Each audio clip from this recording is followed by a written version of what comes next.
This Precious Life, Tibetan Buddhist Teachings on the Path to Enlightenment by Khandro Rinpoche. This audiobook is narrated by Sarah Powers, 2023. This book is dedicated to His Holiness Mindro Ling Trichen and my mother, Sunyam Sonam Pauldron. Forward. We all seek happiness and shun suffering, but as human beings, we are distinguished from others by our intelligence. If we allow it to be controlled by negative emotions like hatred, the consequences are disastrous. But if we use it positively, we can not only recognize our predicament, but also train our minds and ways of thinking, which enables us to transform ourselves into better, happier people. The 4 reminders explained here form the bedrock of Buddhist practice.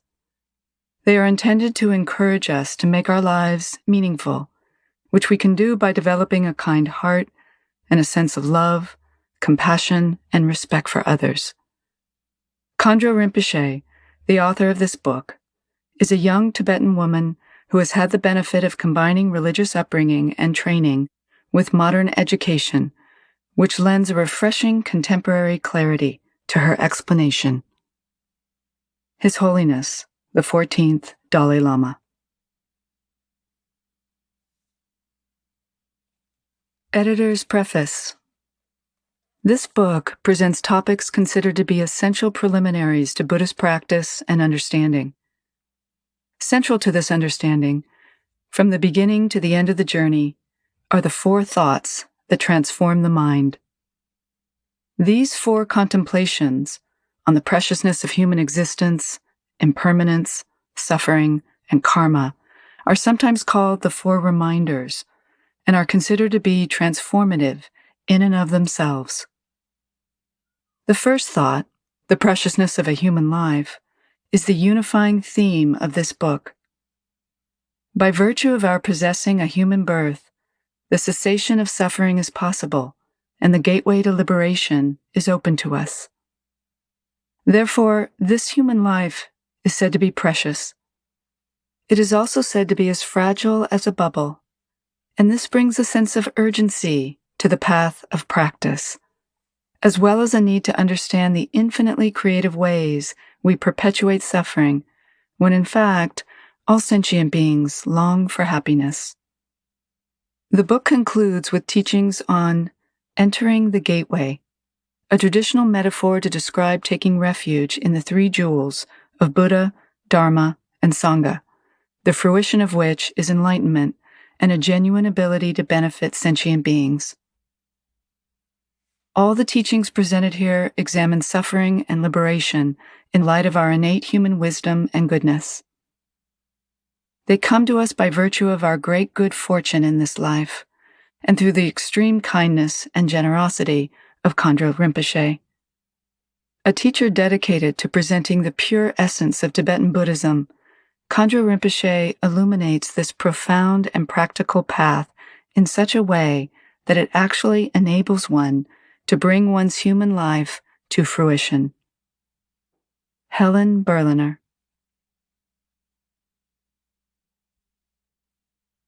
Supplication.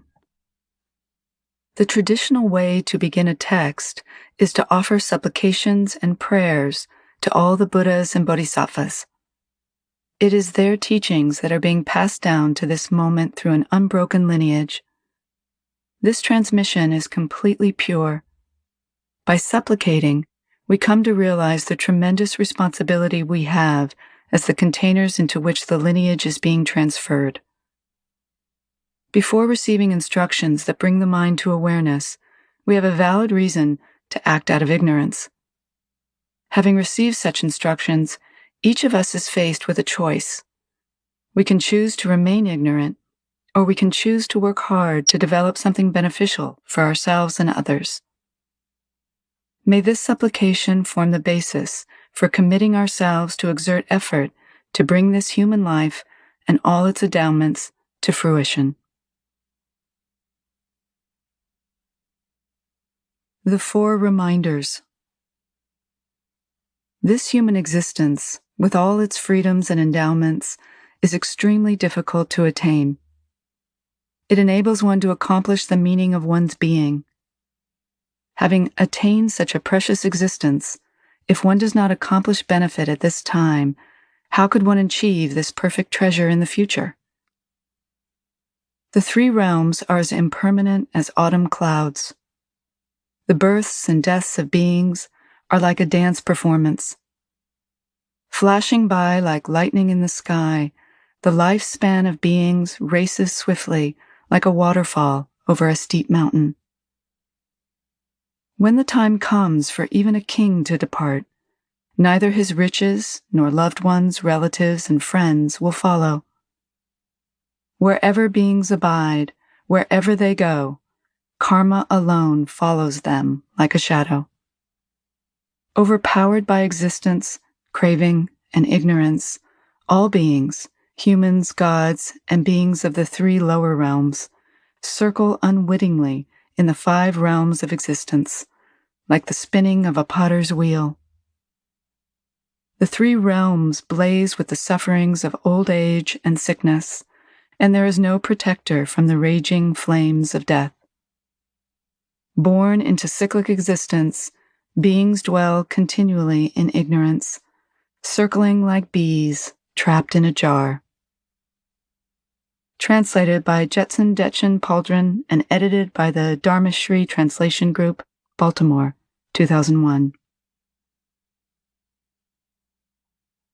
Introduction. Approaching the Gateway. We take such pride in human life and think of ourselves as the most intelligent, sensible form of existence.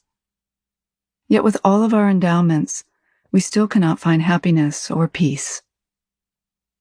Unable to realize our human potential and possibilities, we allow an entire lifetime to slip away, a lifetime that could be of such tremendous benefit to ourselves and others.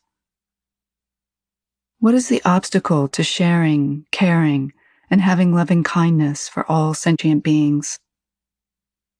Why do fabrications or facades arise as barriers to honest human communication? And why do we live in constant extremes of hope and fear without the common sense to do something about it? We really need to think about this. In the Buddhist tradition, attaining a human life is said to occur as rarely as a blind turtle who, surfacing in a vast ocean once every 100 years, manages to put his head through a wooden yoke floating in all directions on the surface of the water. A more contemporary analogy is the likelihood that a pea dropped from an airplane will be caught on the head of a pin held by someone on the ground. That is how rare, and therefore how precious, a human birth is said to be. With it, we attain a precious opportunity, the opportunity to attain enlightenment or realization in this lifetime. This opportunity is the result of aspirations made over the course of innumerable lifetimes.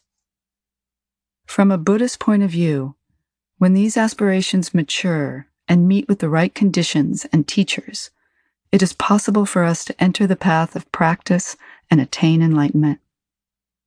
For such rare circumstances to come to fruition, we must understand our relationship to this path. What is enlightenment? Human beings have such an attraction to complexity.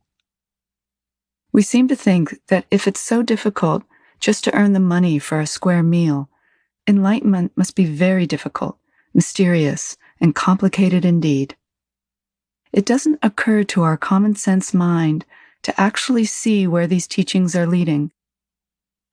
When we enter a path of practice, we have to know where it goes.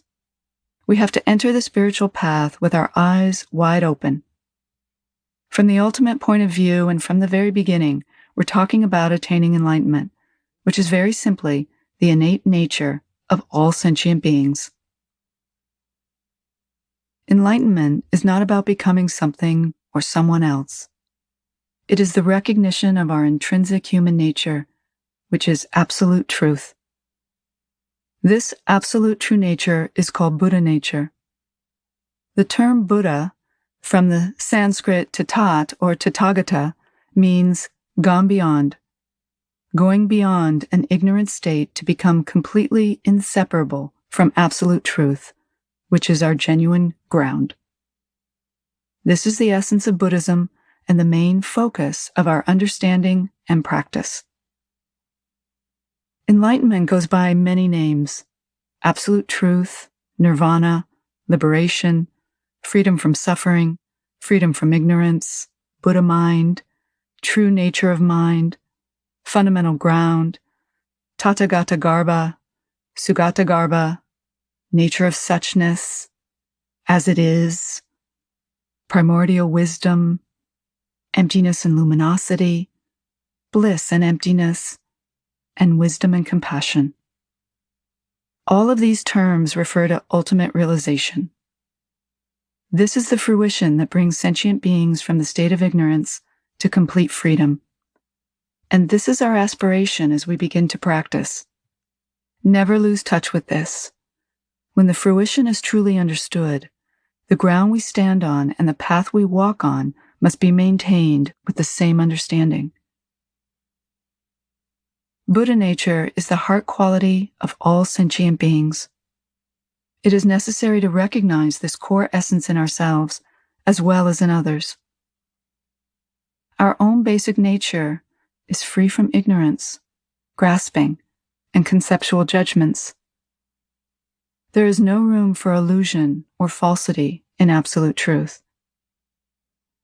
Because it's inseparable from wisdom and compassion, there is no room for evil, greed, selfishness, ignorance, anger, or attachment. This intrinsic ground of goodness is undeniable.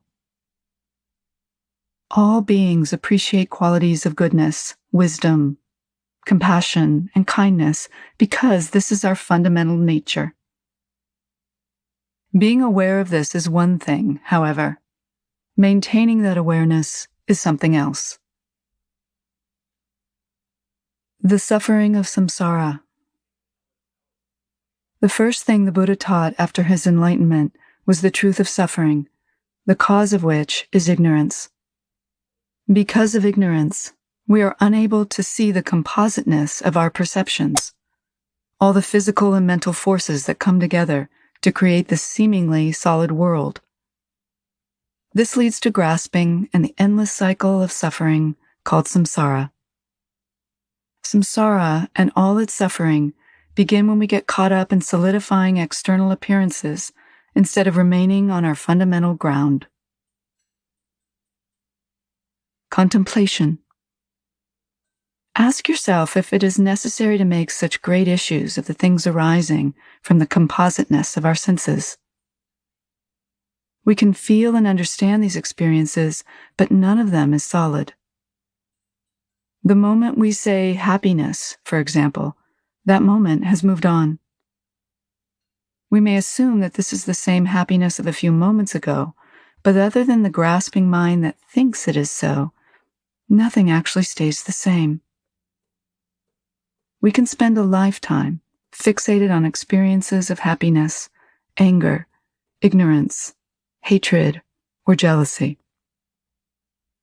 To really understand suffering, think about the magnitude and intensity of the suffering caused by grasping.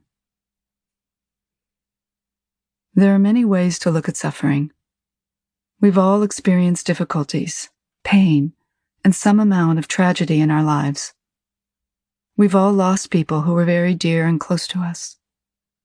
Even now, some of us may be suffering from very difficult diseases or difficult times. Most of us, however, have had comfortable lives untouched by the Buddha's noble truth of suffering. We've seen very little of suffering in its entirety, which is what the suffering of all sentient beings actually means.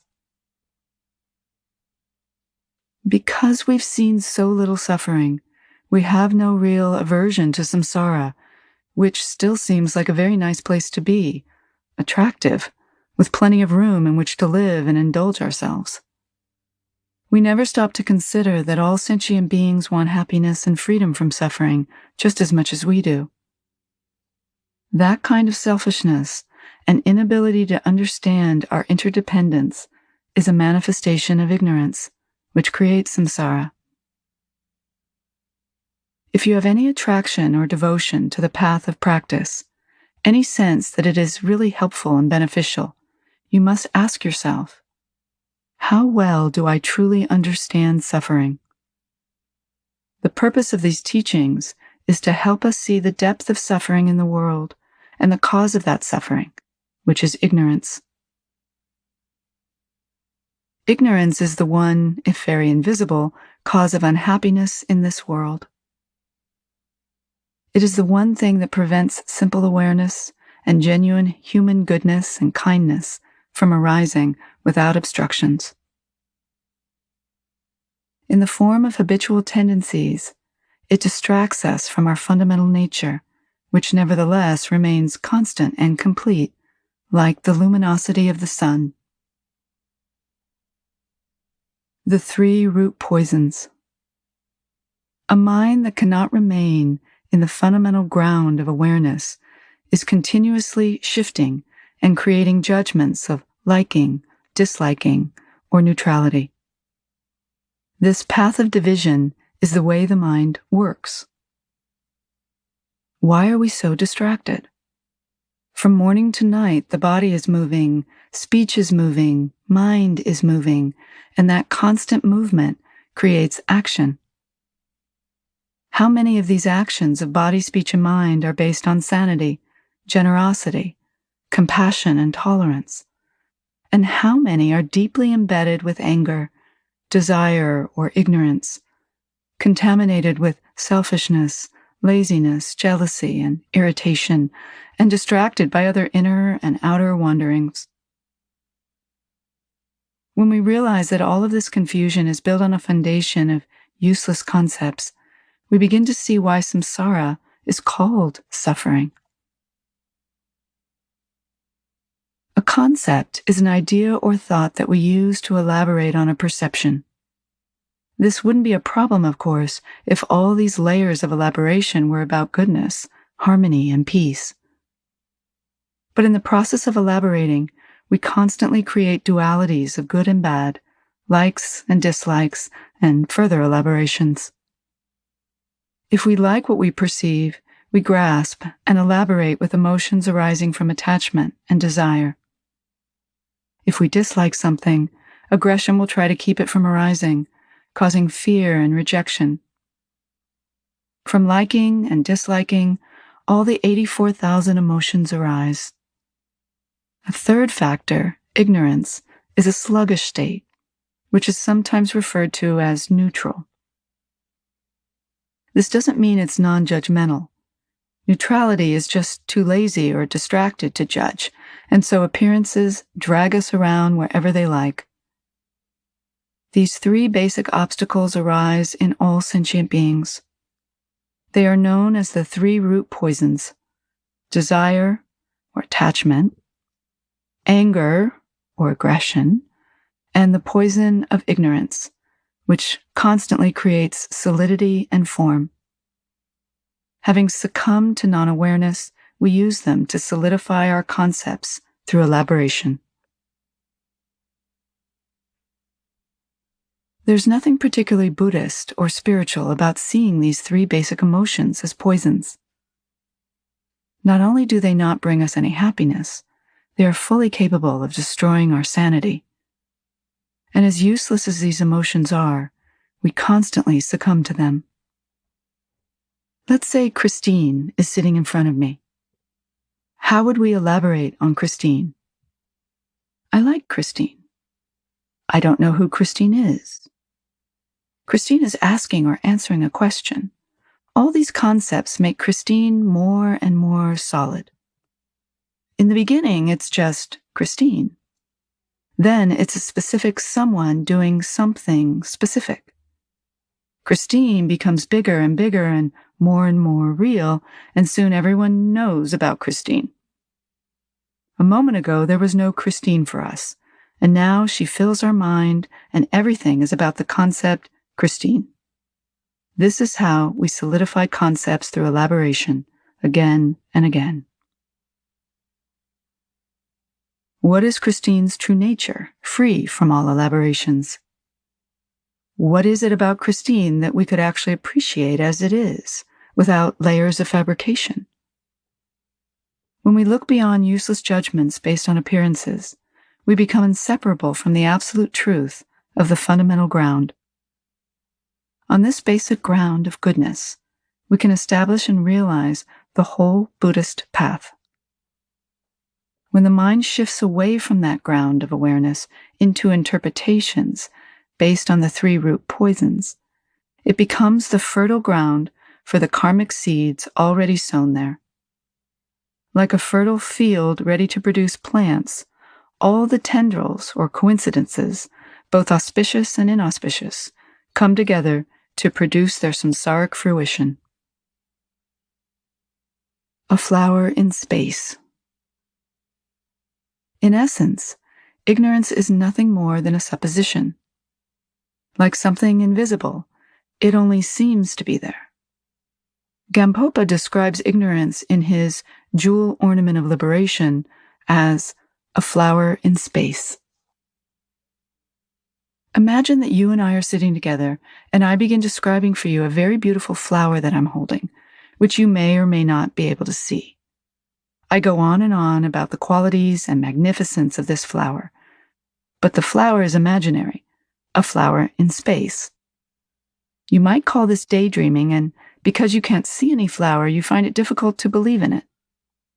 In the same way, ignorance is the assumption that there is a flower in space when in fact there's nothing there. Similarly, the thoughts and feelings that seem so real, my ignorance, my anger, my desires, my actual existence, are like this imaginary flower, and we can be just as obsessed by them.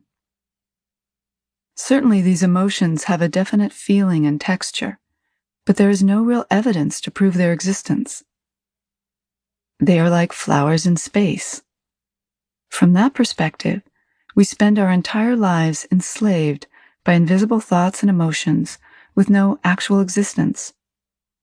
And another lifetime goes by, accumulating even more karmic causes that bring more fruition.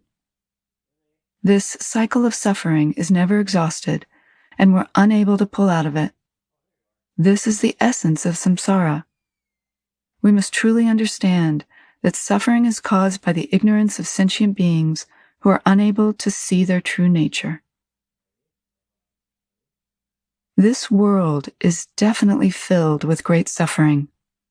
Birth, sickness, old age, and death, as well as hatred, violence, pain, and other difficulties, but the intensity of that suffering is up to us. We are all very accustomed to making things difficult, complicated, and necessary.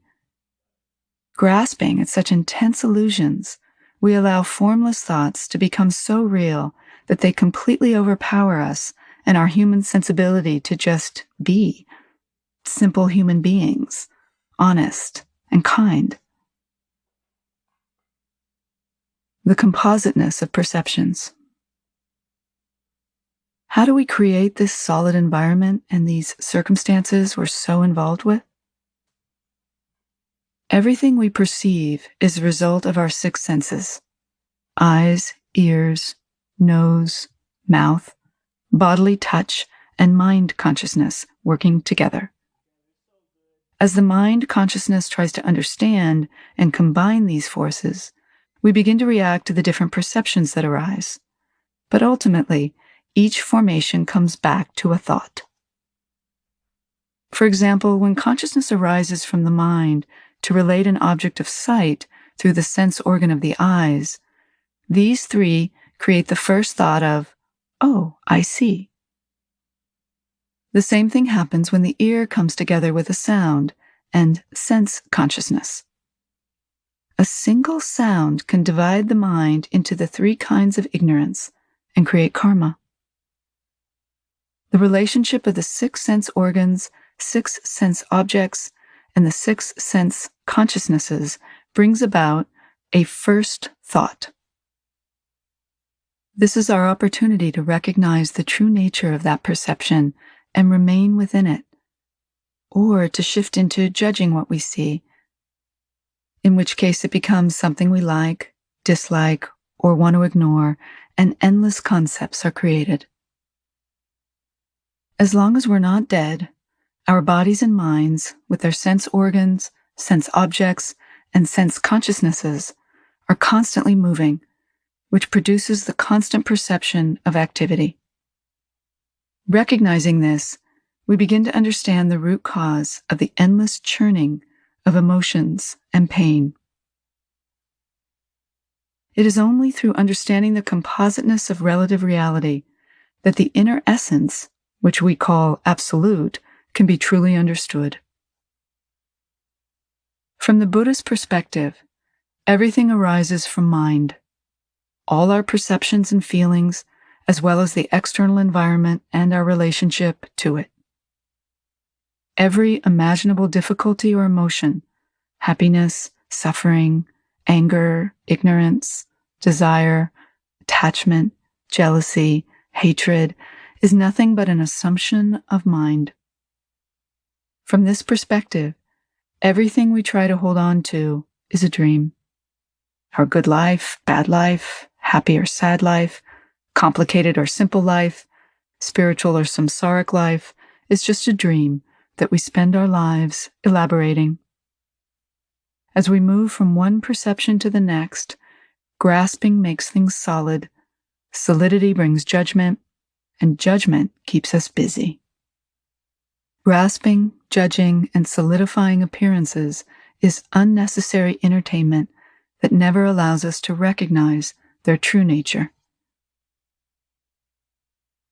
Grasping at a self creates aggression.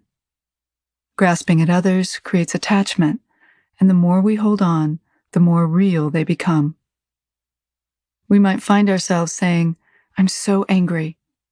How depressing that nobody appreciates how huge my anger is, how badly it needs to be analyzed, demonstrated, and given a history and someone to blame." But what good is all this concreteness we're holding on to, other than our assumption that it protects our ego? We might hold on to anger for an entire lifetime, which doesn't harm anyone but ourselves.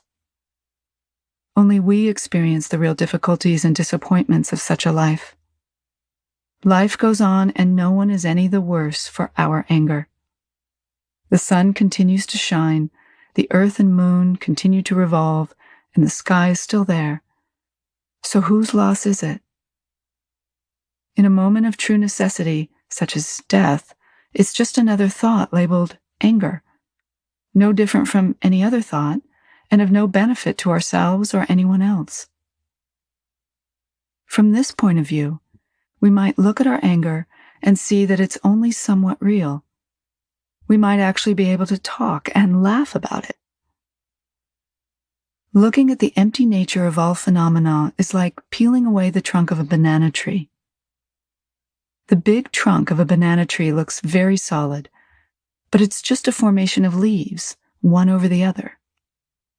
Peel away all the layers of leaves, and there's no tree trunk left. A meditator is able to see samsara in the same way. In essence, none of the appearances and experiences we work with has a complicated nature or solid form. Like the banana tree, they're illusions. It's a question of how seriously we take them. How seriously do we take this moment? And how is this any different from a dream? Everything arises from within ourselves, like the dreams we dream when we sleep at night. You might experience great fear, for example, if you dream of a ferocious animal coming to eat you up. When you wake up, you see that it's only a dream. No matter what good or bad experiences we have in our dreams, when we wake up, we see they were never there. Discovering our true nature. Discovering our absolute true nature is the essence of the practice of Buddhism, which is a non-theistic philosophy. Buddhism is not about saving ourselves or others. It's not about letting go of this or that, or achieving this or that. All of these polarities or extremes that begin with an action and end with a result are merely supports for absolute truth. This might seem like a contradiction. How can absolute truth beyond concepts rely on a subject and object, or on theistic notions such as a shrine, sacredness, or a path? Why, instead of just getting down to the core essence, do we talk about 6 realms with even further categories and details? Why do we now have even more forms and divisions than we had before?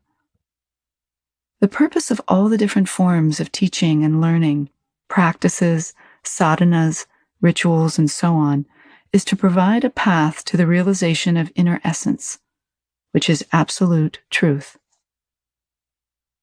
To work with a mind that continuously makes logical excuses and hides behind habitual concepts, we have all the different colors and forms, such as shrines and teachers, vows, precepts, and other disciplines and philosophies. When we sit in the shrine room, which we call a sacred place, facing representations of the Buddhas, bodhisattvas, and teachers, or directly in front of a teacher, we're building in certain restrictions. We create these forms and environments in the hope that, at least in the moment, we can be more honest and have more determination and openness than we do in our daily life, with its chaos, confusion, and habitual patterns. In this way, one step at a time, we can develop the real courage of mind to do things differently. This is how we move toward enlightenment. Enlightenment is recognizing the true nature of every appearance, sound, sight, smell, form, taste, touch, thought, or feeling that arises. It is recognizing that this display of perceptions is an illusion. It is empty. Empty in the sense that nothing is solid. We can view every experience, everything we do, relate to, or try to make sense of, as a dream. The Buddhist path is simply a way of working with these dreams. There's nothing mysterious about working with the dreamlike or empty nature of things. Working with relative reality. When we talk about the illusory nature of things, we're not criticizing the relative reality of our perceptions, and we're not trying to stop liking all the things that we see, hear, and so on. We're trying to see their compositeness and not make them more real than necessary. Buddhist practice is a way to understand that. When we walk out the door after meditation, all our perceptions and emotions will seem real. From them, we create our worlds, your world, my world, and from that comes selfishness, ego grasping, and all the complexity of conditioned existence. Buddhist practice is a way to understand that as long as our sense perceptions function, we can work with the notion that they are not all that real. We're not trying to destroy what is there. We're trying to develop an openness of mind. An open mind is not so worried about things. There is less worriedness about making things more real than necessary, and less worriedness about needing to make them unreal. Otherwise, we could spend a lifetime trying to renounce attachment to our world, which is one path of practice, and sometimes it's helpful. As monastics, we might renounce family, property, land, and money, and make lists of the things that we're attached to. But a simpler way to get to the root of things is to simply work with our minds. If we could recognize the empty nature of just one thought, we would understand the inherent emptiness of all thoughts. It's not necessary to work through the solidity of every concept to reach the state of exhaustion. We don't have to exhaust all ignorance, attachment, desire, hatred, and jealousy. We need only recognize that the nature of mind is inherently and truly free from grasping. This alone brings freedom from illusions. Anything else provides fertile ground for the production of karma. When mind shifts from awareness to non-awareness, limitless karmic seeds grow in that ground and come to fruition, and the cycle of suffering continues. These instructions are being given to you. As Buddhist practitioners, we're following the example of Shakyamuni Buddha. When the Buddha first attained enlightenment, the first thing he taught was the nature of absolute truth, the fundamental true nature of mind. But no one understood him. The Buddha then taught the first noble truth of suffering. Now you might think that just because that ignorant group didn't get it 2,500 years ago, we have to deal with all these rituals and listen to 84,000 tenet teachings and commentaries and so on. These instructions, however, are being given to you. If Shakyamuni Buddha were sitting in front of you, presenting the absolute true nature of mind, would you be able to understand it and put it into practice, even today, with all your potential and access to Buddhist teachings? And if I were to tell you that because the nature of mind is emptiness and luminosity, all you need to do is let go of all grasping, that's all that Buddhism is about, could you do it? There's a difference between understanding this view and being able to hold it and put it into practice. For this, we must transcend habitual patterns of body, speech, and mind. The challenge of habitual patterns. Although intrinsic basic goodness is within all of us, we still come face to face with tremendous challenges known as habitual patterns. Our enthusiasm and awareness may be challenged by emotional afflictions such as ignorance, desire, hatred, jealousy, or anger. More often than not, we succumb to these distractions. Most of us are so preoccupied with our habitual patterns that we've lost the simplicity of absolute truth, which is no longer reflected in the actions of our body, speech, and mind. Failing to maintain our awareness of fundamental truth, we come to depend on the falsity of appearances, or false views. We then base all our judgments on what is apparent rather than true. If anger arises, for example, rather than looking into the depth of another person's heart, we judge the sounds and actions we perceive, which gives rise to endless elaborations. We are then unable to realize our genuine nature. We could say that ultimately, enlightenment is the exhaustion of all such concepts. Habitual patterns provide us with a ground of familiarity. It's the familiar way we've lived this life and innumerable other lives, the familiar way we solidify every feeling, perception, thought, and action. It's the familiar way we make things real, elaborating, judging, and expanding, and then cater to that reality and try to survive in it. We may not like our anger, for example, but if anger is our habitual ground, it's more familiar than tolerance. And in spite of our aspirations, we're unable to let go of anger and turn to tolerance. We are constantly faced with the challenge of breaking through what have become very set patterns of thinking, speaking, and living. We don't need to begin by changing the world.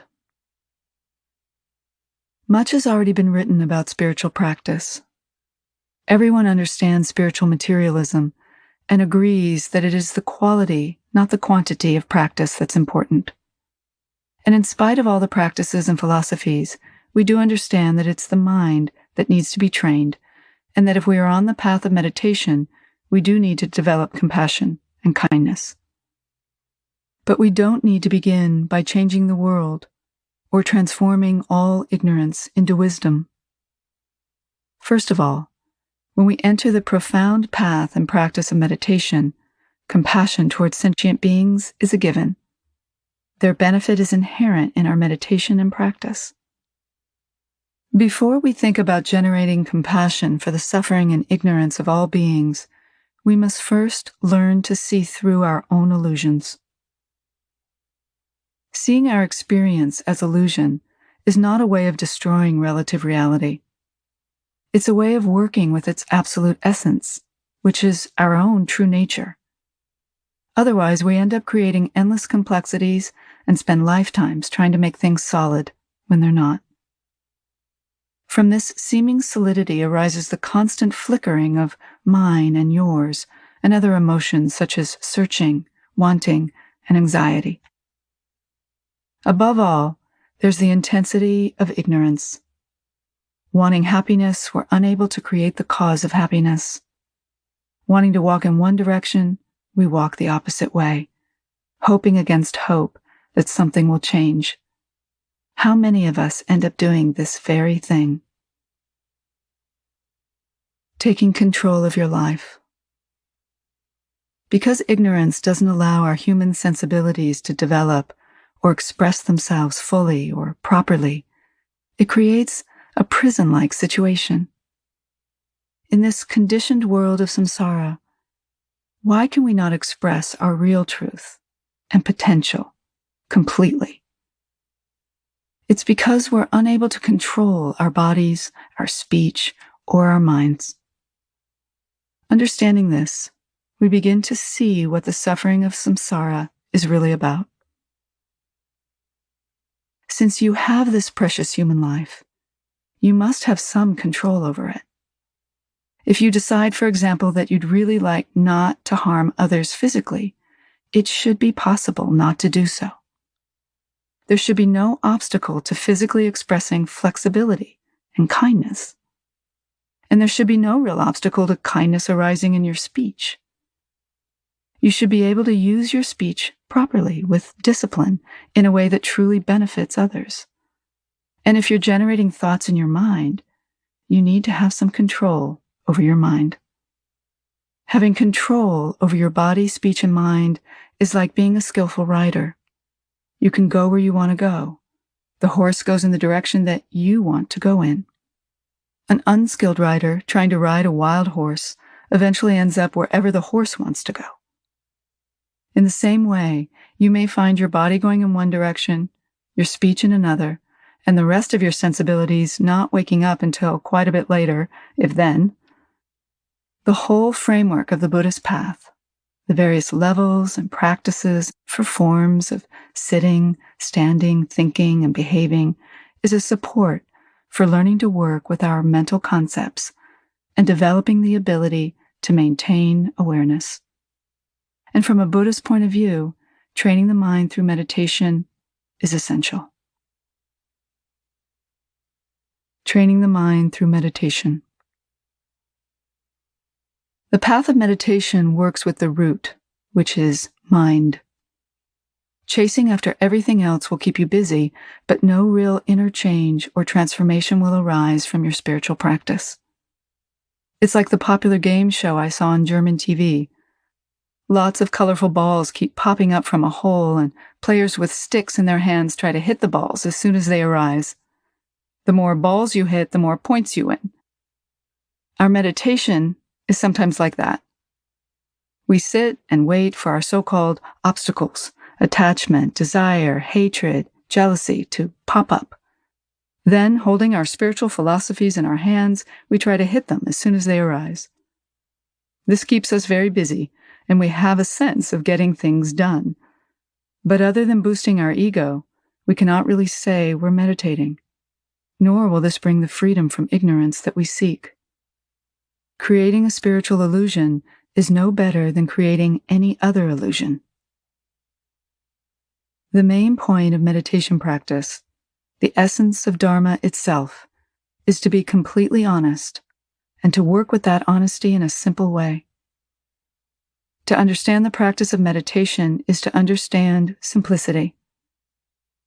The basic foundation of the teachings lies in how very simple and ordinary, and yet how profound, things can be. No meditator can afford to get caught up in things that aren't all that necessary. We really need to understand this, Instead of creating great seriousness and grave issues, we need to lighten up and open ourselves up to our true nature. Meditation enables us to see the seed of enlightenment in every emotion or thought, so that any concept can bring awareness of our fundamental ground. When the mind rests in awareness, there is no ground for the creation of karma, and nothing causes the mind to shift into unawareness or solidify concepts. The ground and path of our practice are completely based on the exhaustion of ignorance and false views. Any trace of conceptualizing the ground or path is a gap between our path and fruition. If the aim of our meditation is to exhaust all concepts, then the view and path must be free from concepts as well. Maintaining a conceptual attitude in meditation won't lead to a non-conceptual state, will it? If we want sweet fruit, we have to plant a sweet seed. Or, as Tibetans say, if you want to go north, you have to walk north. You can't get to the north by walking south. Of course, this example is completely outdated, since we all know the world is round. Nevertheless, if we want freedom from samsara, we need to go in that direction. From a Buddhist perspective, enlightenment is freedom from concepts and elaboration. To see the emptiness of concepts and elaboration is why we meditate. Crossing over, the 4 thoughts that transform the mind. The path of practice leads us out of ignorance and grasping and brings us to the state called nirvana, or enlightenment. This is referred to as crossing over to realize absolute truth, which completely removes every stain of ignorance that obscures the mind. In this way, the true nature of things can be understood. One of the best supports for this path is the contemplation of the 4 thoughts that transform the mind. Contemplation is another simple antidote for the solid concepts we're so attached to. Using the theory, like cures like, we can use a concept to cure a concept. We can use a positive thought to transform a negative thought. By transforming negative concepts into positive concepts, we enter into a deeper understanding of the true essence or meaning. This is what the Hinayana and Mahayana practice paths are about. Mind then becomes mature enough to understand transcendence, which is what the Vajrayana teachings are about. First, contemplating the preciousness of human existence brings a genuine appreciation of our human body, mind, and potential. With exertion, we can actually create the cause for genuine happiness and benefit for others. Contemplating impermanence brings a sense of urgency about not wasting that potential and exerting more effort. Contemplating the suffering of the 6 realms enables us not to conceptualize selflessness and exertion. Whether we read about it or actually experience it, the pain of sentient beings should turn our minds toward exertion and effort. In that way, we become free from the ignorance that creates confusion and unnecessary suffering. Contemplating both impermanence and suffering brings a strong motivation to create the fundamental ground of good karma. With a ground of good, positive actions, we can attain happiness and the cause of happiness for ourselves and others. Otherwise, there would be no reason to contemplate such things. Contemplating karma develops awareness and helps us to understand the intricacies of a mind that continually slips back into habitual patterns.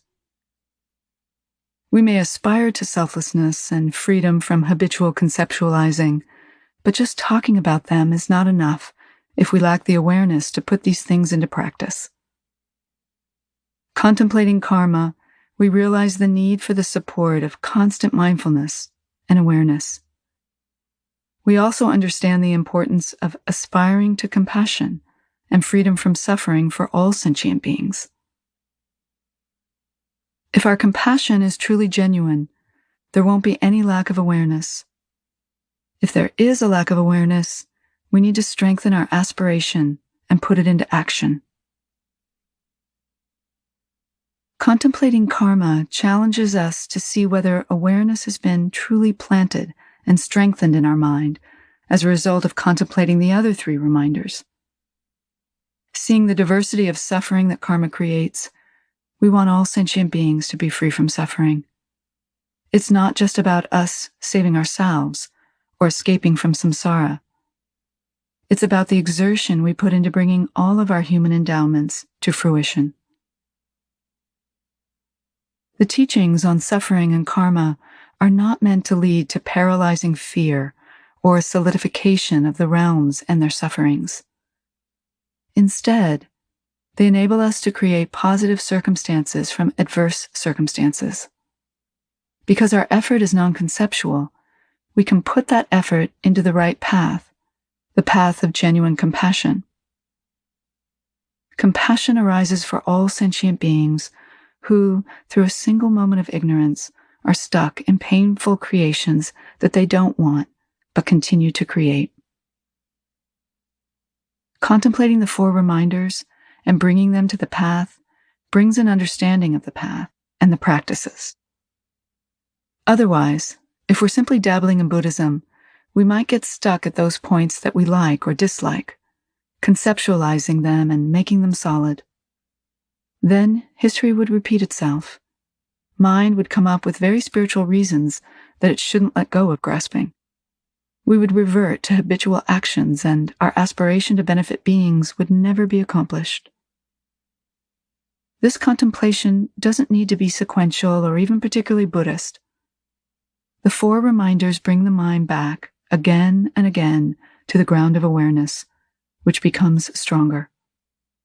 When habitual patterns strike, awareness is there, and we can go on our way, maintaining even greater awareness.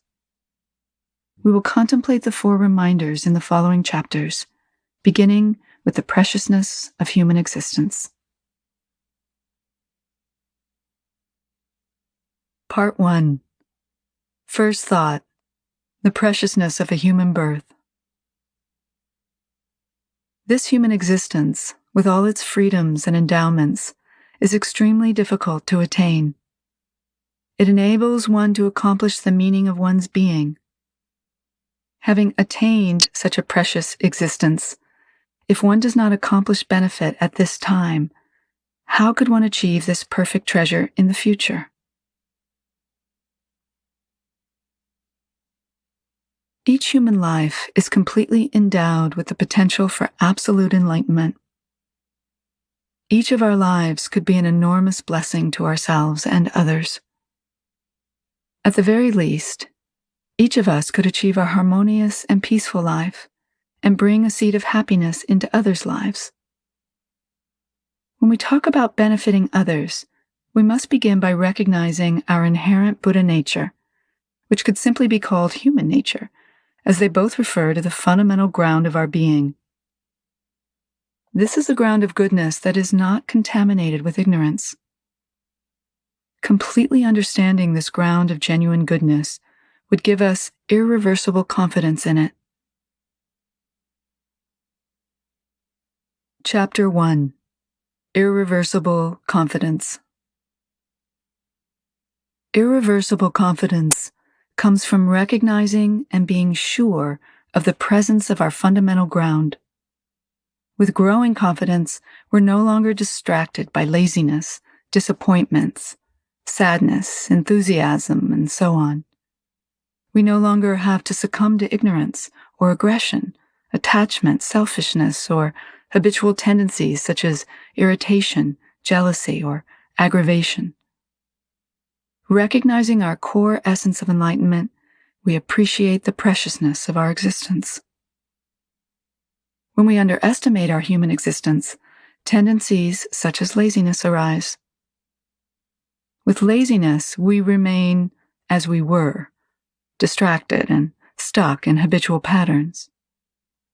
We could say that any tendency to distraction impedes the arising of Buddha nature, again due to not appreciating the preciousness of each moment. To conquer these distractions, contemplate the preciousness of human existence.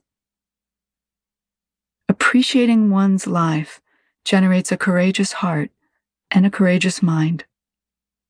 Knowing that we could become completely free and lead others to freedom from endless and intolerable suffering, we can live with a sense of urgency and complete awareness, which brings confidence and joy and even greater appreciation of our life and potential. Then we can encounter moments of depression or disappointment without succumbing to hopes and fears based on emotions, concepts, or habitual tendencies. And we can conquer discursive thoughts of ordinariness, weakness, or inadequacy, recognizing them as mere tricks of the mind. Of course, mind will put up a fierce fight when it comes to ignorance and habitual patterns. In its struggle to preserve its identity and territory, it will come up with all sorts of non-appreciation of our fundamental true nature and highlight all our negative characteristics and tendencies. One way that ignorance gains a victory over our wisdom mind is by highlighting our negative tendencies through self-criticism. With all our study and practice, we may still find it difficult to encourage ourselves on the path. Instead, we criticize ourselves and feel inadequate or disappointed in our lack of awareness, our gender bias, or our inability to keep vows and precepts. When we criticize ourselves, ignorance demonstrates its tendencies. We may assume that by being self-critical, we're actually doing something good. Of course, it's important to recognize faults and overcome negative tendencies, but we often sink into the ignorance of criticizing ourselves without seeing our positive qualities. If we look carefully, we will see there are far more positive qualities than negative tendencies. Because of our inherent Buddha nature, our positive qualities, the very ground from which everything arises, are stronger and more numerous than our negativities. But because of habitual mind, we focus on the bleakness of our ignorance and negative qualities. We don't see ourselves as genuinely qualified and worthy vessels for the teachings. Eventually, this negativity becomes so strong that it completely covers up anything bright, luminous, and genuinely good arising from our inherently pure nature. The antidote to this pessimism and self-criticism is to understand the preciousness of human existence.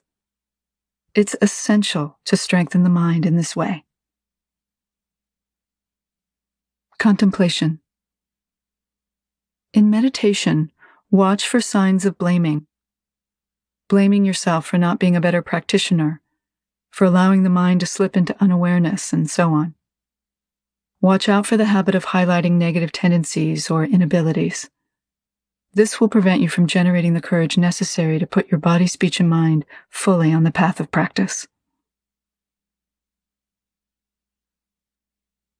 Chapter 2.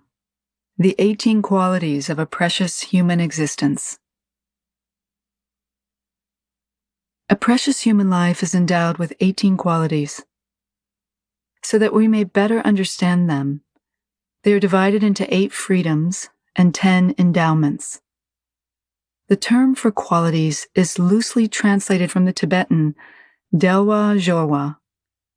Delwa usually signifies freedom, and Jorwa, literally riches, wealth, or endowment, here refers to the intrinsic richness or essence of mind.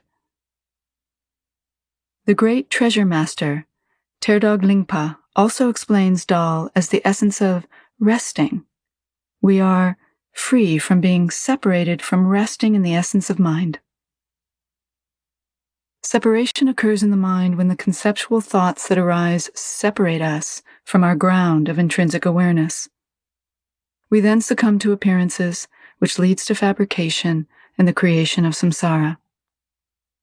The 8 freedoms allow us to remain in a state of non-separation from the ground of awareness. Because we are constantly exposed to various distractions, this is difficult to do. To remain in a completely uncontrived state is the actual meaning of shamatha meditation, or calm abiding. So the endowments embody freedom, the fundamental essence of mind, and the 10 endowments and 8 freedoms make up the 18 qualities, because of which a human life is said to be precious. The reason for contemplating these 18 qualities is to recognize our own goodness and potential. This can bring happiness to ourselves and others. Contemplation. Having understood your core essence of enlightenment, you can rely on the process of analysis if you then revert back to habitual tendencies. Ask yourself, how do these emotions arise? What is their nature? Are they useful or not? Can they be proven? Study the teachings and apply them in meditation so that understanding and appreciation come about. We cannot understand and cultivate our human qualities properly by comparing ourselves or competing with others. Instead, we must look at exactly how to put these qualities into practice. This is like having an abundance of good food and wanting to cook something to eat. Let's say we have 18 main ingredients laid out on the table in front of us. We could prostrate to our ingredients and recite their names faithfully. We could hang up their pictures and make daily supplications to them, and we would die of hunger. It's the same with Dharma. No matter how loyal and devoted we are, no matter how much we supplicate and say, "I love you," until we truly put it into practice, the Dharma won't ripen within us. The point is to bring the 18 qualities to fruition. Chapter 3. The 8 Freedoms. The 8 freedoms are counted among the 18 qualities because they strengthen our fundamental pure nature and are necessary to bring the teachings on absolute truth to fruition. The first 3 freedoms refer to freedom from birth in the 3 lower realms, the hell, hungry ghost, and animal realms. We will talk about the 6 realms individually in Part 3. The extreme conditions and suffering of the lower realms prevent us from becoming aware of our intrinsic nature and potential to benefit ourselves and others. Because our awareness is so completely on the immediate experience of suffering, the lower realms are improbable conditions in which to generate enlightened mind. The 4th freedom is freedom from birth in a barbarous place. This is sometimes mistakenly thought of as a tribal place, but it actually refers to a country without any understanding of the 10 virtuous and unvirtuous actions. In a barbaric place, there is no understanding of genuine selflessness and the need to refrain from selfish activities. There is no understanding of the need for compassion, and no awareness of the human responsibility to do the right thing.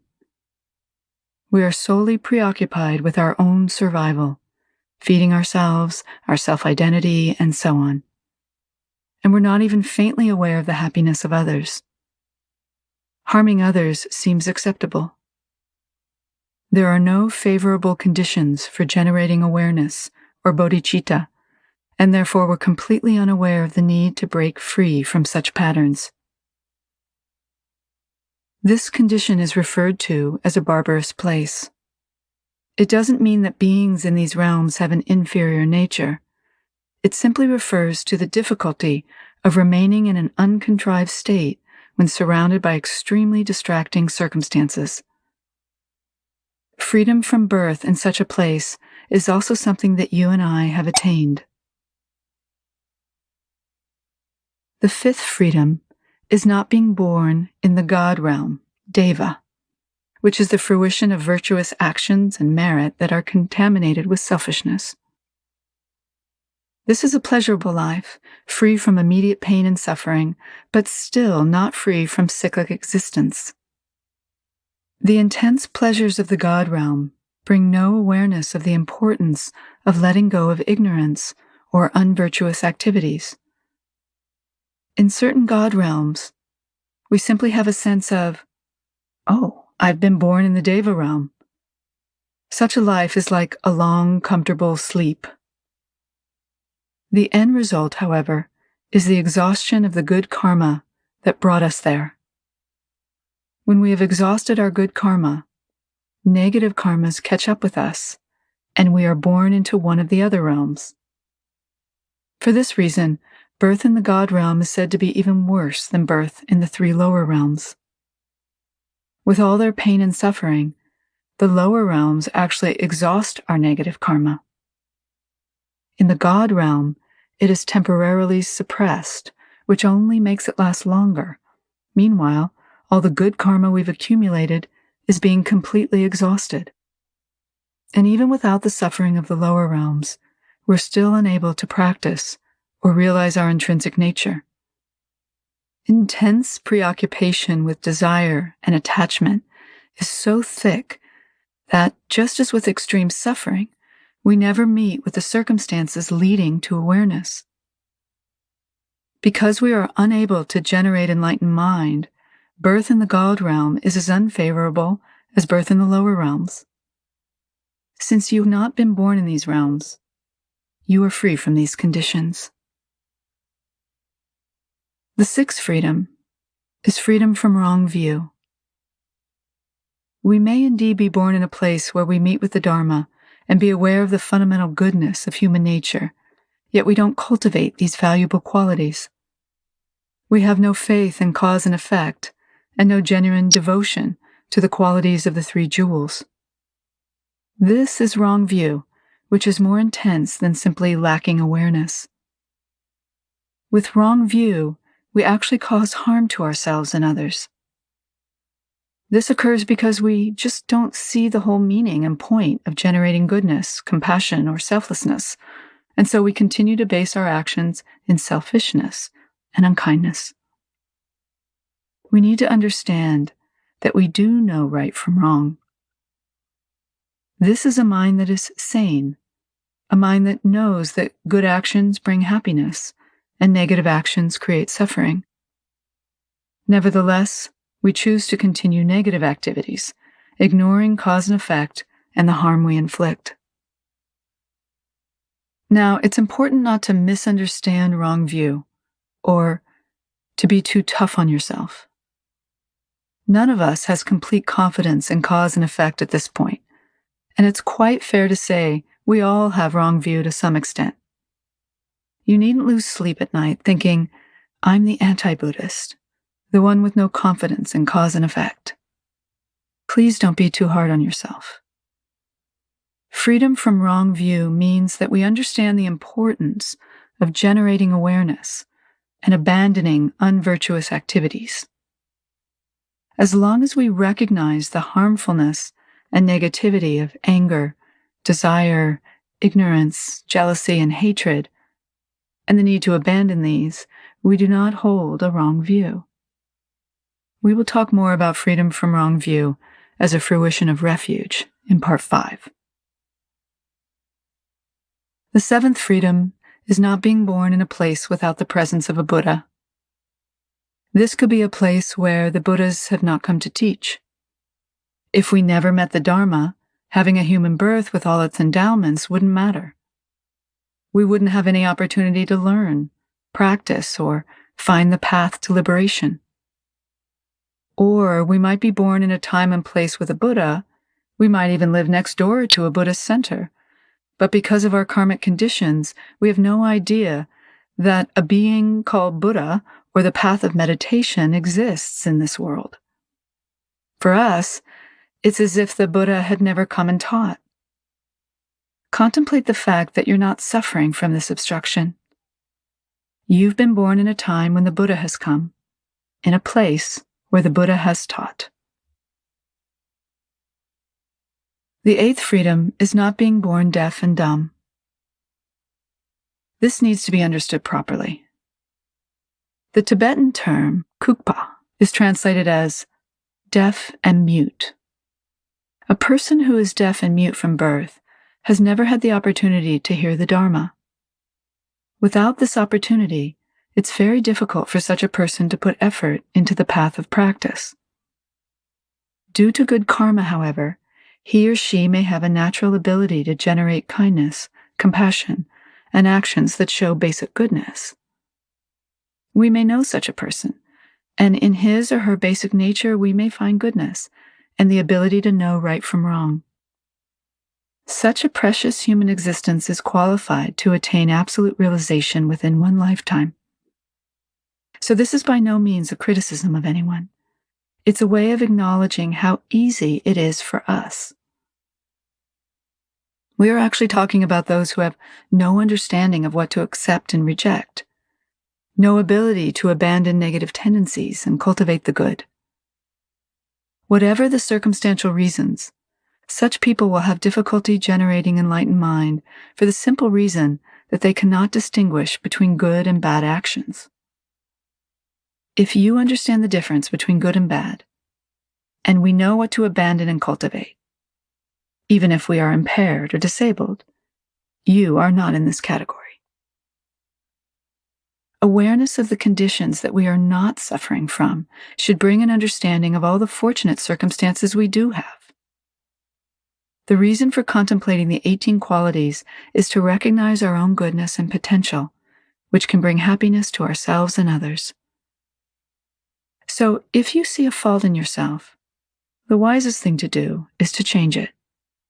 If you see that you lack confidence in karma, try harder to understand cause and effect. Don't mope about or criticize yourself for not having enough confidence. From today onward, bring more awareness to cause and effect and get to work on it. That's a more positive way of looking at things. What's being asked of us is not that we become good Buddhists, but that we develop a genuine awareness of exactly what we're doing with our lives. There is no greater example of ignorance than a meditator who, having contemplated the rarity of all these endowments, still does not understand the value of this life and continues to waste it. Waiting for enlightenment will not bring about enlightenment. The conditions leading to enlightenment must be acted upon. If we know this to be so, and yet the tendency to wait and wait continues in meditation, there's a very big gap between aspiration and practice.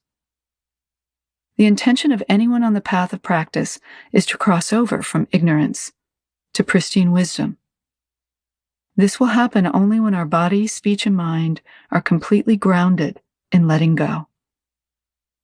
We must be willing to let go of laziness, aggression, ignorance, desire, attachment and grasping, jealousy, and hatred.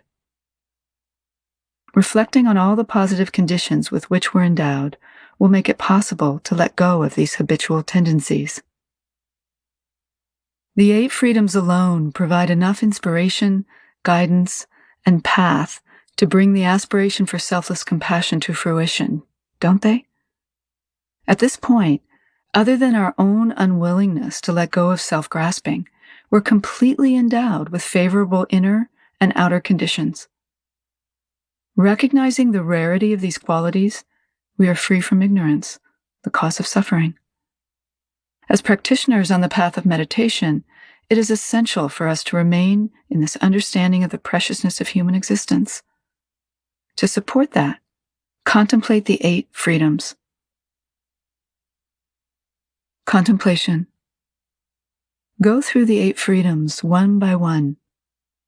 Reflect on the various distractions and kinds of pain they describe, and how very few and small your own problems are by comparison. See that your problems, which you often create yourself, have solutions. In this way, reflect on the 8 freedoms with a true sense of what a great opportunity you have in the preciousness of this moment and this existence. Chapter 4. The 10 Endowments. The 10 endowments are divided into 5 self-endowments and 5 circumstantial endowments. Together with the 8 freedoms, they constitute the 18 qualities of a precious human existence. The 8 freedoms and 5 self-endowments are similar in that each of them discusses the negative conditions leading to non-freedom and the opposite qualities giving rise to freedom. Look to see if these qualities are present within you, and if they are, know how truly fortunate your circumstances are. The 5 self-endowments. The first self-endowment is having a human body and a mind that's capable of generating compassion and wisdom. Although a human birth is still within the realms of samsara, it is a valuable vessel. Without this human body, it wouldn't be possible to be a container for absolute truth. This body and mind are able to realize the essence of enlightenment and to take that essence into action for the benefit of all sentient beings. It's important to appreciate the preciousness of this existence. The second self-endowment is that our human body has been born in a central land. This is a land where the Buddhas, bodhisattvas, and teachers have taught, where Dharma continues to be taught and practiced, and where the wheel of Dharma continues to be turned. Traditionally, a central land refers to Bodhgaya, the actual place where the Buddha attained enlightenment and first taught. In the Buddhist teachings, however, we need to be aware of all the different meanings of each word. The word Bodhgaya, for example, comes from the Sanskrit word bodhi, which literally means awakening. Another name for Bodhgaya is Vajrasana, which can mean the land of Vajra or Vajra mind, which is none other than the Buddha mind. So being born in a central land could mean a situation or place where we are presented with the view of Vajra mind, a place where we can recognize our inherent Buddha nature and take it to complete realization. We have been born in such a place. The third self-endowment is that we're born with our 6 senses intact. Our eyes can see, our ears can hear, and so forth, and our mind consciousness has the ability to discern right from wrong. Therefore, we are able to know what to abandon and what to cultivate. This is the wisdom of discernment. Having all our senses intact, we can remain in the ground of awareness with all of our perceptions, which is a precious quality. The fourth self-endowment is that we're born with the right view. We're not holding the wrong view described earlier. Right view also refers to livelihood. A livelihood that is congruent with the view does not create the ground for any negative karma. Any occupation, job, or responsibility that leads to the creation of negative karma is in complete contradiction to the aspiration of selflessness, generosity, Buddha mind, and benefiting sentient beings. Our livelihood should be based on the ground of accumulating positive cause and effect, and its activities should lead to the achievement of our aspirations. Right activity cannot arise from a foundation of wrong livelihood. The term livelihood also has a wide range of interpretations. It's not only our job, it is any responsibility we take on that leads to some action or result. Our responsibility could lead to a negative action such as a power struggle, jealousy, disparaging comments, or criticism. It might create turmoil in the minds of practitioners. It could manifest as difficulties with one who is in a position of authority, or difficulties among teachers or meditation instructors. Our intentions might be expressed with hardness in words that cut or injure the mind of another, which is like actually killing that person. A physical killing could have less impact than killing someone's mind and destroying their ground of goodness. It is extremely important to realize how quickly we can create circumstances that can pull other people from their path or disrupt their progress in understanding the Dharma. A livelihood that does not inflict harm intentionally or unintentionally, on sentient beings is congruent with the view of absolute truth.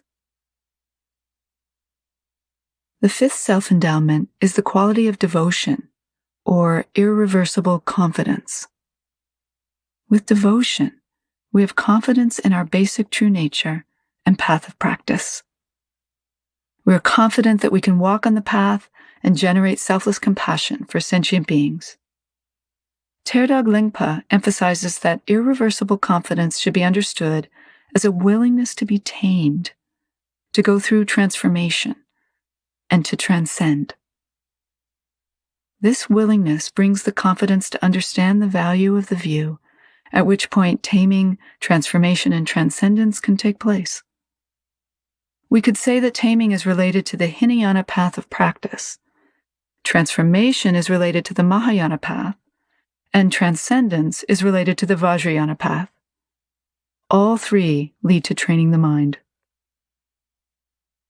Understanding the value of view means recognizing how grasping leads to the notion of a self, an I, and seeing how stubbornly we hold on to the belief in a self and how silly this stubbornness is. Self-grasping is based on fear and the need to preserve and protect our identity. Taming, transformation, and transcendence are connected with letting go of the stubbornness. Reflecting on ignorance and its cause, we can tame, transform, and transcend ignorance, which leads to the dissolution of rigid, self-grasping mind. The fundamental ground can then arise, unimpeded. These are the 5 self-endowments. Upon reflection, we can see they are inherent in us.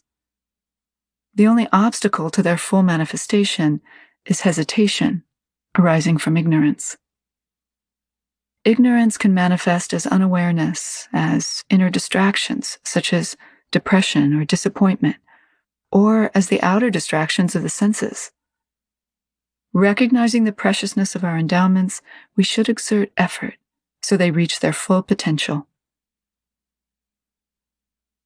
The 5 circumstantial endowments. The 5 circumstantial endowments are 5 circumstances that permit us to fully utilize all 8 freedoms and 5 self-endowments. The first circumstantial endowment is that the Buddha has come into this world. Throughout the ages, or kalpas, there are various ages in which no Buddhas are born, or they are born but they do not attain enlightenment or do not teach. These are known as dark ages, dark kalpas. When we speak of the history of civilization and the ages of the world, we speak in terms of kalpas. A kalpa lasts for thousands of years and is made up of 4 stages. First, it originates and establishes its existence. Second, this existence actually continues. Then comes a gradual disintegration or destruction of that kalpa. Finally, there is the complete extinction or exhaustion of the kalpa. These are the 4 phases that a world system and our own experience goes through. Within a kalpa, countless Buddhas or no Buddhas may arise, depending on our karmic creations. The same mind that creates the karmic causes and conditions of the 6 realms has the absolute ability to create kalpas with and without Buddhas. If we meet someone on the road who's never heard of the Buddha, for that person, this is a dark age. He or she was born in a kalpa with no Buddha, no teachings of Buddha, and no understanding of the wheel of Dharma.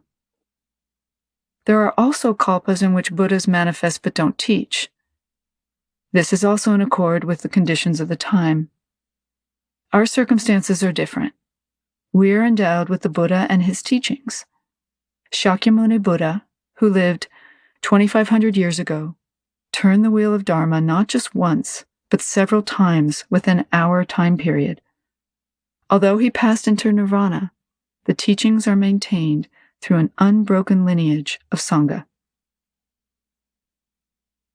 In The Words of My Perfect Teacher, Khandro Rinpoche explains the formation and meaning of kalpas and the constant arising of world systems. Out of ignorance, we tend to relate only to our personal experience, what my eyes see, ears hear, nose smells, mouth tastes, body feels, and mind thinks. These sense perceptions confirm our ego. We tend to think that everything revolves around our sense perceptions and understanding, and anything beyond them cannot exist, which is a fairly arrogant way of looking at things. So world systems must be appreciated in their entirety. A simple way to begin is to see the difference between my view of the world and yours. My perceptions and yours are different. The world may look like one big ball, one system that we call the cosmos, but even in that oneness, there are different perceptions. There may be the same quality of space, but the perceptions within that space differ. This is because of the way karma is created. Every cause has different results. 3 individuals will plant 3 different seeds with 3 different results. Likewise, a variety of causes with a common ground will generally have a similar fruition. For example, every form of anger creates some kind of pain, but 3 individuals may have different intentions, different reasons to be angry. Different causes and conditions create different interpretations of anger, resulting in a more or less intense fruition. The difference in fruition is due to differences in our perceptual abilities to create and interpret those creations.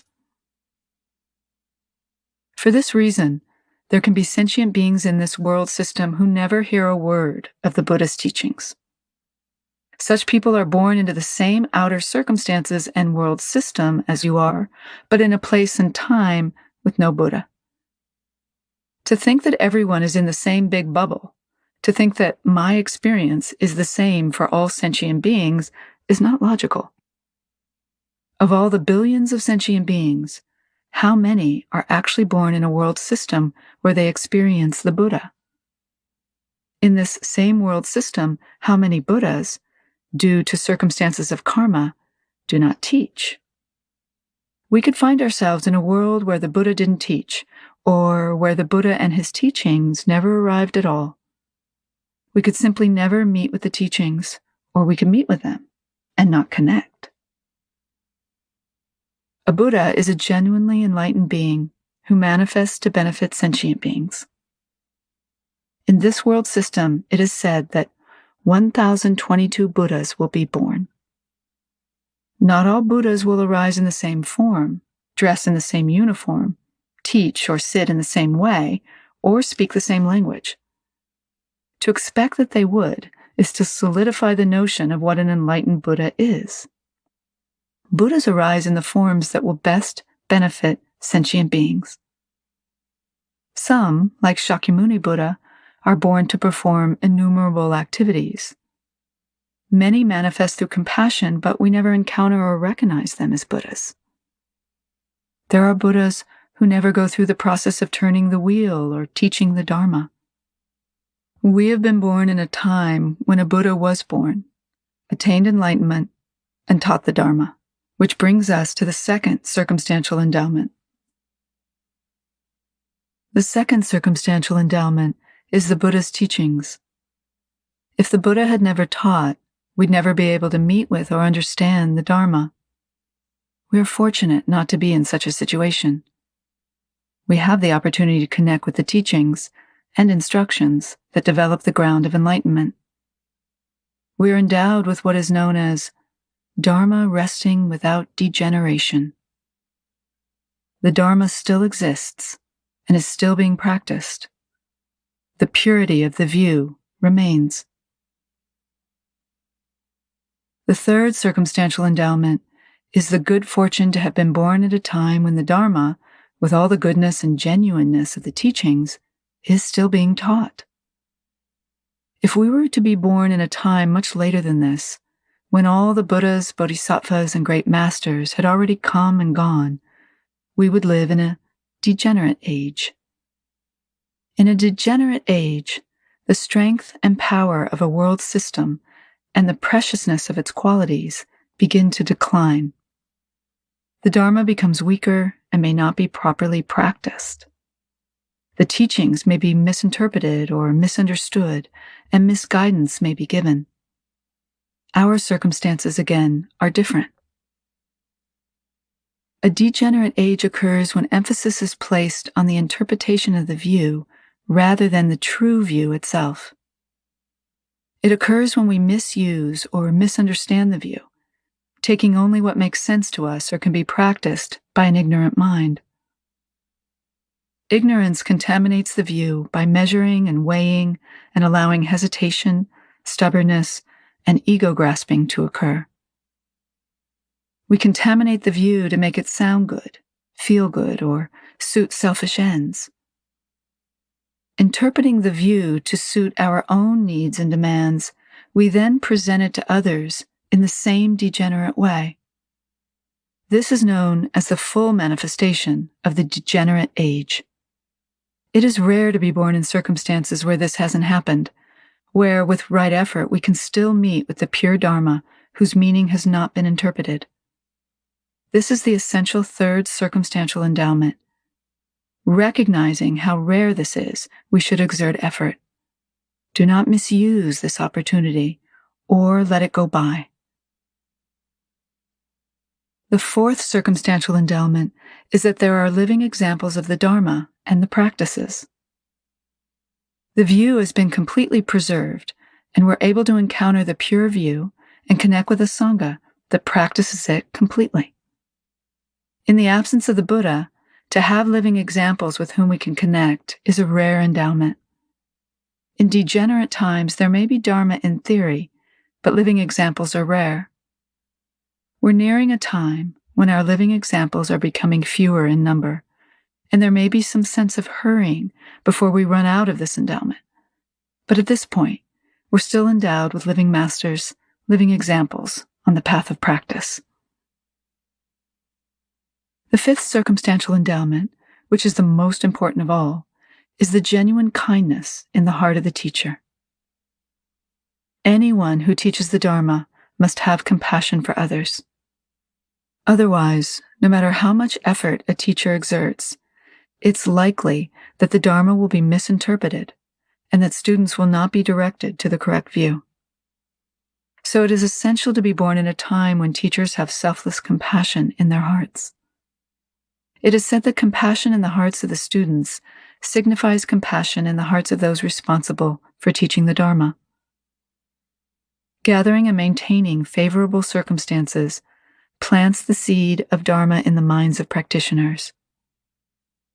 Any teacher of Dharma must also have developed awareness and be able to be completely selfless at all times. It is said that the exact time when the Dharma will fall apart, when the genuine pure Dharma will no longer be taught, will come when Dharma teachers no longer have genuine compassion toward sentient beings.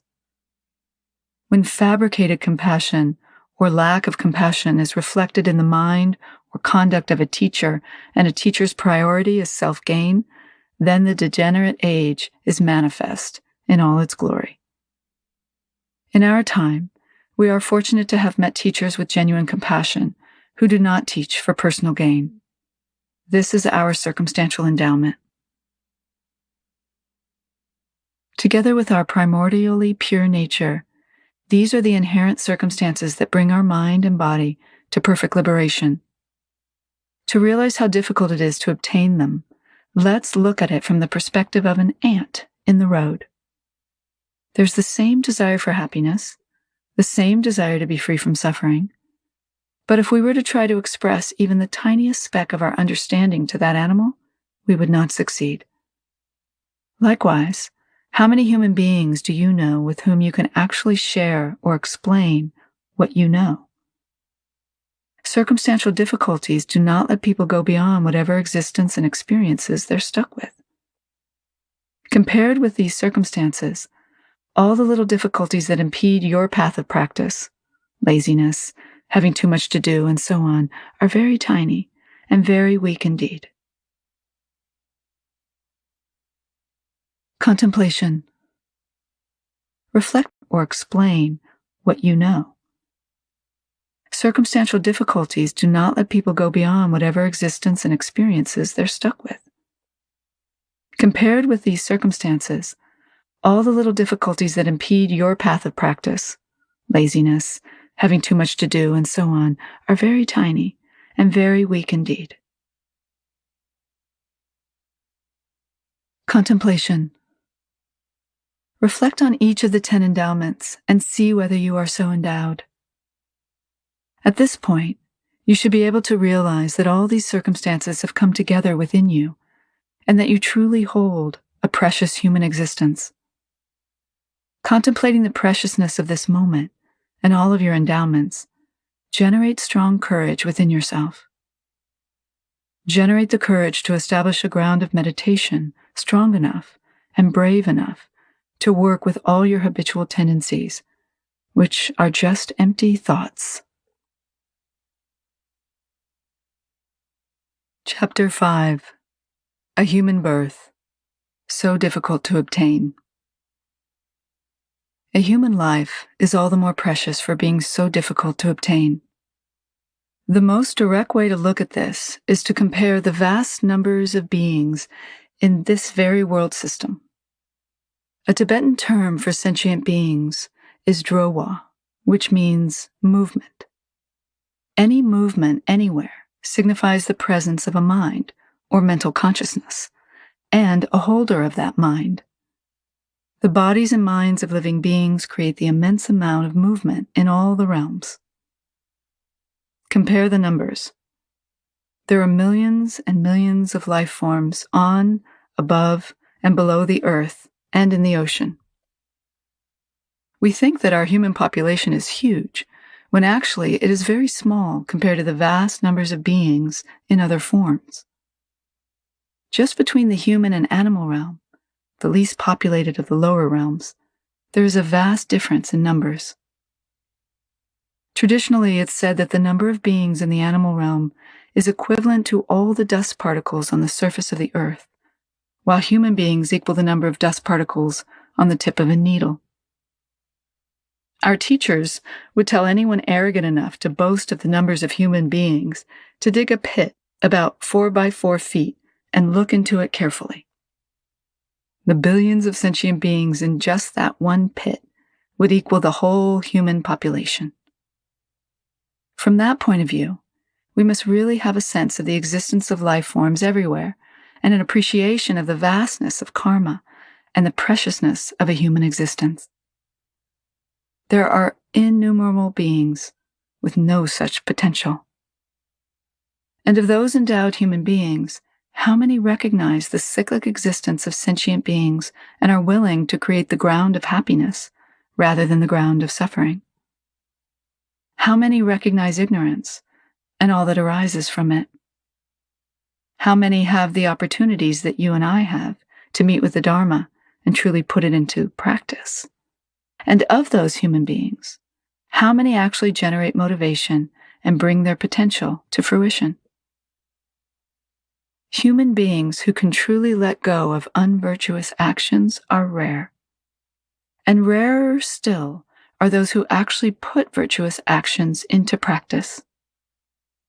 Since we have this rare potential and opportunity, no matter how weak we are or how many difficulties and habitual tendencies we may have, we have far better circumstances than millions and billions of sentient beings moving about at this particular time.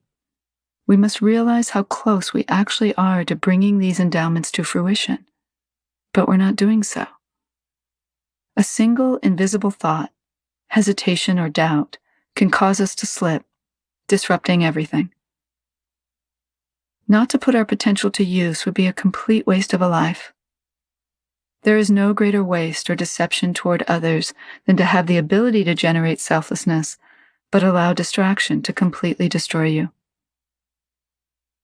The understanding that should arise from this is, do not waste a moment of this life.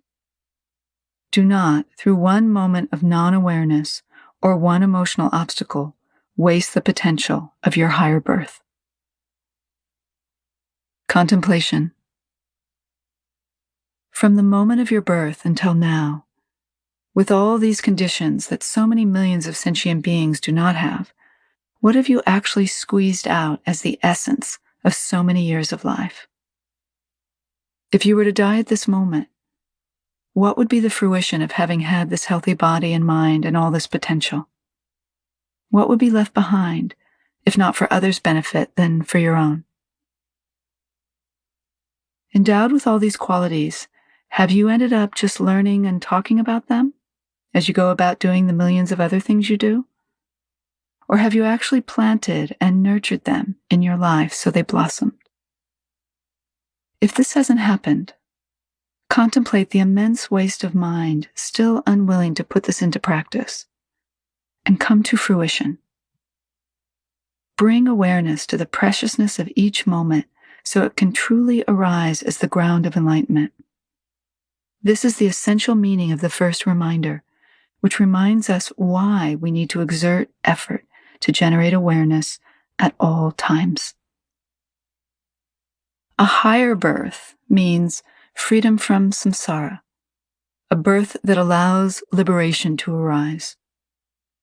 The cause of such a favorable birth, according to the Madhyamika, middle way school of Buddhist teachings, is based on ethics, or discipline. In this case, discipline means binding all of our human qualities together with awareness. The binding factor of awareness will bring them to fruition. It will allow us to abandon anything useless or destructive to our human qualities and to cultivate that which will bring them to fruition. Awareness is known as the foundation of liberation, upon which we can bring the 18 qualities to fruition. What are the benefits of bringing a precious human existence to fruition? Only a human being can create the favorable ground of karma leading to birth in the higher realms. As a result, this present life could lead to more favorable circumstances in the next, or at the very least, a better tomorrow, or a better old age. Favorable circumstances can arise only from the ground of positive karma. Fruition depends on a cause. The causes of favorable circumstances are virtuous actions of body, speech, and mind. And a positive cause cannot be created without awareness. Awareness is the actual discipline that puts positive karma into practice. We can also talk about lesser and greater fruition. Lesser fruition is the attainment of our own liberation.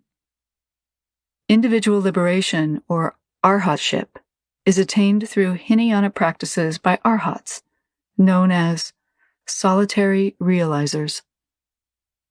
But even this liberation cannot be attained without bringing all 18 qualities to fruition through the practice of Dharma. The greater fruition is that of a bodhisattva, a fully enlightened, compassionate being who benefits all sentient beings. We cannot attain the fruition of a bodhisattva without the cause of a human birth. So no matter what we aspire to, from temporary happiness in this life to the attainment of absolute liberation, the fundamental requirement is a precious human birth endowed with the 18 qualities. Having attained this precious human existence, like a ship that crosses the ocean of samsara, without falling into distractions or laziness of mind through ignorance, allow yourself to awaken to the preciousness of this moment. It is not in planning for liberation that liberation arises. Liberation arises from the wakefulness of each moment. This very moment is completely endowed with all the favorable circumstances we need for enlightenment. If and when awareness is not generated, it's only because we're unaware of these fundamental qualities, which therefore are not fully utilized.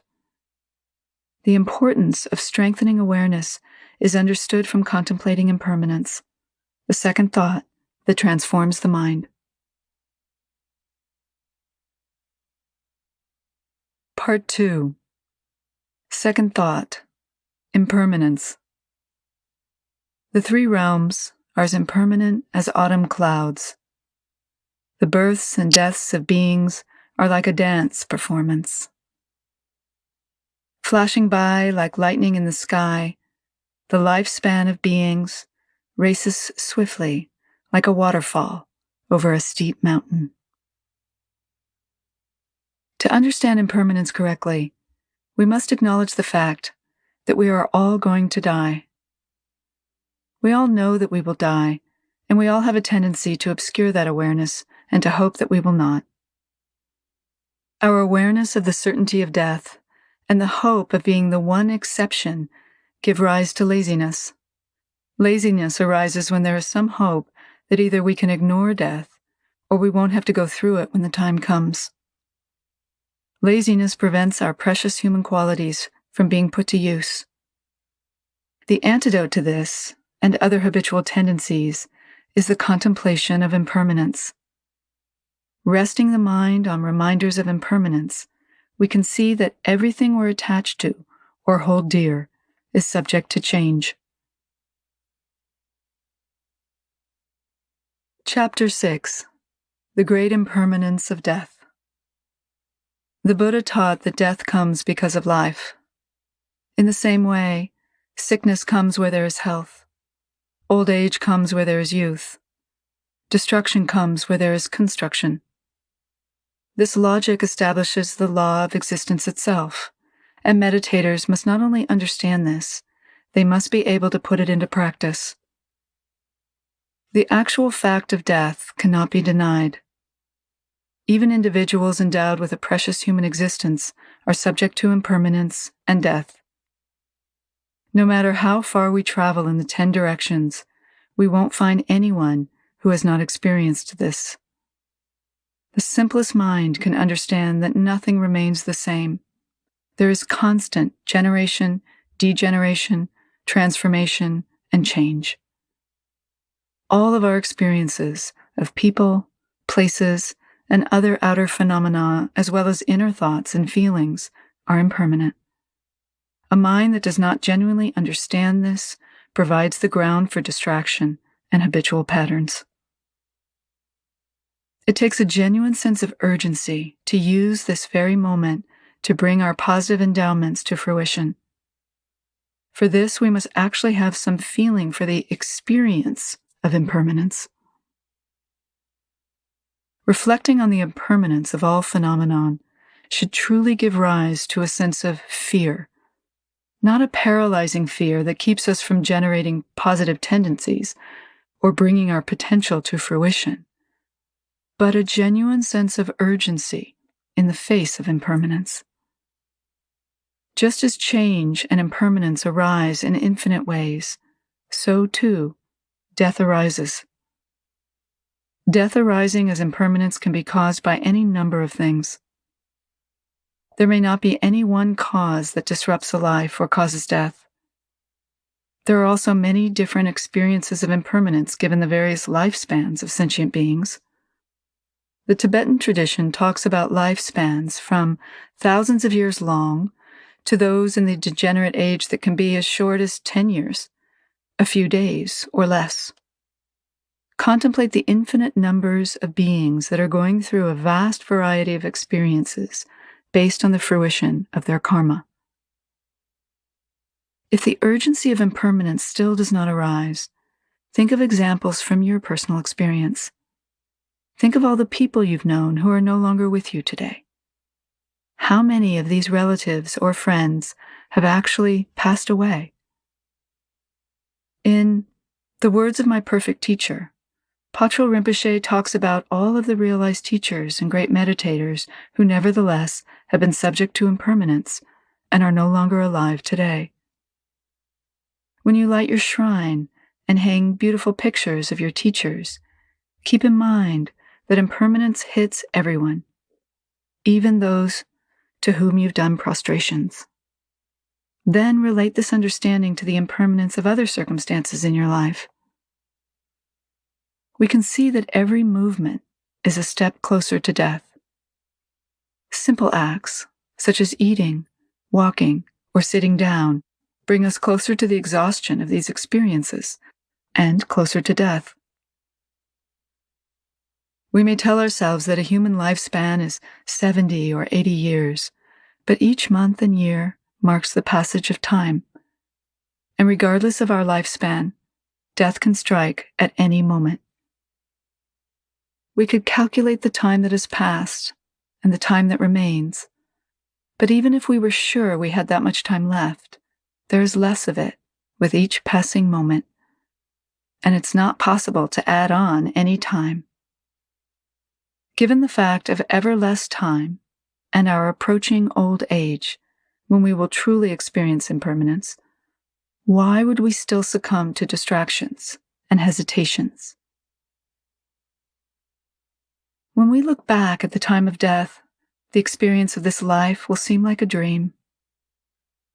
And, just as with our nighttime dreams, it will seem useless to have put so much effort into it. The fear we experience in a dream is gone when we wake up. Feeling afraid was just an unnecessary exertion of effort, causing us to lose sleep. When we look back on our lives at death, the amount of time we spent in hesitation, aggression, ignorance, selfishness, jealousy, hatred, self-preservation, and arrogance will seem like an equally useless exertion of energy. So, be able to regard all these illusory thoughts and concepts as dreams.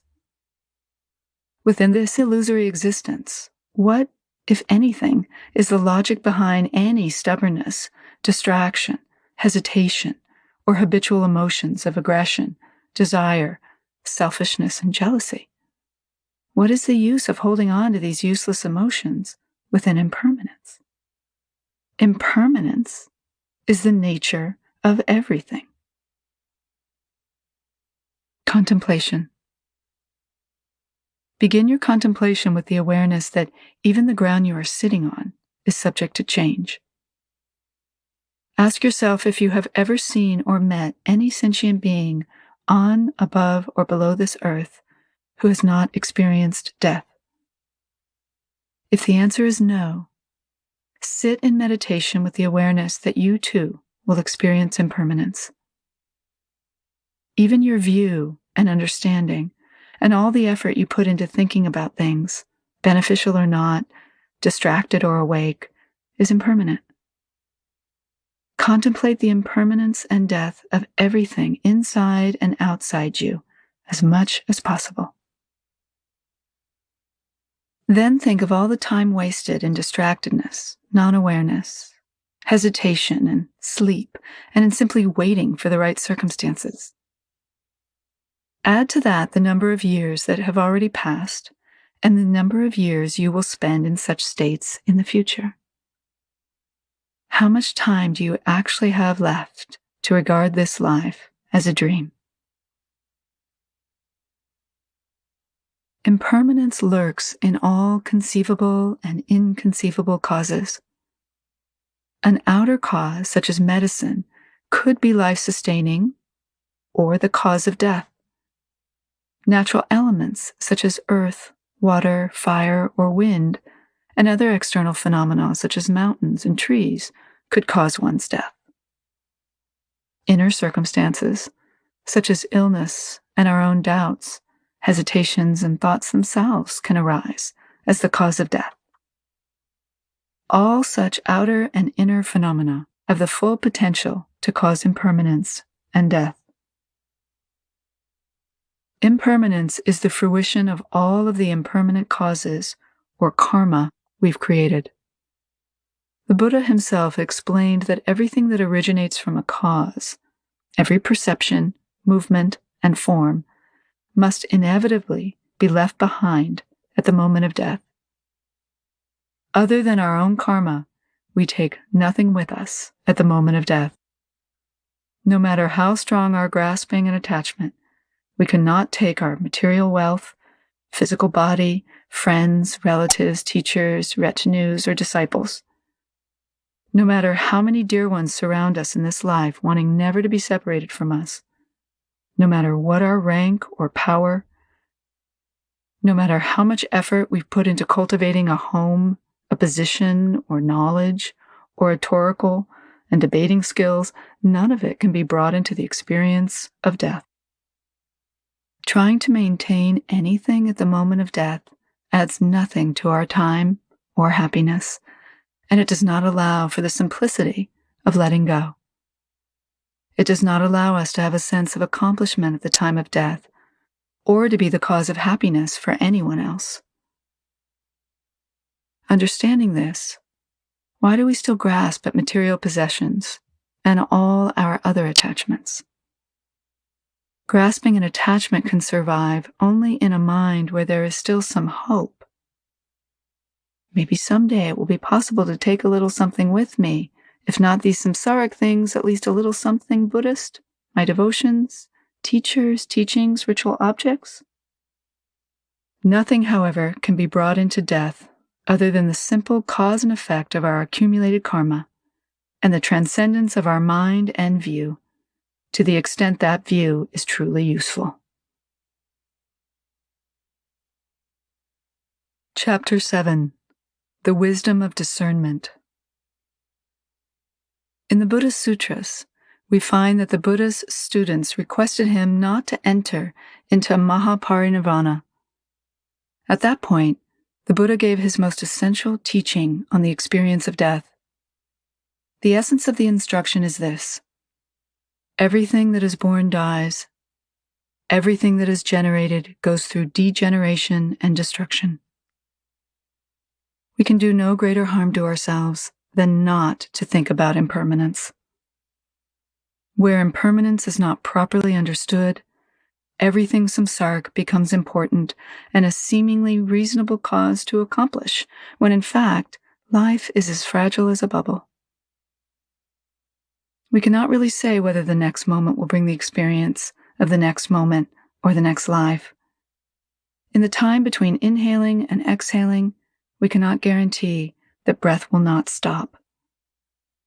The causes of impermanence and death are many.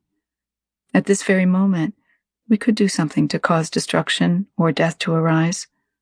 We cannot really plan ahead as far as tomorrow, let alone the next 10 or 20 years. If the mind is obscured by ignorance at the time of death, it will create more ignorance. If we respond to the experience of impermanence with complete openness and selflessness, however, our understanding will be the foundation of liberation from suffering. Contemplating impermanence gives rise to the wisdom of discernment. With this, we can truly discern between useful activities that bring about genuine goodness and useless activities that are of no benefit to anyone. Seeing the enormous amount of time and energy we spend in useless activities, we can turn our mind toward Dharma, which is an activity that is truly fruitful and beneficial for sentient beings. Contemplation. In such a fragile and changing existence, what distraction, laziness, or ignorance is important enough to dismantle the awareness needed to rest in your fundamental nature? Contemplating impermanence, focus your mind on this. If death occurs at this moment, what is most essential? What will truly benefit yourself and others? Will any of the concepts, hesitations, or distractions that you allow to rule your life truly make any sense at the moment of death? And if holding on to such things won't help you or anyone else at that moment, why would any sensible human being with such precious endowments continue to be enslaved by them? At this moment, you have the potential for control. You can take this opportunity to bring your potential to fruition. To do this, you must let go of any stubbornness and grasping at notions of solidity where there is none, and bring whatever arises into genuine awareness, inseparable from Buddha mind, your enlightened essence. It is not only in death that we see constant change. Time is constantly changing. Thoughts are constantly changing. Constant movement prevents the mind from ever coming to rest with complete certainty that it is not subject to impermanence. Nevertheless, we continue to assume that time is solid, thoughts are solid, our movements are solid, and this self is solid. Mistaking that which is impermanent to be permanent, we come up with a mistaken view, based on which we try to solidify things that are constantly in flux. Time is a simple example of this. We usually think of time in terms of past, present, and future time. Each of these notions requires the existence of one moment that stays still. We base our solid sense of time on a single solid moment called present time, and any other moment is past or future. Proving this, however, is impossible, since there is no such thing as present time. The stream of time is constantly changing and not solid. As soon as you think of the present, it is already past. In the same way, thoughts are constantly in flux. As soon as we think a certain thought, and then busily base our judgments on it, its inner essence has already moved on. The movement of the initial thought creates a second thought, and by the time we recognize it, the second thought arises as a third thought, and so on. And what about this seemingly solid self? Nagarjuna describes how even the great and massive civilizations of this earth are completely dismantled, changed, and impermanent as dust particles, blown away by the wind. Whole world systems collide and collapse and become extinct. Compared to that, any arrogance based on the seeming solidity of a single impermanent self would be quite unnecessary and a mark of ignorance. But we have come to believe in the solidity of our emotions and to base our judgments on them. From the belief in a solid self, which can even be posited from the standpoint of impermanence, grasping and the logic of grasping arise. Because we think we have cause for grasping and an object to grasp, endless displays of selfishness and emotions create further distraction from the fundamental ground. We will continue to generate selfishness and unkindness as long as we maintain some cause. Jealousy has a cause. Hatred has a cause. Aggression has a cause. These are the depths of ignorance to which the minds of sentient beings can go. Although selfishness has no actual cause or location, we still feel that ultimately, somewhere inside, there's a secure storeroom where attachment is quietly hidden and all of the things we want to hold on to are stacked and inventoried. But if everything is in a constant state of flux, what could we possibly find to protect or maintain? And how could we possibly store anything? All of the emotional displays that we try to maintain are nothing but suppositions of mind, a mind that hasn't understood change. Contemplation. Allow your mind to go further into a sense of death, arising in each passing moment. Every move you make is an indication of change and impermanence. Each moment you sit in meditation, manifold degeneration, destruction, and change take place. In light of this, any tendency to still feel separate from impermanence and change would be absolute ignorance, which would prevent clear understanding from arising in the mind. Remain in meditation with a genuine awareness of constant impermanence and the urgency arising from this.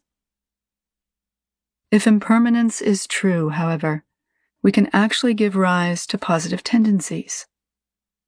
If change is the very nature of all outer and inner phenomena, there is no basis for any confidence in a solid self, and no need for any logic to defend or protect it. Why then would we generate anger, for example?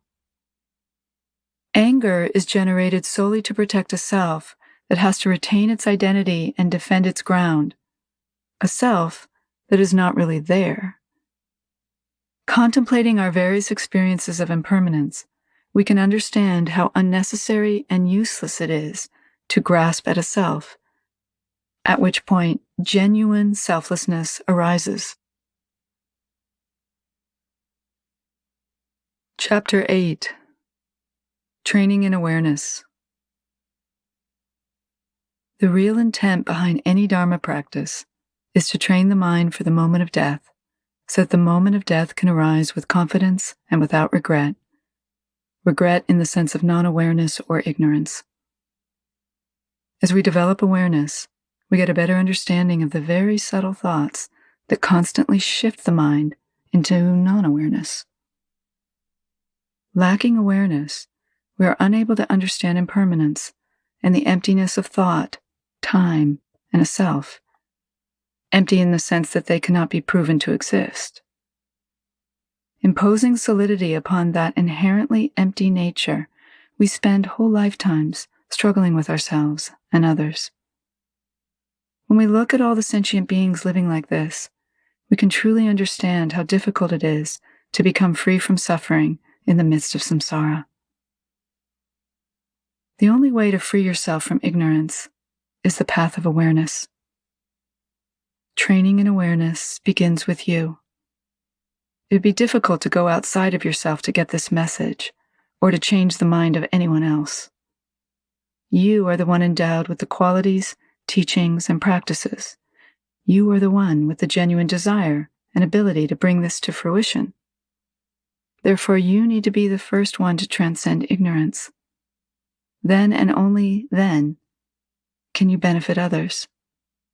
This is the reason we contemplate impermanence. Knowing that all sentient beings desire happiness, we're unable to generate happiness because of non-awareness. How can we overcome suffering? How can we gain happiness and be the cause of happiness when the basis of our every action is completely contradictory to that? In a single moment, there can be so many stains of ignorance and shades of hesitation. If we're awake enough to recognize these subtle shifts, we will find that the big things we think of as the cause of samsara, gross emotions of anger, ignorance, desire, hatred, and so forth, are not really the problem. They are second or third-hand results of non-awareness, which is the core essence of distraction. Recognizing that shift is called training the mind. For this, we emphasize training in meditation. The point of your meditation, or devotion, or practice of any kind, is a clean, precise understanding of the subtle shifts of mind that generate the gross emotions of ignorance, desire, or hatred. Recognizing this, you will be able to maintain clear awareness. Contemplation. What matters most in meditation is the quality, not the duration of your practice. You could spend hours in meditation still enveloped in a contaminated view of something to hold on to, an identity to maintain, and the same habitual grasping. This is just pretense, just the form of meditation, and not the genuine transcendence of mind. If you sit for only 5 minutes, see if you can remain within mindfulness and compassion, completely free from self-grasping for those 5 minutes. The path of awareness begins with the 4 reminders. Think carefully about impermanence and the preciousness of human existence, and not just in terms of, yes, this is true, yes, that happens. Otherwise, you'll spend your life saying, of course everything is impermanent, and yes, he or she is dead, and of course I'm not confident that when I breathe out, I'll breathe in again. This kind of belief is not what we are talking about. These are just clues or steps to contemplation. The important thing is to reach a point where our hearts are truly shaken by a genuine sense of fear. Fear in the sense that impermanence arises with every moment. This brings a starkly naked awareness of just how silly this great arrogance is that we have about my life, my views, my understanding, my hopes and fears. When that shift of the heart actually happens, we will glimpse for the first time the real importance of all the teachings and instructions. And from then on, we will not need anyone else to tell us about the truth of impermanence.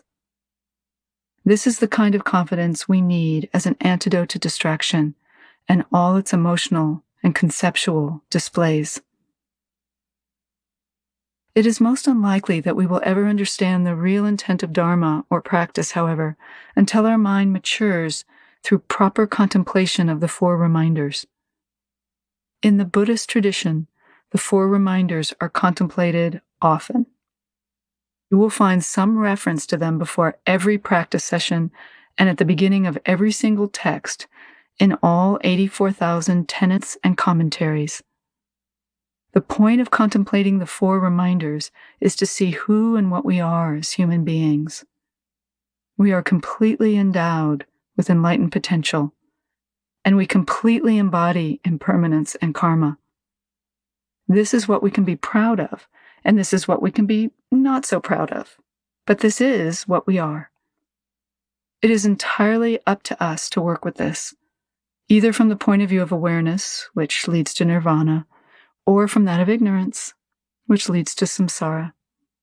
This is the reasoning behind samsara and nirvana, existence and enlightenment. Because of our inherent Buddha nature, the choice is always ours. The only question is whether we choose the path of wisdom or the path of ignorance. There is no reason for anyone to go willingly into ignorance when there is wisdom. Remaining within wisdom, using any support that best brings this about, is the life of a Buddhist practitioner. If being spiritual and using spiritual terms inspires you, then by all means add the Buddha and all the Buddhist teachings to your life. If it inspires you to simply be who you are and practice as you are without any spiritual terminology, that's fine too. The essential thing is to get down to using your life properly. Contemplating the preciousness of human life and the impermanence of all things brings us to the next reminder, the suffering of the 6 realms of existence. Part 3. Third thought. The suffering of the 6 realms. Overpowered by existence, craving, and ignorance, all beings, humans, gods, and beings of the 3 lower realms, circle unwittingly in the 5 realms of existence, like the spinning of a potter's wheel. With the understanding of the truth of impermanence and the inevitability of death comes another very important realization. Our next experience will arise as the fruition of the karma we create at this moment. This brings us to the 3rd reminder, the suffering of the 6 realms of existence. Chapter 9. The 6 realms of existence and karma. Most human beings, no matter how good our intentions, do not understand the suffering of others. It is difficult even to imagine the kinds of suffering described in Buddhist texts. Yet we aspire to selfless compassion for all sentient beings. Without a proper understanding of suffering, however, it's difficult to practice selflessness, and boasting of selfless compassion would be a lie. Unbiased compassion must be based on an unbiased understanding of suffering that completely encompasses all sentient beings. What is a sentient being? All sentient beings have the capacity to move and to desire, if nothing else, happiness instead of suffering. No being wants to experience pain or to be taken from its existence, which, no matter how bad it may seem to us, is just as important to that being as our own is to us. What is suffering? For most of us, it's the feeling that our wishes aren't being fulfilled, or that not everyone likes us, listens to us, or does what we want them to do. It's painful, and we call it suffering. Some of us suffer a bit more with the pain of disease, divorce, or bankruptcy. We may suffer the loss of a job or fail to find the right husband or wife. This does not compare to true suffering, however. If we were to see suffering for what it truly is, we would be genuinely shaken, and from that moment on, we'd have no problem with revulsion toward the 6 realms and no further attachment to them. Consider, therefore, the kindness of all the teachers who have put into words the manifold suffering of sentient beings. Most of us have never truly experienced this kind of suffering, or the sense of urgency that arises from it. Therefore, we will still make excuses. So many things seem to carry more weight than freedom from suffering and wanting others to be free from suffering. Because of ignorance, sentient beings are unable to create good karma or abandon negative karma. For this reason alone, no matter how much we hope for happiness, happiness will not come. And no matter how much we don't want to suffer, the suffering of samsara will continue. Contemplating the 6 realms, we understand that samsara is suffering, and suffering is created by sentient beings. When we understand the immensely diverse ways we create and experience suffering, we will realize the importance of creating the ground of positive karma upon which liberation can come to fruition. Contemplation. As a meditator, relax the stubbornness of your mind and extend your mind beyond what your senses can perceive. Appreciate the presence of millions of living beings in whatever forms they exist. There are sentient beings as big as mountains, and others so small they cannot be seen with our eyes. Each of them possesses a body and mind with hopes, fears, and the aspiration to sustain its existence. Each one creates karma that comes to fruition as a particular samsaric environment, and each one desires happiness and freedom from suffering. In spite of this, all of them are stuck in ignorance and unable to recognize that the ground of happiness is created from positive karma. Contemplate their immeasurable sufferings, which are more than you can read about or understand. The 6 realms are divided into 3 lower and 3 upper realms. The lower realms are the hell, hungry ghost, and animal realms. The upper realms are the human, jealous god, and god realms. There are many different explanations of these realms, but I'm aware of none more clear and direct than Khandro Rinpoche's in The Words of My Perfect Teacher, where each realm is described as a particular experience of suffering. Some people think of the 6 realms as psychological or imaginary states, and some even try to include all 6 realms within the human realm experience. They think, for example, that the human experience of extreme hunger and thirst is the same as the hungry ghost realm suffering, or that our experience of extreme violence, warfare, or pain are real hell realm situations, or that any great comfort, joy, wealth, and luxury are actually God realms, all within our own world system. But we should not mistake these human experiences for the 6 realms themselves. Our experiences of extreme poverty, hunger, and thirst are human, not hungry ghost sufferings.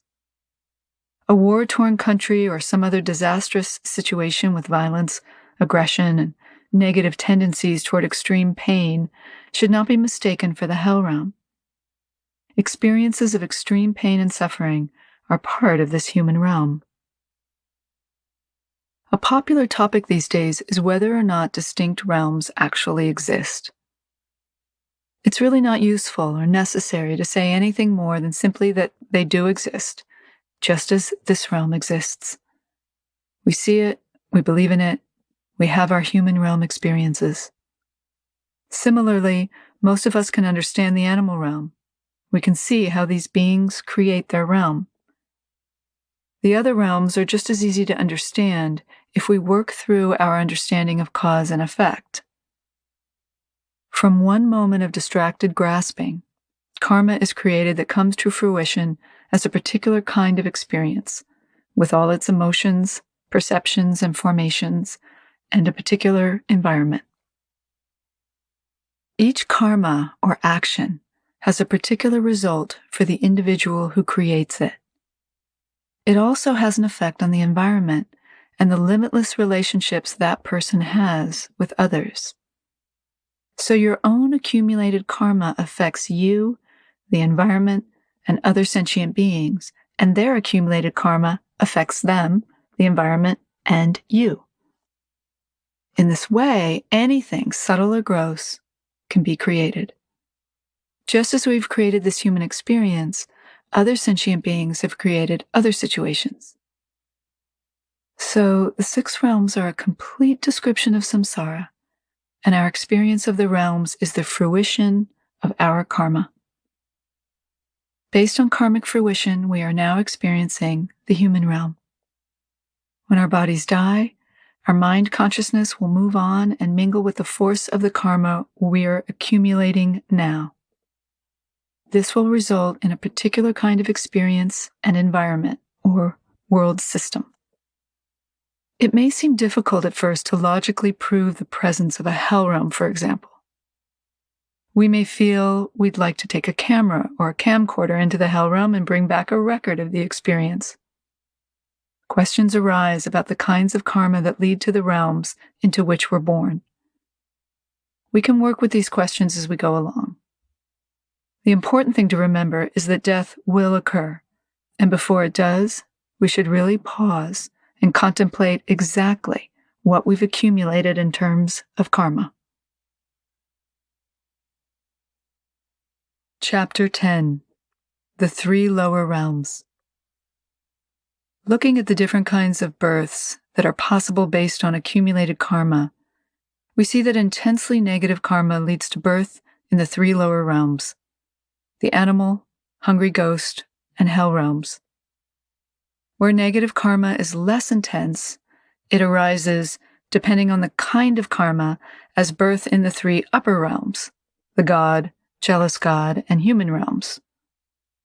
All 6 realms are within the samsaric cycle of existence, and none of them is free from suffering or the cause of suffering. To understand them better, we'll look first at the 3 lower realms, beginning with the hell realms. The hell realms. Just as good karma comes to fruition, negative karma comes to fruition, like it or not. A karmic fruition, such as a hell realm, should not be seen as a punishment. This is not the case at all. The Tibetan word nyawa, or hell realm, simply refers to the fruition of painfulness. It's the arising of painful experiences caused by the karma of creating pain. Any sense of fault here is the fault of non-awareness. When a human being, endowed with the ability to abandon unvirtuous actions, intentionally or unintentionally, doesn't make that perfect choice, a karmic seed is planted that results in some painful experience. If we sum up all the pain we could possibly experience into one realm, that realm will be called a hell realm. The karma that creates such an experience is said to be intense fear at the time of death. At the time of death, negative karma usually creates an experience of great fear, great regret, or utter confusion. This is due to the complete groundlessness of the experience and our inability to make any sense of it. The one thing human beings truly feel sure of is the ground. When we lift our foot, we're sure the ground will still be there when we put it down. We use the ground under our feet as a metaphor to describe certainty, something that no one can challenge. That certainty becomes a solid comfort zone that we return to again and again. A sense of stubbornness or rigidity develops as ego grasps at its solid ground. Grasping its solidity is like grasping at the ground of aggression or any other habitual tendency. We know that aggression is negative. Nevertheless, it's familiar ground, as is our knowing how bad it is. These familiar things create our ground of experience.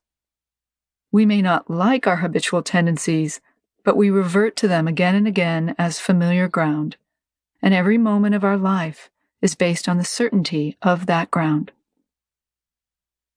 At the time of death, ready and willing or not, our ground is taken away.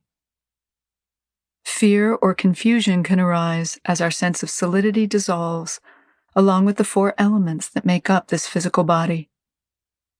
With the dissolution of the elements, the body no longer has any ground. Mind and thoughts are no longer there either, no matter how hard we try to cling to them.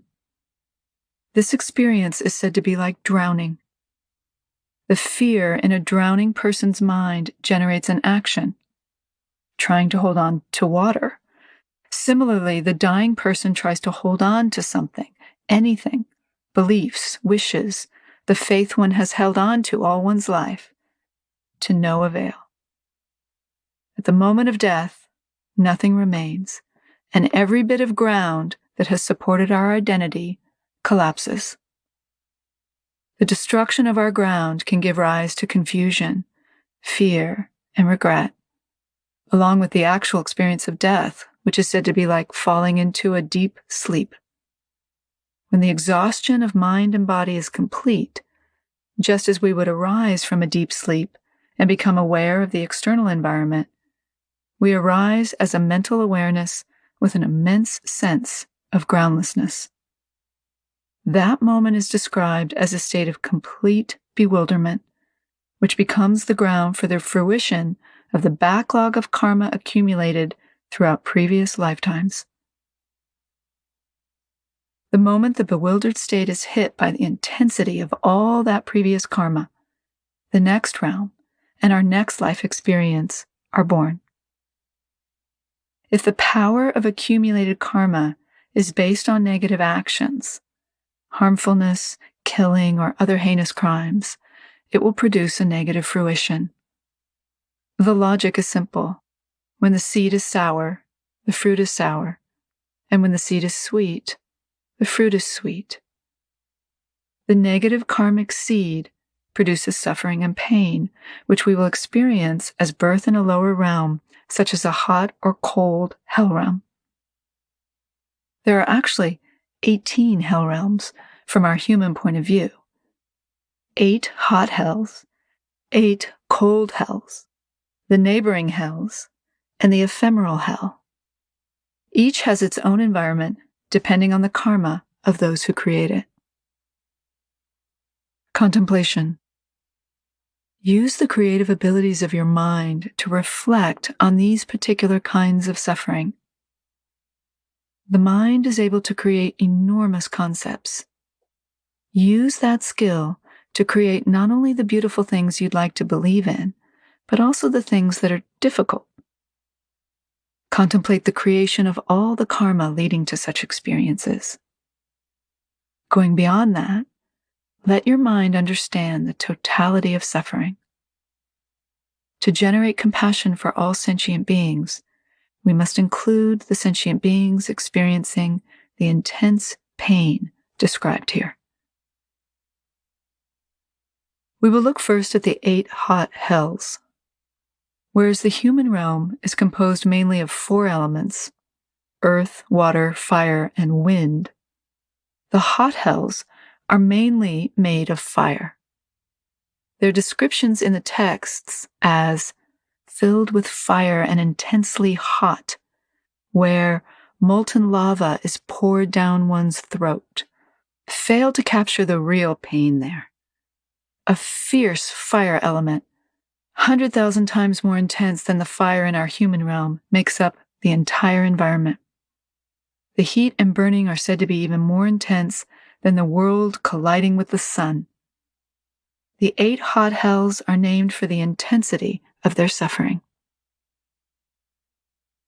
The first hot hell, known as the reviving hell, is made entirely of flames in all 10 directions.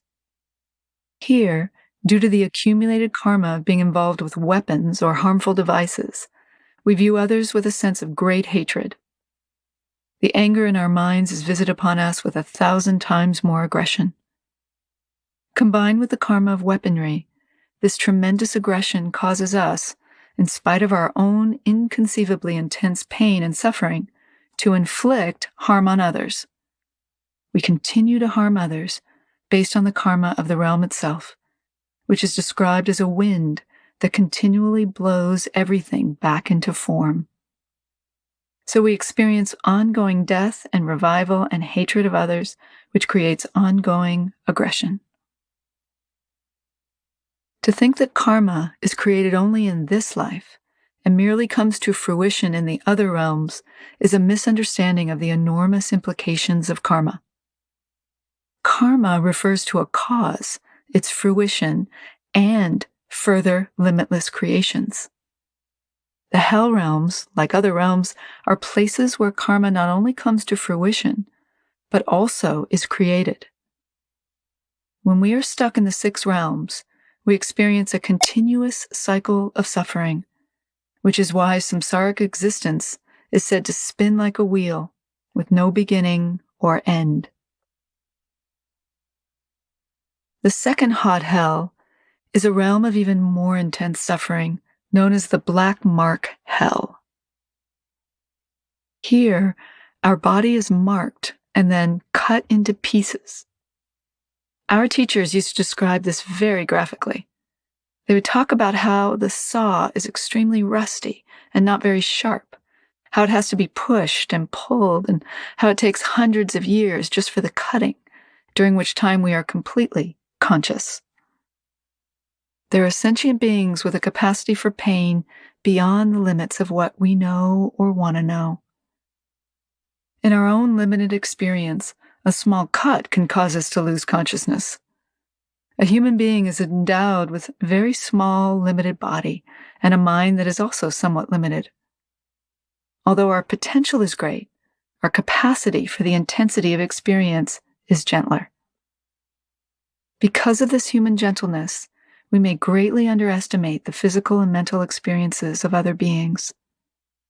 Beings in the hell or preta realms have vast bodies and minds, as vast, some texts say, as this universe itself. With such vastness, the intensity of pain is that much greater. The third hot hell is the crushing hell, where as soon as we become aware of our environment, our body is crushed between 2 mountains, which often arise in the form of lions, tigers, sheep, and other animals. Due to the karma of inflicting harm or taking life, we perceive these beings in enormous forms, such as large mountains, rising up to attack or kill us. When the mountains separate, we're revived, only to go through the same experience again and again.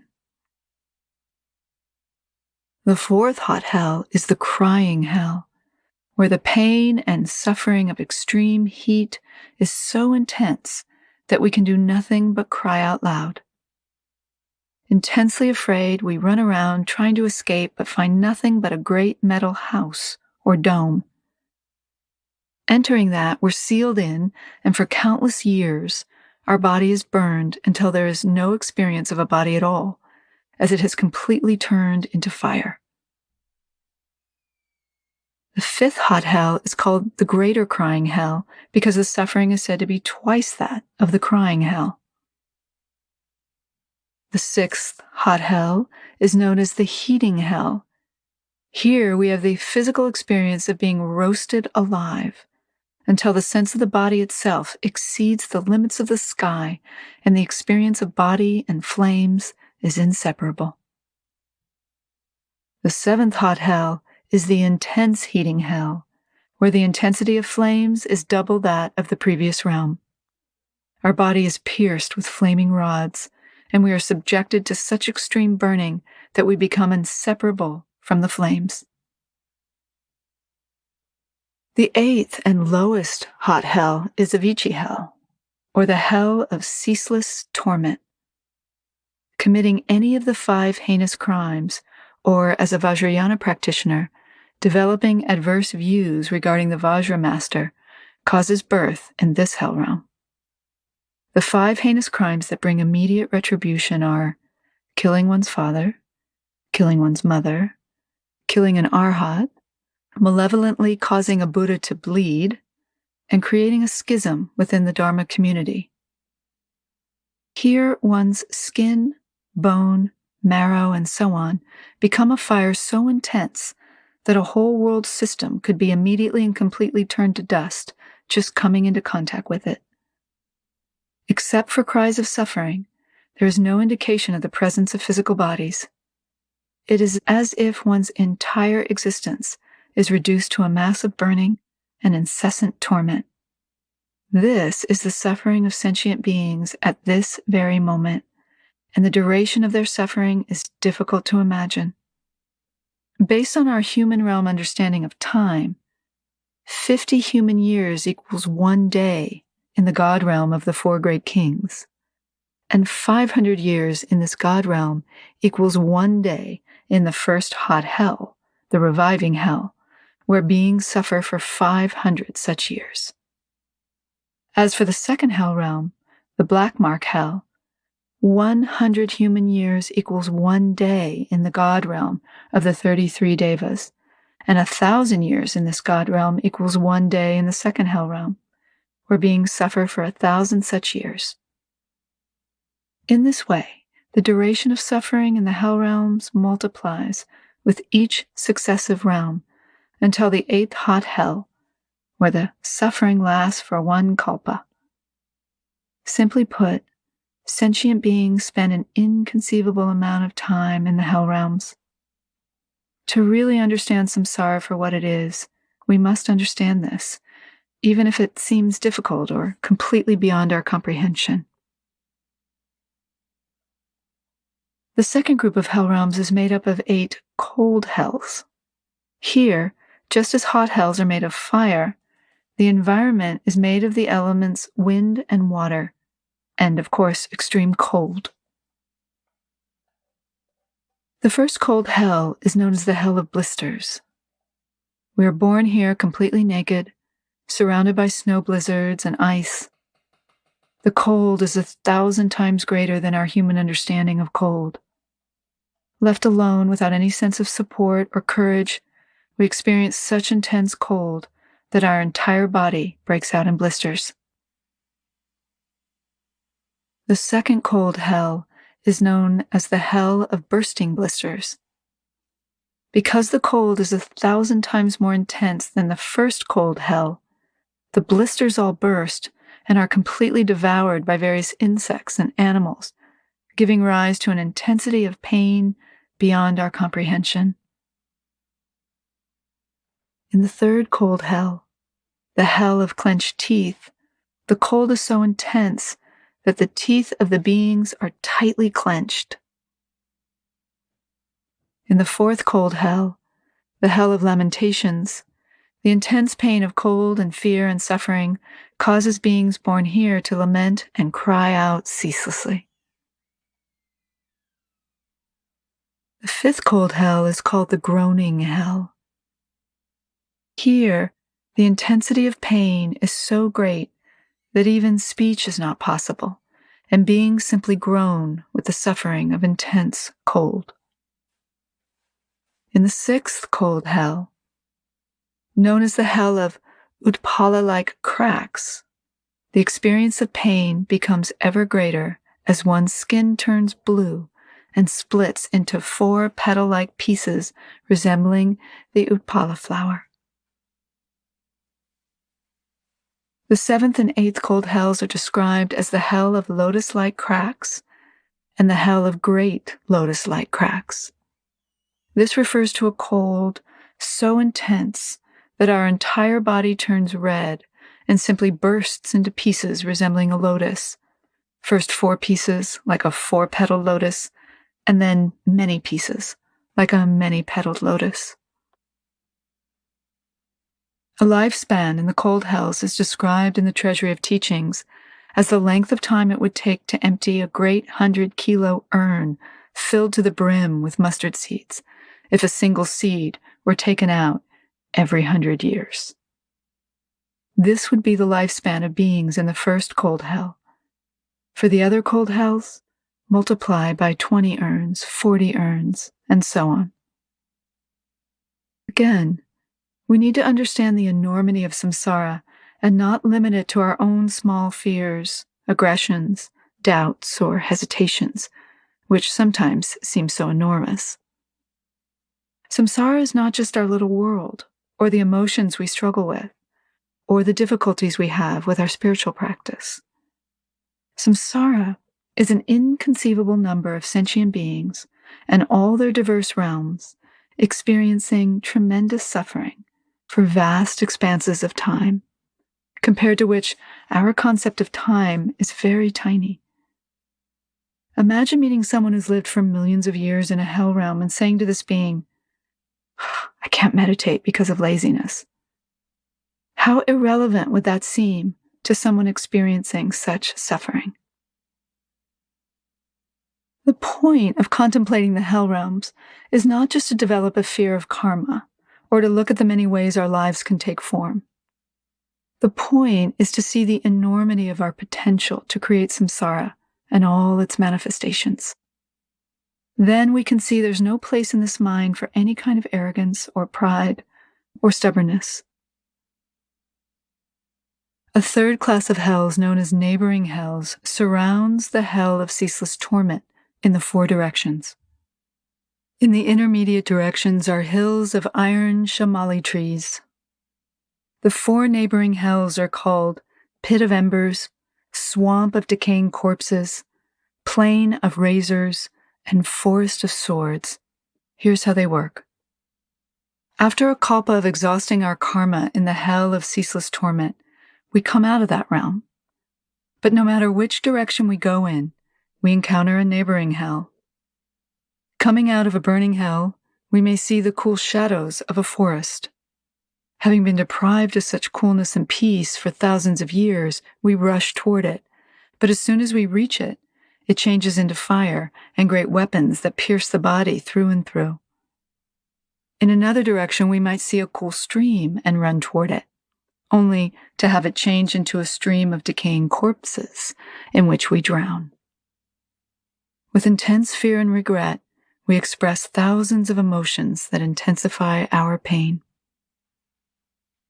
We might also experience being pierced and shredded as we respond to something known as karmic imprint, which is the sight of relatives and other familiar faces. This karmic imprint pertains especially to monks and nuns who have broken vows of chastity. Khandro Rinpoche describes it like this. You're at the base of a mountain looking up, where you see friends and family calling you. As you rush up the mountain, each rock, bush, and blade of grass turns into a weapon. In spite of being pierced and in pain, you continue to climb. Shredded to pieces, you arrive at the top, but nothing is there. Looking down the mountain, you see your family and friends at the base. Again, you rush toward them with the same painful result for thousands and thousands of years. This example shows the power of karmic imprint to pull us in spite of intense pain. Even when we know something is bad for us, a karmic imprint can lure us into continuing to harm ourselves. A negative thought, for example, might be undermining our basic sanity and destroying our life. Nevertheless, we allow ourselves to be pulled in and destroyed by the force of a grasping mind. Because of the pull of something as simple as an empty thought, we continue to harm ourselves in spite of intense pain, just as we do when we see our relatives or friends. We remain in these neighboring hell realms for a time that's impossible to calculate in terms of human life. The fourth category of hells is known as the ephemeral hells. The beings here are the only hell realm beings that can be found in the human realm. They may be born in the ocean, earth, rocks, or the many other places where various kinds of beings may live. Their suffering in these various conditions is very intense because every experience bounces back as a reaction 1,000,000 times greater in magnitude. Their experience of pain, for example, is 1,000,000 times greater than ours. For example, the consciousness of innumerable such beings could be born within a burning campfire, in the rocks, wood, and the fire itself, where they would experience being completely burned. They could be embedded in the rocks we walk on, or in an ordinary glass, table, or door. Any harsh action or sound, such as slamming the door, would cause them intense fear and pain. Trapped in such circumstances for countless lifetimes, they experience the overwhelming fear of being subjected to intense pain inflicted by others at any time. If the hell realms astound us, we must think about never creating the ground that gives rise to them. The only way to avoid the tremendous suffering of hot and cold, fear and pain, is to bring awareness to our actions in this life. As long as there is still life in this body and mind, we can still create the ground of freedom from samsaric suffering and generate compassion for the limitless sentient beings trapped in it. May the effort you exert in your practice arise as the cause of their freedom. May your awareness and realization arise as the ability to free them. The Hungry Ghost Realm. The second of the 6 realms is known as the Hungry Ghost, Preta realm. While aggression and anger are the main cause of hell realms, the main cause of the Hungry Ghost realm is selfishness and stinginess, or a lack of generosity. Like hell realm beings, hungry ghosts can experience a variety of suffering, but their main suffering is intense hunger and thirst. In the Hungry Ghost realm, our hunger and thirst are so intense that the entire body shrivels up until it no longer resembles a body. The throat is said to be as narrow or fine as a thin needle, but the belly is as vast as the sky. Because no amount of food and water can pass through this narrow throat or fill such a belly, we're completely unable to satisfy our hunger and thirst. The intensity of ongoing hunger and thirst render us completely incapable of moving. In the distance, we see a lake full of water and many different kinds of fruit and food, but we're unable to move toward them. Nevertheless, we make an intense effort, struggling with all our might for hundreds of years. When we finally reach that body of water and wonderful food, the lake dries up and the food turns to dust. Our extreme suffering is doubled by the nearness of food and water that can't be consumed. This gives rise to the further suffering of great regret. Our mind is very clear, and we're absolutely aware of the karma that led to this birth. These are said to be the outer experiences of sentient beings in the Hungry Ghost realm. The inner experiences of hungry ghosts are also described. Again, with a mouth as small as the eye of a needle and a belly as vast as a mountain, we spend hundreds of thousands of lifetimes trying to satisfy the burning pangs of hunger and thirst. If after all our effort we should manage to consume a drop of water, we cannot feel it in the vastness of such a stomach.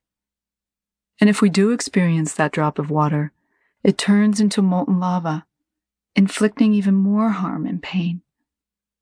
This is the experience of the inner obscurations leading to the hungry ghost realm. Furthermore, hungry ghosts are physically more delicate than human beings. Their body texture is so fine that any heat or cold is experienced 100,000 times more intensely than it is by human beings. So a hungry ghost's entire being is made up of suffering. A lifespan in this realm is said to last until the negative karma of being born here is exhausted. This could take hundreds of thousands of years. Centuries of wandering in incessant torment may pass without so much as a drop of water or a grain of food. The animal realm. The third of the 6 realms is the animal realm. This is an existence of great ignorance, fear, and pain.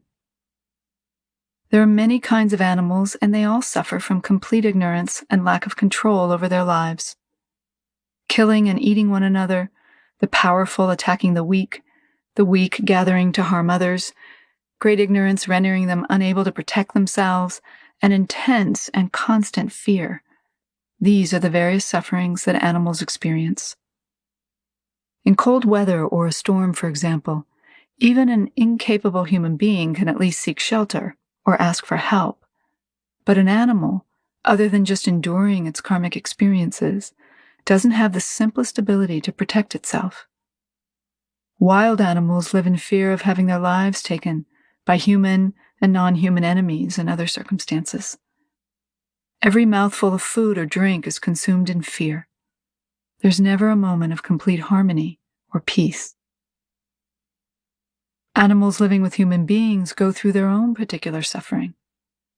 Apart from the few that have a semblance of a good life, most animals living with human beings are consumed for their meat, used for their skins and bones, or enslaved as farm animals or beasts of burden.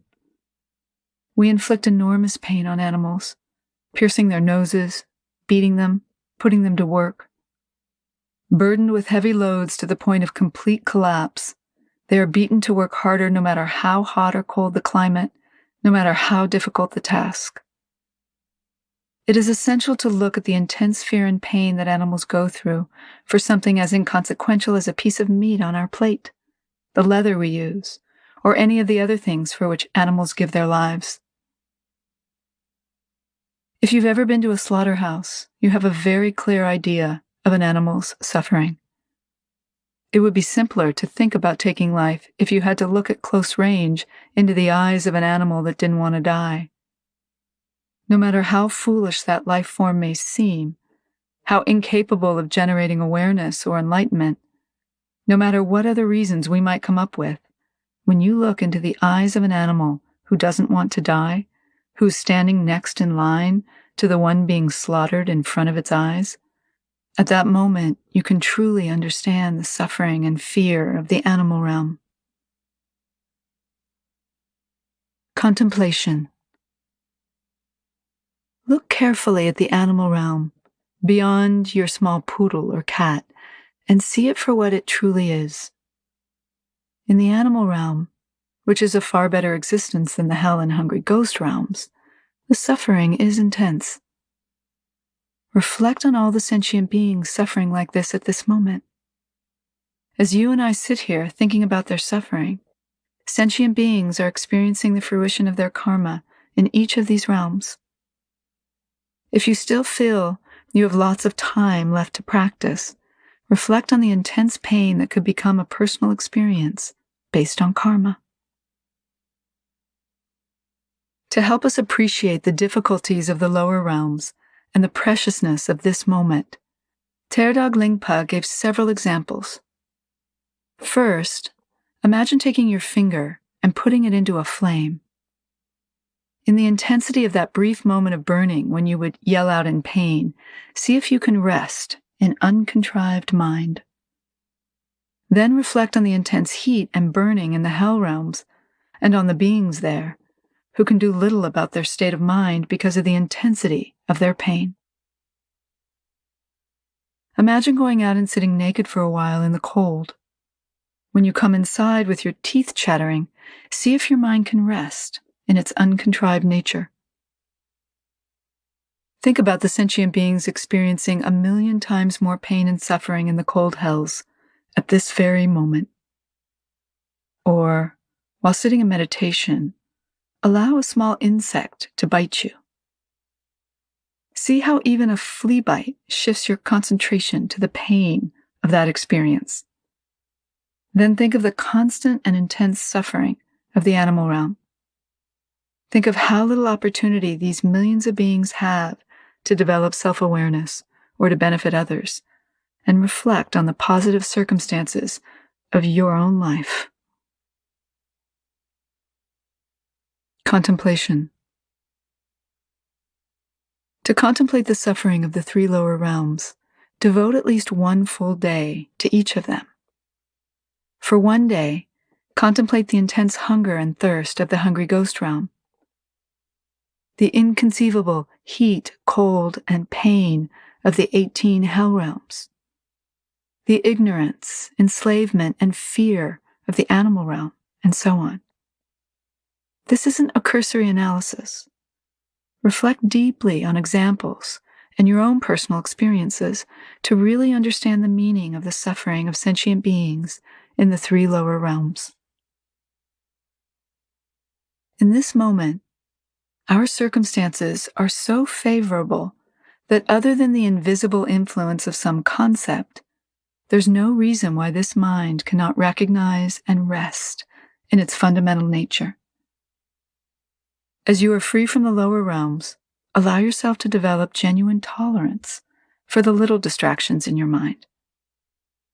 This brings us to the 3 higher realms. Chapter 11. The 3 higher realms. The 3 higher realms are referred to as the God, Deva realm, the jealous God, Asura realm, and the human realm. They are higher in the sense that, compared with the lower realms, there's less suffering.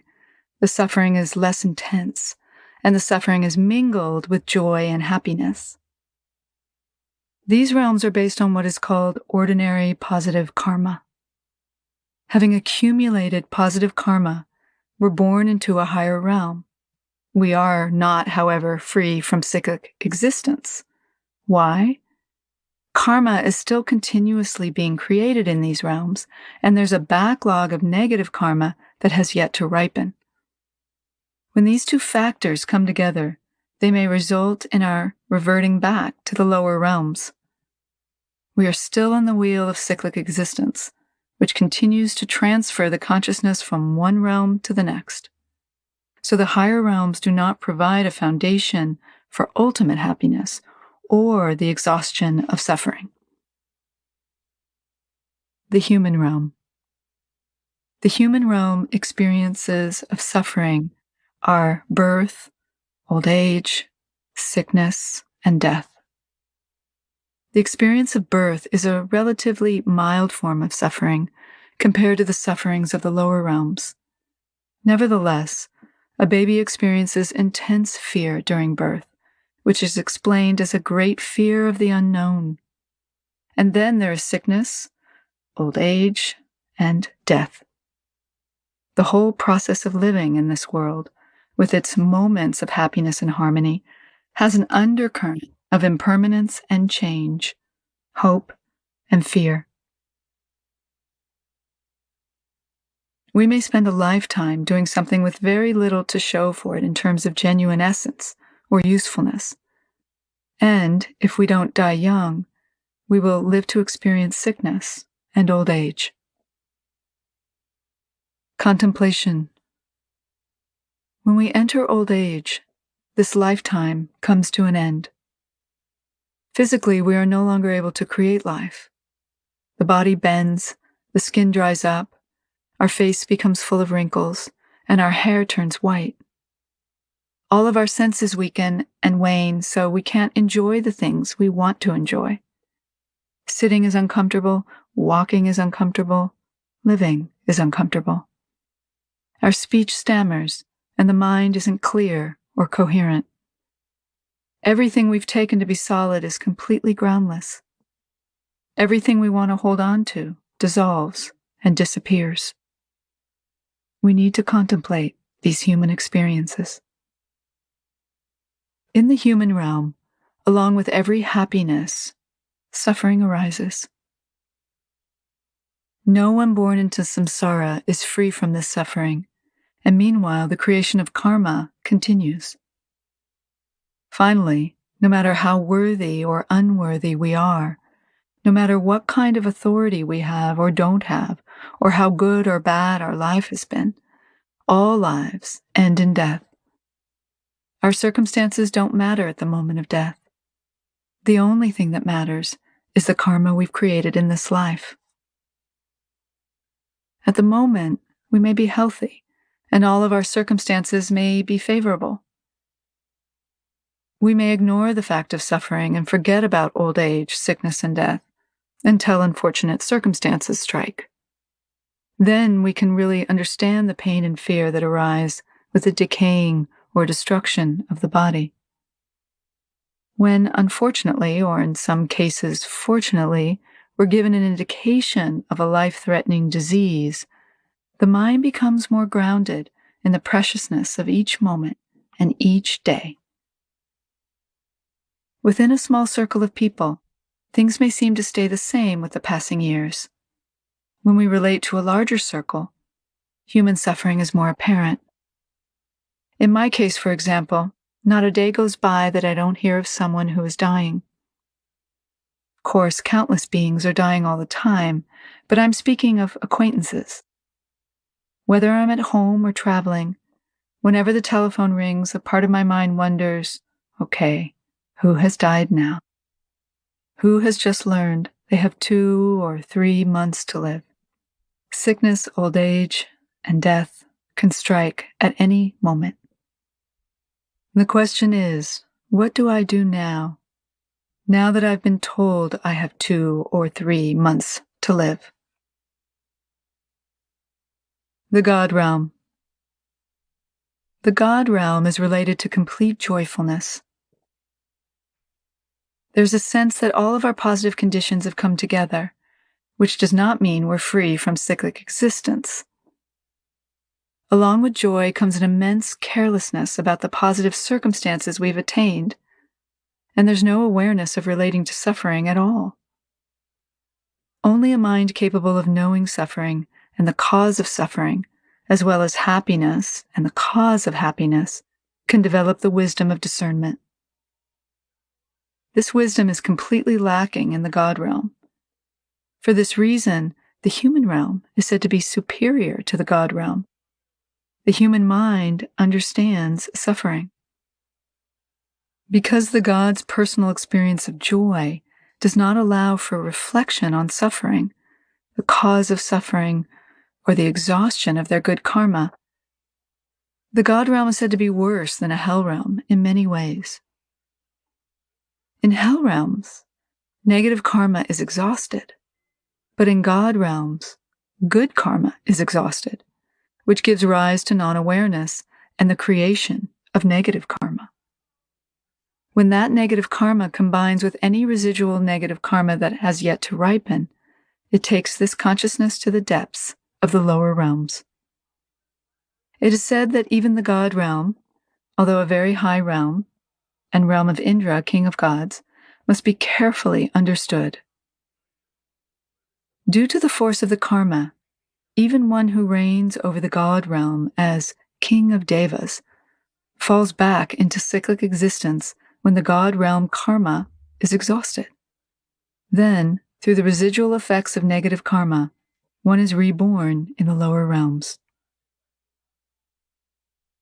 The gods in the various God realms suffer from exhaustion of all good karma through spending eons in a stupor of self-indulgence.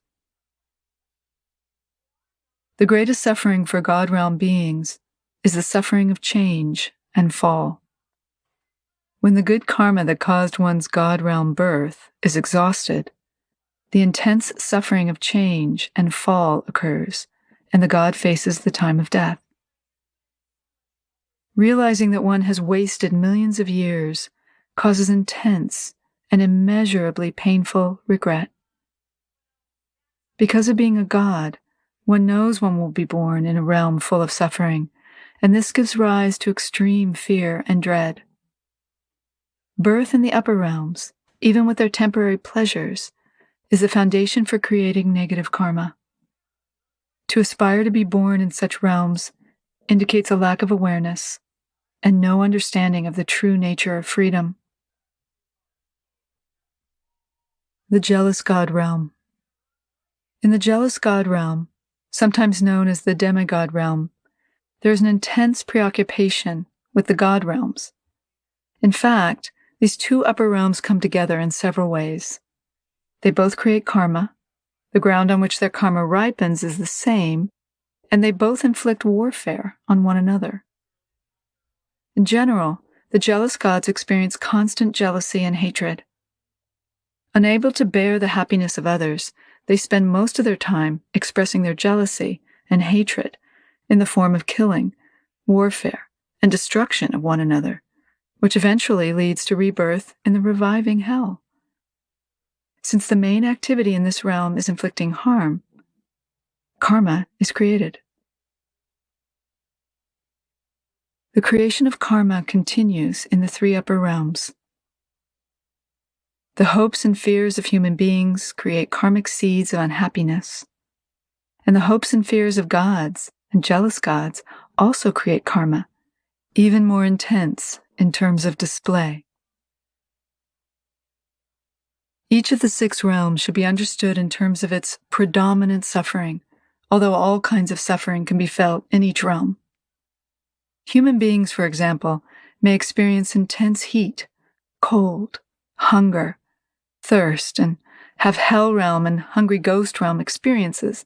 Nevertheless, our predominant sufferings are birth, sickness, old age, and death. Hell realm beings may experience hunger, thirst, and other kinds of pain, but their main sufferings are heat and cold. And hungry ghosts may suffer from heat and cold, jealousy, hatred, and fear, but their predominant suffering is hunger and thirst.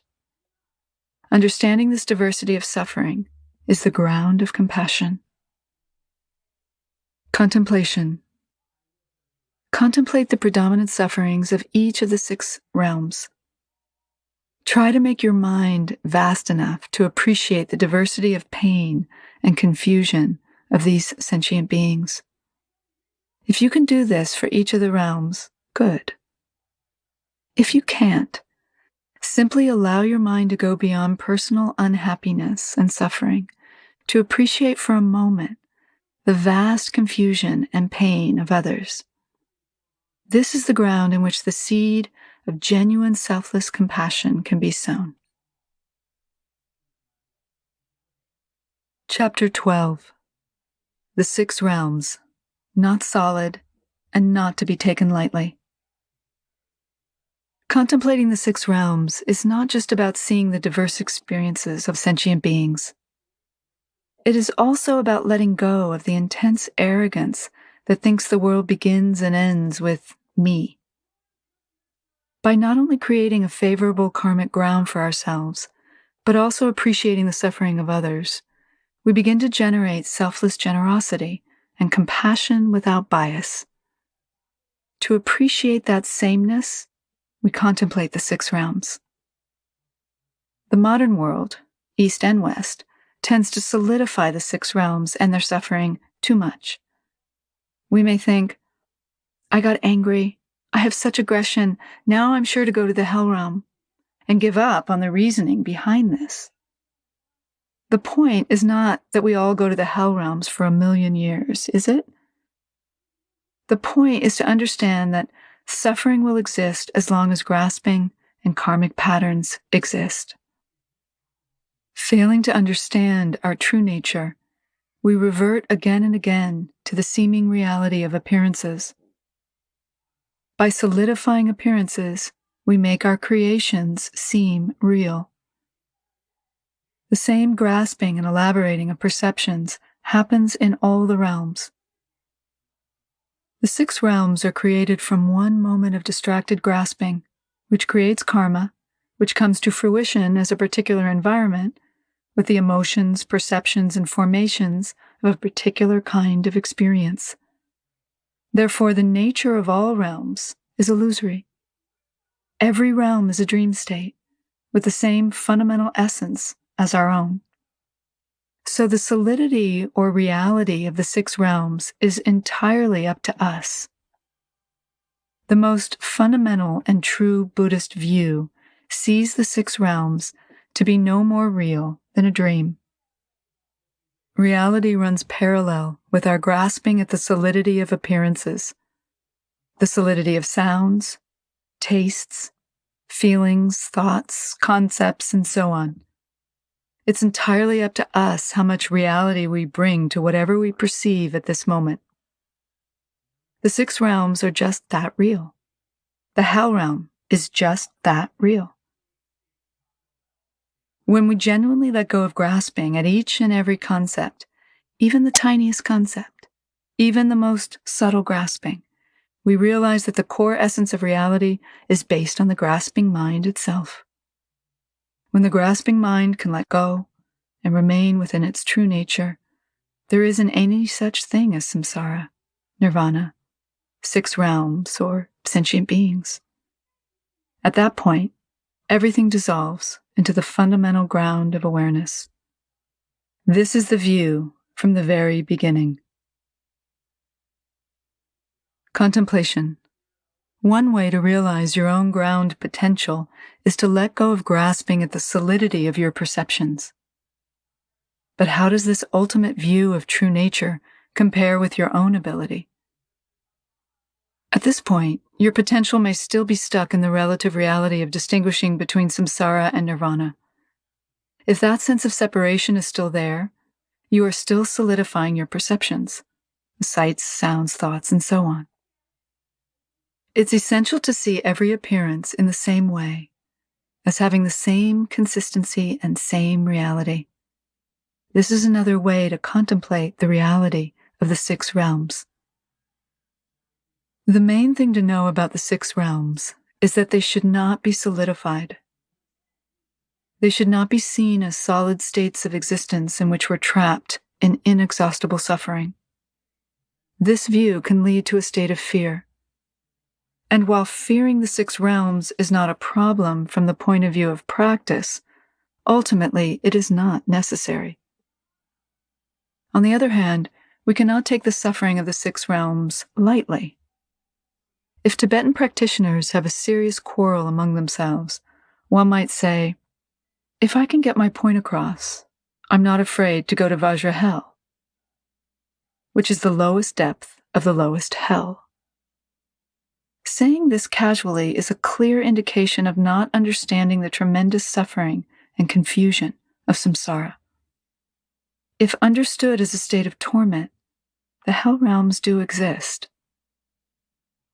We are talking about good, compassionate, responsible minds that shift from awareness in a moment of self-indulgence. As a result of that single karma, we could wander endlessly in a specific environment of suffering. From that perspective, when we talk about 1,000,000 years burning in fire or boiling in molten lava, we're really talking about 1,000,000 years lost in ignorance through a single moment of not understanding our innate essence. Greater than the suffering of the 6 realms is the complete waste of our time, energy, and abilities in that we're unable to help ourselves or anyone else. From that perspective, we cannot take the 6 realms and their relative sufferings lightly. We enter into the realms when our mind shifts away from the ground of awareness and begins to churn out negative karmas. At that point, hell realms and all the rest are possible. More important is the awareness we bring to this very moment. In this moment, we need not create suffering if we don't want to, which brings us to the next reminder: karma. Contemplation. A mind that wastes even a moment indulging in hesitation and non-awareness is simply unaware of the pain and suffering of others, and therefore incapable of generating genuine compassion. To be free from that ignorance, we must contemplate the suffering of the 6 realms and truly value this present moment. Now is the time to develop the ground of positive karma. Even if it's not possible to save or benefit billions of beings, we can at least do that.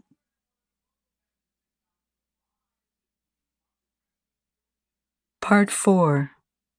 Fourth thought, karma.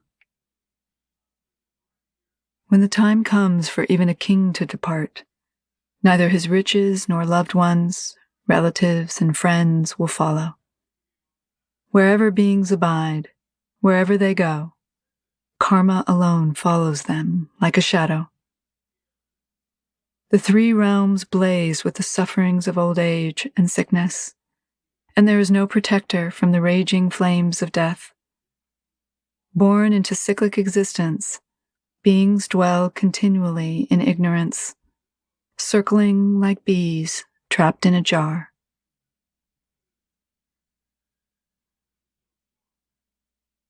We all know that everyone wants happiness just as much as we do, and that no one wants to suffer any more than we do. This understanding of our common ground is the basis of meditation practice and meditation in action. Gentleness, kindness, and unbiased compassion for all sentient beings are necessary simply because all sentient beings want happiness just as much as we do. But simply wanting it won't make it happen. For that, we must truly understand karma, the law of cause and effect. Chapter 13. The Law of Karma. Buddhism is a non-theistic philosophy. We do not believe in a creator, but in the causes and conditions that create certain circumstances that then come to fruition. This is called karma. It has nothing to do with judgment. There is no one keeping track of our karma and sending us up above or down below. Karma is simply the wholeness of a cause or first action and its effect or fruition, which then becomes another cause. In fact, one karmic cause can have many fruitions, all of which can cause thousands more creations. Just as a handful of seed can ripen into a field full of grain, a small amount of karma can generate limitless effects. Every conditioned phenomenon, human beings, the environment, and so on, is the effect of individual or collective karma manifesting in completely diverse ways. For example, we can talk about first karma, the reverberation of one karma striking or coming together with another. One karmic moment can immediately split into the 10 directions and 3 times, and each of those 10 directions can again explode into 10 more directions.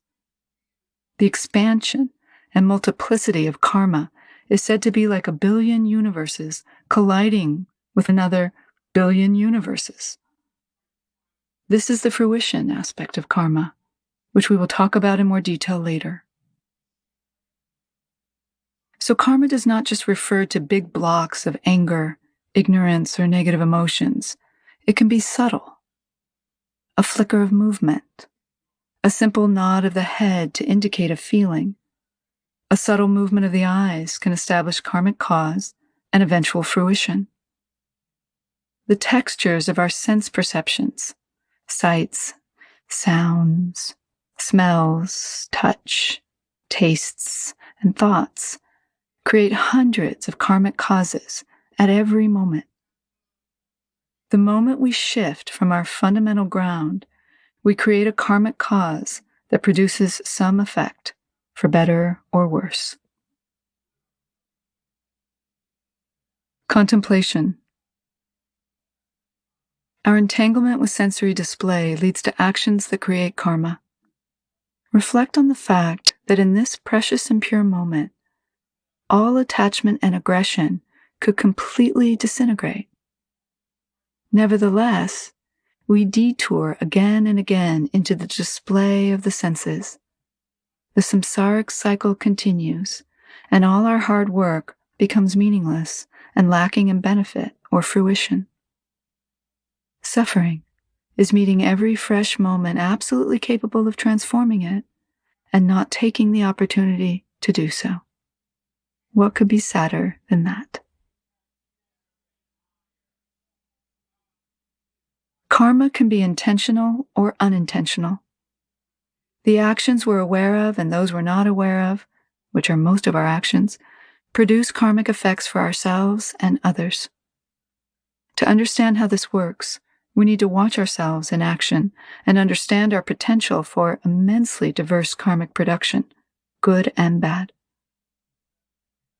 We can also talk about collective karma, the karma of many sentient beings bringing a lack of awareness to their actions can lead to the collective fruition of war, famine, and diseases that are experienced by everyone.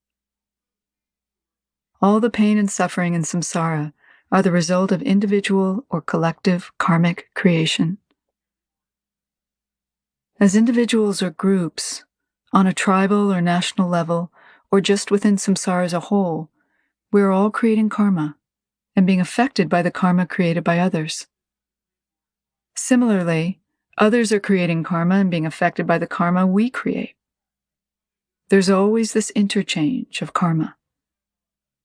At the same time, karma can be changed. Karma is exhaustible and impermanent. Chapter 14. Creating Positive and Negative Karma. The simplest way to understand good and bad karma is this. Virtuous actions produce virtuous results, and negative actions produce negative results. Good karma produces a good fruition, such as happiness, and bad karma comes to fruition as suffering. The fundamental discipline of Buddhism is to abandon unvirtuous actions and cultivate virtuous action. To know which actions to abandon, we need to know what unvirtuous actions are. In general, they are any actions arising out of non-awareness and self-clinging.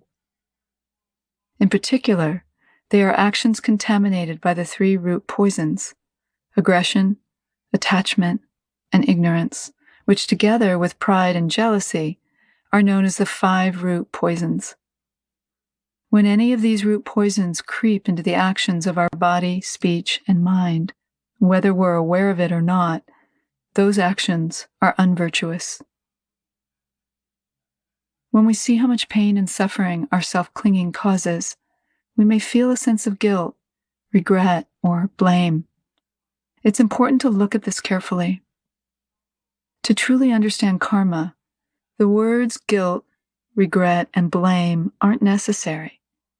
We need only know its cause. The root cause of karma is ignorance, and acting out of ignorance was not our intention. If we intended to be ignorant and generate suffering, there might be something to blame or regret. But exactly whom are we going to burn at the stake? That's something to contemplate. We have to understand the totality of samsara. We can talk about how it all comes down to ignorance and self-grasping with all its habitual tendencies, but what good comes from this unfortunate point? The real point is to appreciate our inherent awareness and develop our human potential. Contemplation. Awareness is the ground of good karma and the fruition of happiness. Seeing your negative tendencies and ignorance should only cause you to strengthen that positive ground. Your good human qualities far outweigh and are far superior to any negative circumstances. There's also the tremendous potential inherent in external circumstances. Given this positive ground, you could completely liberate all confusion and ignorance at this very moment. This is the essential way for a meditator to train the mind. If we recognize suffering and don't do anything to change it, we only succumb further. Instead of overcoming the problem with wisdom and compassion, we keep coming back to the problem. This is precisely what is meant by habitual patterns. This is the ignorance we've been stuck in all along and the root cause of suffering. To cut this root, we need discipline and an understanding of how to create good karma, if only from the point of view of not harming others. Out of compassion for sentient beings, we have a responsibility to bring more awareness to our relationship with the world. Each moment of the day, we perform limitless actions deeply embedded with selfishness, grasping, aggression, or ignorance. Because they are too numerous to count, they're summed up as 10 unvirtuous actions. Chapter 15. The 10 Unvirtuous Actions. There are 10 actions that we must become completely aware of and completely abandon in our lives. Bringing them to mind often reminds me of monastics about to take ordination. When we first hear the vows, we're so enthusiastic and confident that we will never commit any of the root downfalls. After all, none of us goes around stealing or killing or telling lies.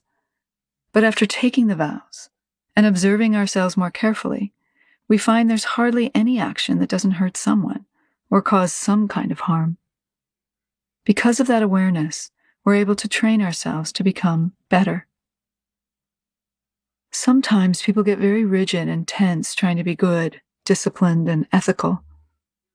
Tension can also arise when we become more aware of the immense amount of destruction, seen and unseen, intentional and unintentional, that our mere physical existence causes. From a Buddhist point of view, however, this is what it means to be born in samsara, and this is why we need to attain freedom from samsara. The actions we must completely abandon are divided into 3 unvirtuous actions of body, 4 unvirtuous actions of speech, and 3 unvirtuous actions of mind. The 3 unvirtuous actions of body: killing, stealing, and sexual misconduct. Killing can be understood in many ways. We create subtle killing karma every moment of our lives. Nevertheless, killing has to combine with some degree of intent. For an action to fully arise as the karma of killing, we must have the intention to kill and then perform the act. This means we intend to kill, we plan the act, and we make no mistake about whom we're killing. To kill even a small insect, for example, we must identify the insect, have the intention to kill it, and act upon that. To perform the act of killing completely, we must act with aggression. This is what is known as killing.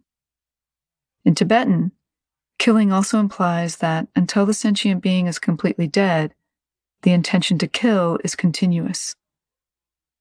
The main thing here is the heaviness of the karma of killing. The karma of some killing activities may be less intense due to the absence of a strong intention or desire to kill, the absence of an intended being, or the absence of aggression. Although, as long as the act is completed, there is aggression. We need to understand killing from all these perspectives and not necessarily feel that we're going to the hell realms because of unintentionally taking life. Killing needs to be properly understood.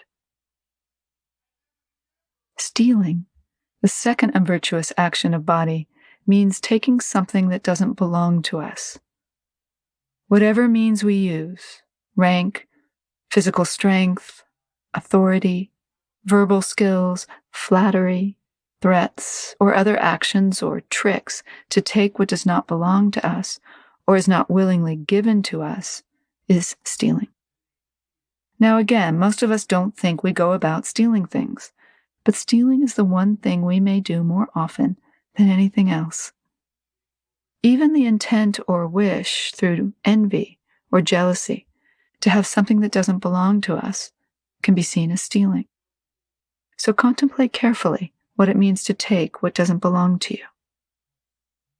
Sexual misconduct, the third unvirtuous action of body, refers to the pain or harm we inflict on another, our partner, or anyone else, for the fulfillment of our own wishes. Our intention and physical actions express only self-indulgence. We're not at all sensitive to the feelings, nature, or state of mind of the other person. Not being aware of another's needs while continuing to fulfill our own is said to be sexual misconduct. To take advantage of someone who is unwilling or reluctant, to hurt someone's feelings, or to inflict harm in any way, these things need to be seen as sexual misconduct. These three unvirtuous actions of the body need to be carefully understood. The four unvirtuous actions of speech: lying, slander, harsh speech, and idle chatter. Lying means not speaking the truth. The intention is to fool or deceive someone, or to intentionally give misinformation. For our own personal gain, we knowingly say something that's not true. The act of lying is complete when the intention to deceive completely convinces another that what we are saying is true, when in fact it's not. And lying is not only linked with speech. A sign given through bodily actions could also be a lie. If we don't want to answer a question, we might shrug our shoulders and walk away. So physical actions can also support deception. People often ask if it would be better to lie in order to help someone than to tell the truth and harm the person. If we think about this carefully, we'll see that the definition of lying talks about the intention to deceive someone for personal gain. If a lie is not for our own benefit, it doesn't fully meet the definition of the unvirtuous act of lying. Of course, there is some karmic negativity with any act of lying, and that karma will come to fruition for us. But if that lie benefits someone else, it is far more virtuous than telling the truth. Slander, or sowing discord through speech, is the second unvirtuous act of speech. It's an unvirtuous action because we want to sow the seed of discord for our own benefit. Between two people or two groups, for example, we use speech to create a sense of suspicion that results in discord. The impact of sowing discord through speech can vary. When the act comes to fruition, the karma is complete. The karma may be lessened if the act does not come to completion. If others are not convinced of what we say, for example, the karma is not complete. So we need to understand the various aspects of this slander. Harsh speech is the third unvirtuous act of speech. This is speech with the intention to harm. We might say something negative or critical to hurt someone's feelings. If our criticism is heard, it destroys that person's peace of mind, which is said to be the complete action of harsh speech. Idle chatter or gossip is the fourth unvirtuous action of speech. Idle chatter means speaking on any topic in a way that supports non-awareness in ourselves or others. It is speech that distracts the mind, causing it to wander from the fundamental ground and grasp at various forms of entertainment. Creating such a ground of non-awareness is gossip, or idle chatter. Terdog Lingpa refers to idle chatter as the main reason for the creation of karma. If we examine carefully, we'll see that most of our speech that is not slander, harsh speech, or lies falls into the category of idle chatter, or gossip.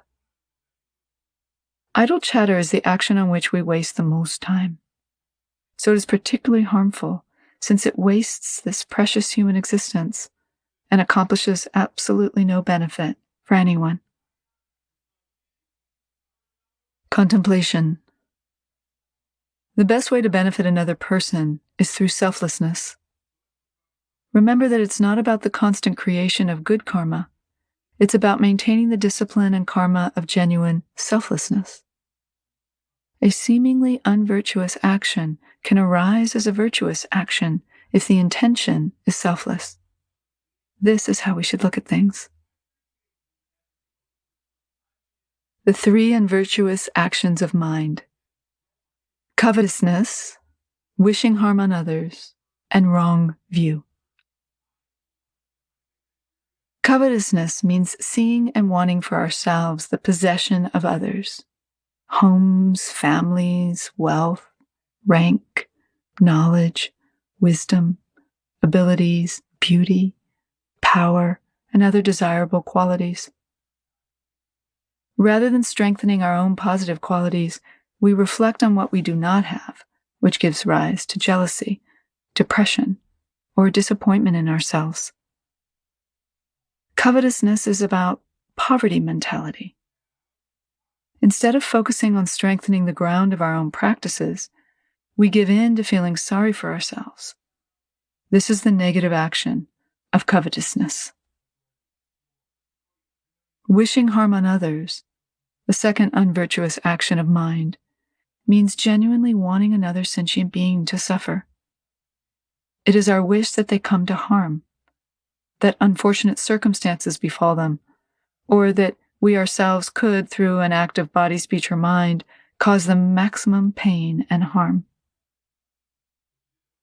Wrong view is the third unvirtuous action of mind. Simply put, wrong view is not having confidence in cause and effect. This is the result of not understanding the various experiences of samsaric existence, birth into a samsaric realm, the suffering of sentient beings in samsara, and the value or significance of the three jewels. Where these things are not contemplated and understood, confidence does not arise. This is the ground of wrong view. Wrong view is not about believing one thing as opposed to another. Wrong view means not allowing truth to arise in the mind, not a Buddhist or non-Buddhist truth, but human truth, the truth of human potential and what this human life can actually create. The real meaning of wrong view is that in spite of understanding this, we don't do anything about it. We understand the potential of this human life and do not put it into practice. Wrong view, therefore, is about the truth of suffering. The truth is that all sentient beings want happiness, but the truth of karma does not allow that happiness to arise. The point here is to abandon the wrong view of not believing in cause and effect. Having confidence in karma inspires us to be more aware of the actions of our body, speech, and mind. In this way, we don't inflict harm on others, and we can actually generate some good, some cause of happiness for ourselves and others. Freedom from wrong view is freedom from carelessness or non-awareness. This includes our unintentional actions, unintentional killing, unintentional lying, unintentionally inflicting harm. While these may not be fully unvirtuous actions, they must also be abandoned. We cannot simply say, "Oh, this isn't really killing," and therefore not regret that karma. The point is to relate to our unvirtuous actions and to cultivate their opposites, the 10 virtuous actions. Chapter 16. The fruition of negative karma. Fruition can be understood in various ways. First, we can talk about general fruition, which refers to the intention with which karma is generated. We can have high, medium, or low levels of intention, which determine corresponding levels of karmic fruition. The resulting karma, if anger arises, for example, is determined by whether the intention is great, medium, or slight. If there was no intention to harm anyone, there is little karmic fruition. If our words, thoughts, or deeds contained a powerful intention to cause harm and resulted in the act of killing, the fruition would be rebirth in the hell realm. With medium intention, we would be reborn in the hungry ghost realm, and with little intention in the animal realm.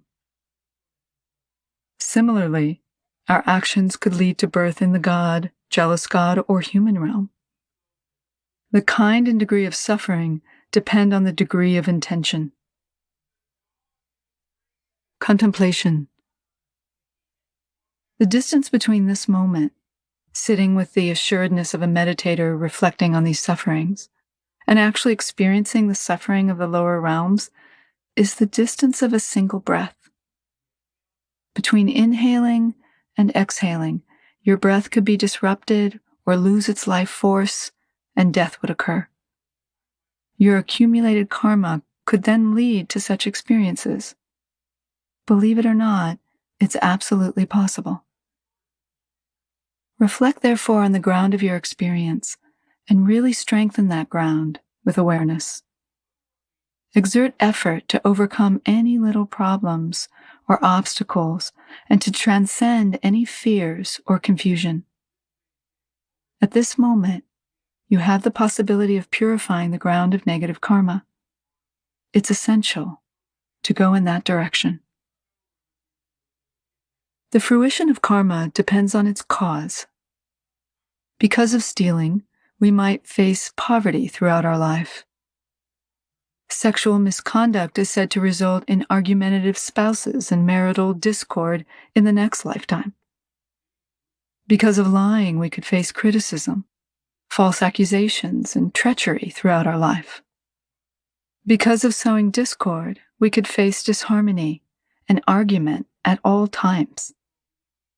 Harsh speech might result in constantly hearing negative things said about us and being insulted and belittled. Because of gossip, people might not trust what we say. Our speech won't inspire trust in their minds, and our words will carry no weight. Covetousness could result in none of our hopes being fulfilled and bring about unwanted circumstances and conditions. The intention to harm could come to fruition as a human life filled with fear and constant harm. And wrong view could cause us to succumb to ignorance throughout our life, no matter how much we'd like to free ourselves, and to suffer from deceit and misconceptions. But the karmic fruition of a particular type of karmic action is not always the same. We can't simply say that all killing leads to the hell realm. Taking life unintentionally or without the motivation of aggression may result in some painful experience or disability in the human realm, for example. We might be very well born and endowed with many good qualities but live a very short life, which is not to say that everyone who lives a short life has killed. People often ask, does a short life necessarily mean that someone has killed in a previous life? The answer is no. There are diverse causes and fruitions of karma. It may be that we don't experience any karmic fruition in this life. Karmic fruition can be experienced immediately or after a few days, months, or even lifetimes. Again, we must understand the diversity of karmic fruition. The karma of killing might become more gross or powerful over time, and then in the next lifetime, although we're born in the human realm, endowed with all the qualities and potential for a good life, karma comes to fruition as the desire to kill. We might like the notion of killing and want to continue killing until it becomes a habitual pattern. So killing might come to fruition as a habitual pattern rather than a short life. Watching people's habitual patterns, we can see the subtle ways in which karma comes to fruition. On the other hand, we might be completely free from fruition, which arises instead in the environment. As a result of killing, we might be born in a war-torn or violent country where there's a lack of medicine or food. Stealing could result in a decrease in wealth, health, and other positive circumstances in the land. Sexual misconduct could result in an entire land suffering from various diseases or famine. Lying, harsh speech, or gossip could result in a country where no crops grow, such as a desert where the land is dry and unable to produce grain, water, or happiness, and karmic fruition is experienced as the extreme suffering of all sentient beings. So the karma of killing and other unvirtuous actions can come to fruition as collective karma that ripens in the environment. Now, one individual's act of killing is not going to result in an entire land facing famine or violence, but the ongoing karma of many sentient beings can lead to the collective fruition of war, famine, and diseases experienced by everyone. So again, we can see the diversity of karmic fruition. Chapter 17. The 10 Virtuous Actions and the Fruition of Positive Karma. At this point, we can talk about the fruition of positive karma. The 10 virtuous actions of body, speech, and mind are the exact opposite of unvirtuous actions, namely awareness of body, awareness of speech, and awareness of mind. Bringing awareness to all our activities brings karma to the path of practice. To take this as our path, we must 1. Recognize our actions of body, speech, and mind. 2. Discern between virtuous and unvirtuous actions. And 3. Free all our actions from the contamination of ignorance, desire, or attachment. If we focus too much on the blackness and bleakness of karma, we forget about the brightness of virtue. That should not happen in the mind of the meditator. Positive karma also comes to fruition. Just as negative karma leads to birth in the lower realms, the power of positive karma creates even greater positive fruition. As with negative karma, the fruition of positive karma is connected with motivation. Even a moment of awareness combined with the motivation of compassion toward all sentient beings can result in a vast expanse of good karma that genuinely benefits others. If a moment of unawareness can cause us to succumb to ignorance and cause suffering, a moment of awareness can bring the mind back and cause limitless benefit. Virtuous actions are also motivated by greater, medium, and lesser motivation. Lesser motivation has to do with giving rise to happiness or benefit for oneself. Medium motivation is able to connect with others to some extent, friends, families, and so on. And the greatest motivation is the vastness of compassion for all sentient beings. Traditionally, it is said that birth in the upper realms is actually quite easy to attain, simply by leading a decent life. Some texts say that the kinds of lives most of us live almost guarantee birth in the upper realms. Every moment we spend sustaining life is a virtuous action. All the actions of our body, speech, and mind that are not only for our own survival, but for the well-being of family, community, and human life are virtuous actions, as is the treasuring of our own body and life. There is the fruition of good karma in all of this. With the greater motivation to benefit limitless beings in whatever way possible, simply being alive allows virtuous karma to be limitless. This is the way positive fruition works. The various kinds of fruition of positive karma are long life, not having enemies or difficulties with anyone adverse to us, hearing praises and other good things said about ourselves, easily developing trust and faith with others, having genuine happiness and peace of mind, and having our hopes and expectations fulfilled. Through our accumulating positive karma, these positive fruitions arise.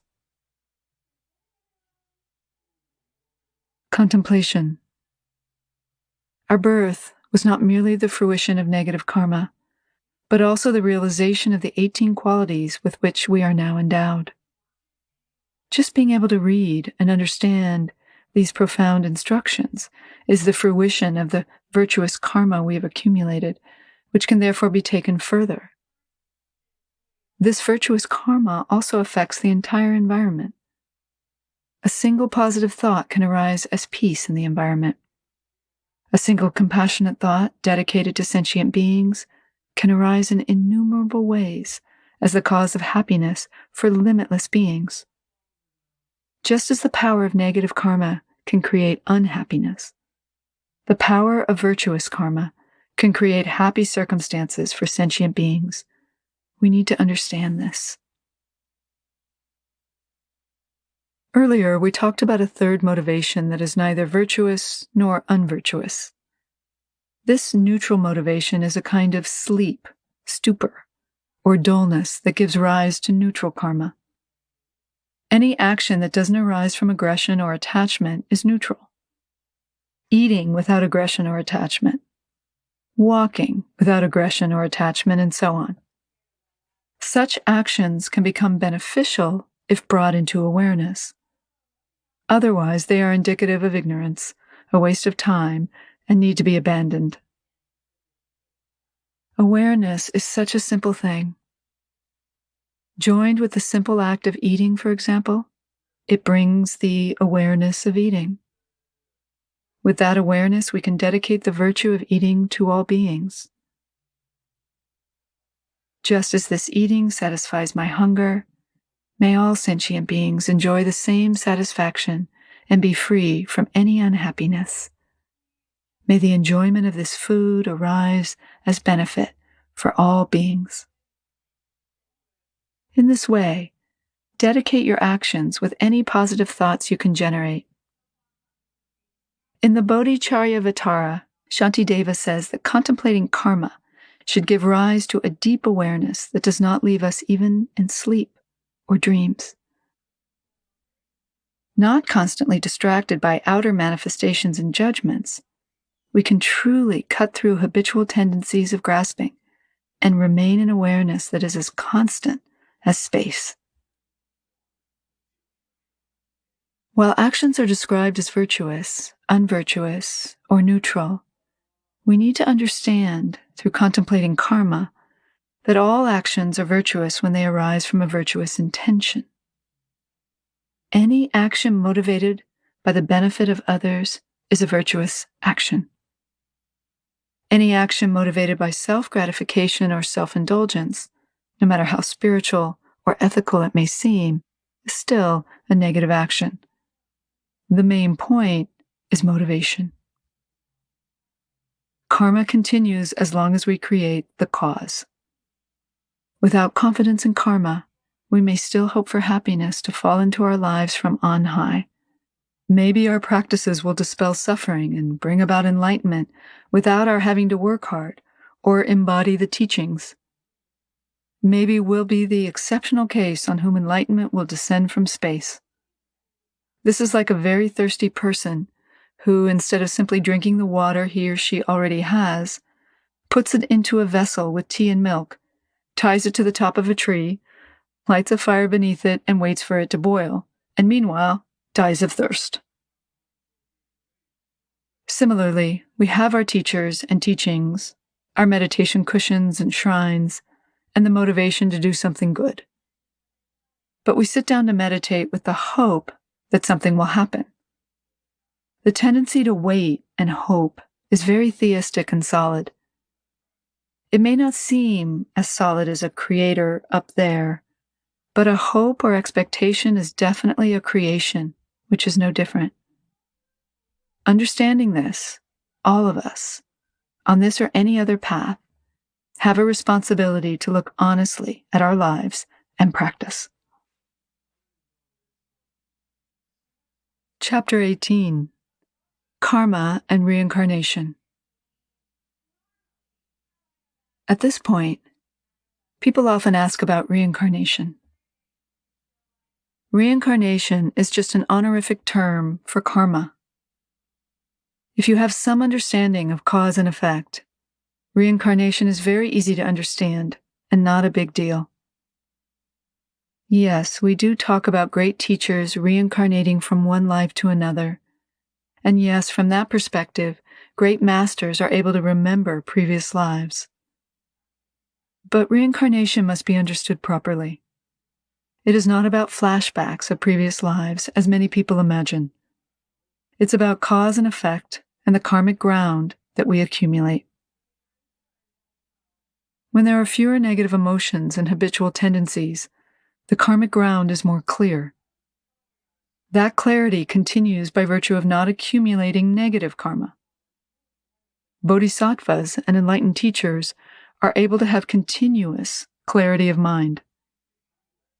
Because the karma of clarity is continuous, it is easier for clarity to manifest and easier to pick up on.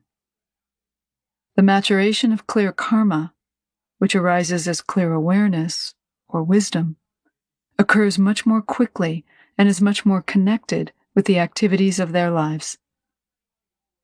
Ordinary people like us have to deal with a mishmash of virtuous and unvirtuous karma, which takes more time. It's the difference between a clear path and a thorny, bushy path where we must make our way more carefully. Our ordinary reincarnation is all about karma and fruition, which creates more karma, and so on. Contemplation. Milarepa taught that if you want to know who you were in your previous life, or who you will be in the future, you have only to look to this present life. If your life is good and comfortable, endowed with favorable circumstances and qualities, then you will know that you were a virtuous person in your previous life, which was definitely led with some awareness. Similarly, to know what your next life will be like, you have only to look at the kinds of actions or karma you are accumulating now. This is the foundation of the next realm or kind of environment into which you'll be born. Examine your life carefully. Contemplate the number of years that you've lived and the kind of karma you've accumulated until now.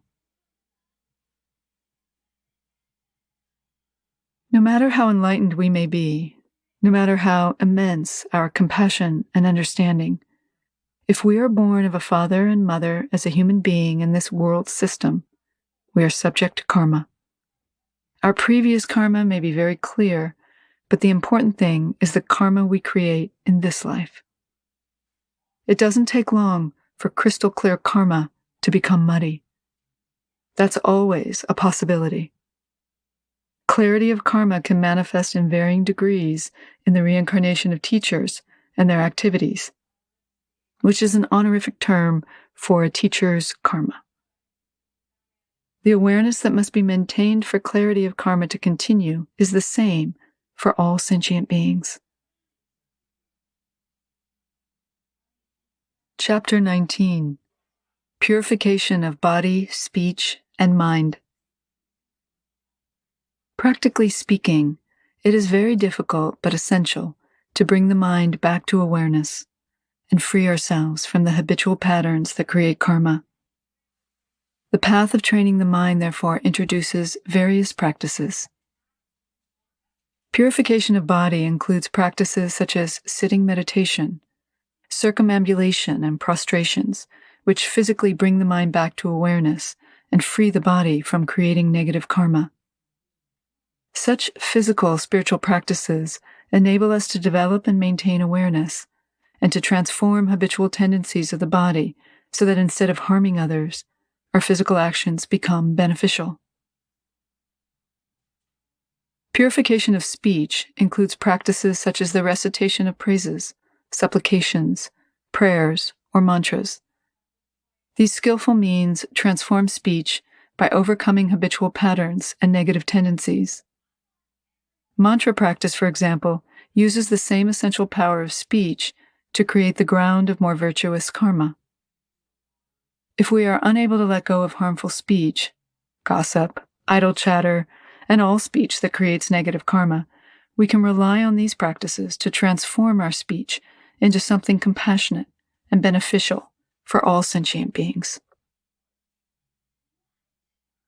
Purification of mind includes skillful means such as devotion, confidence, faith, revulsion for samsara, the four thoughts that transform the mind, and the generation of loving kindness and compassion for sentient beings through Tonglen.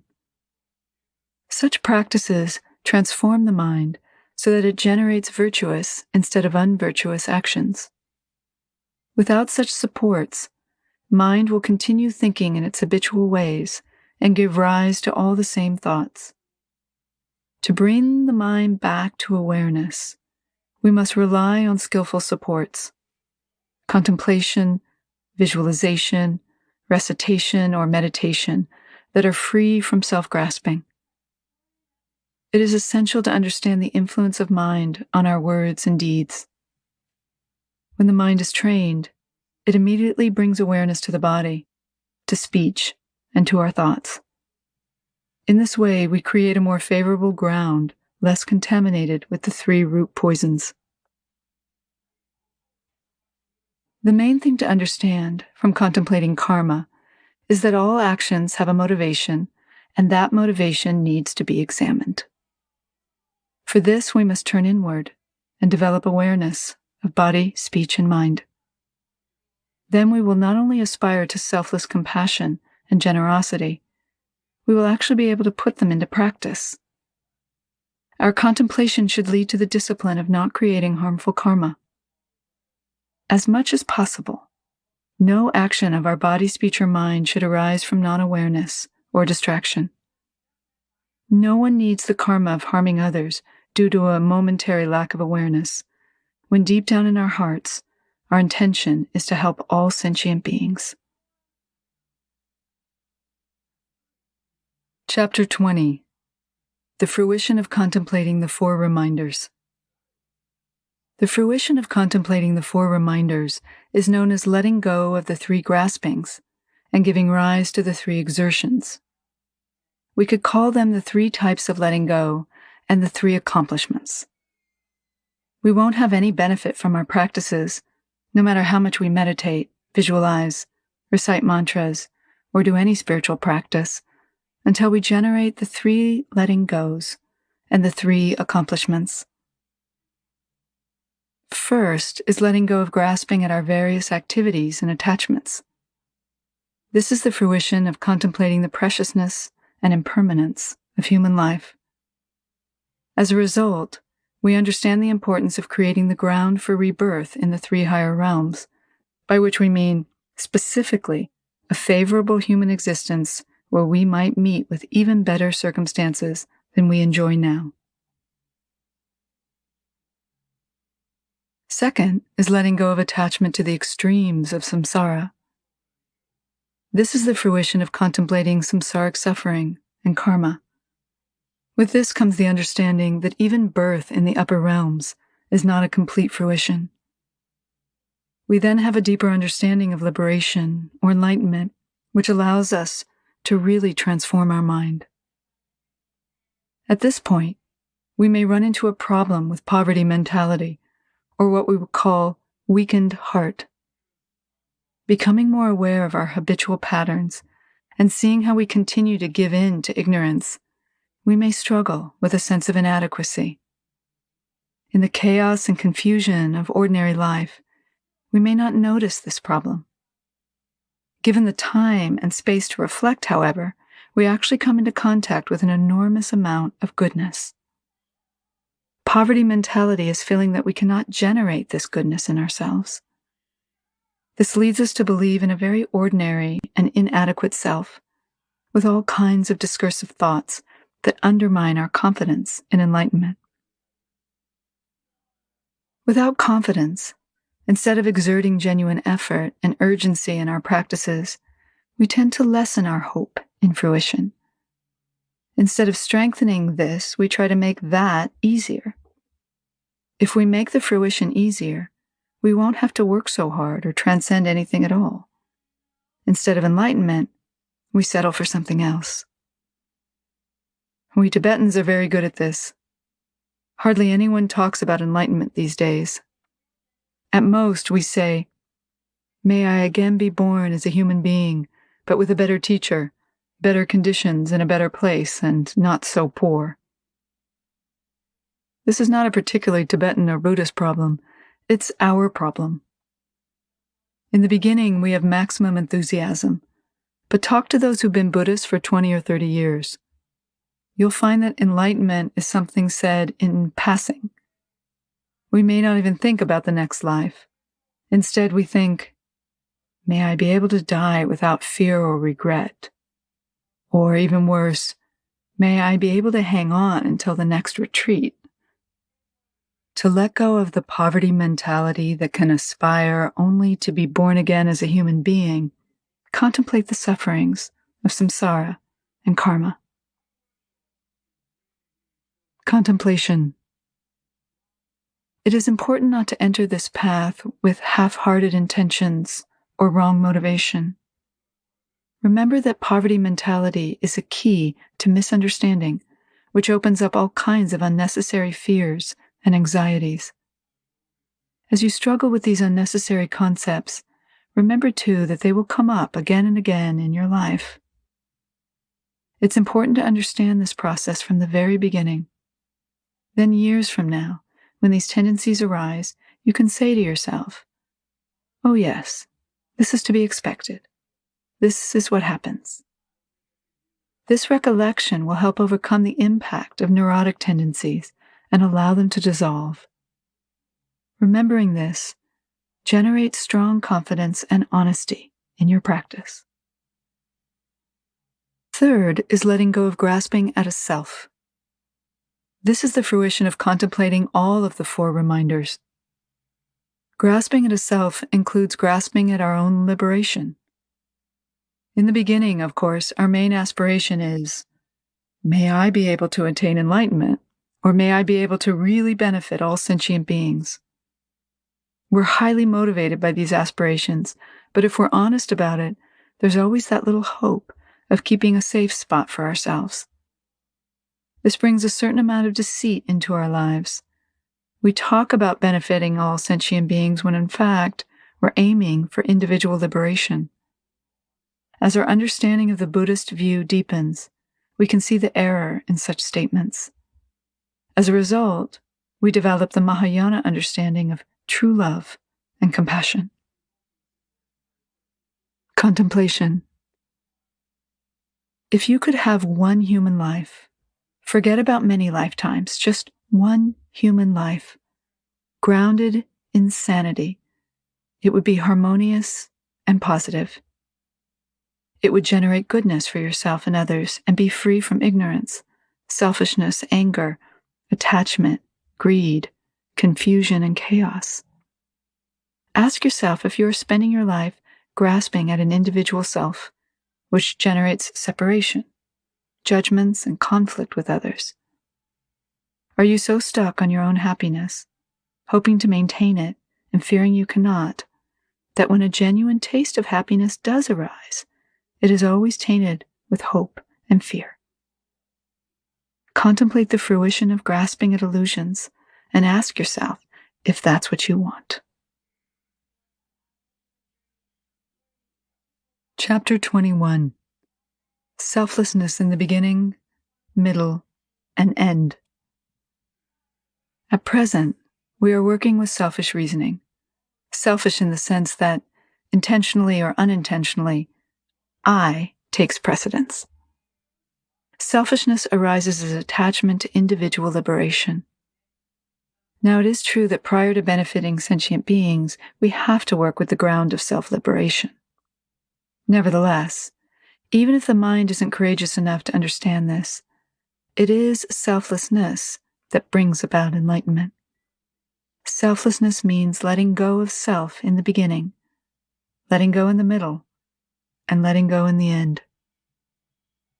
When we are too self-focused, we think it's all about me. Me and the hell realms, me and my ambition, me and sentient beings, me and my enlightenment. But in fact, we are deeply affected by the karma of other sentient beings. Without sentient beings, there's no such thing as enlightenment. The good karma, good wishes, and tonglen of others are partly responsible for your listening to this today. There's also the fact of Shakyamuni Buddha turning the wheel of Dharma, and the Sangha working very hard to create the right conditions for everyone to practice. And there is your own hard work, merit, compassion, and kindness, So it's a combined effort of everyone's karma working together. Interdependence is about the karmic patterns of a whole vast world system, and not just about my life and suffering, my wisdom and views, my body, mind, and thoughts. This kind of thinking shows a mistaken belief in a solid self, which we know cannot be established. So how can we be filled with pride and arrogance in the midst of this vast karmic creation? Grasping at a self that is so tiny compared with the vastness of the universe is a very ignorant thing to do. Yet when you stop listening to this audiobook, you will still think that I stopped listening. Appreciation of collective karma creates a greater sense of responsibility to generate the true fruition, which requires an enormous number of positive conditions. We ignore this when we think only of our own achievements. This egoistic approach must be checked.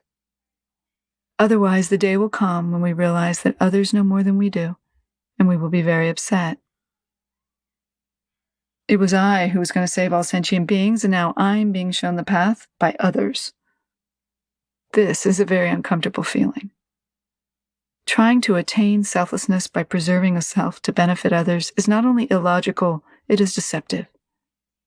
It's just another example of ignorance trying to prove its existence and protect its territory.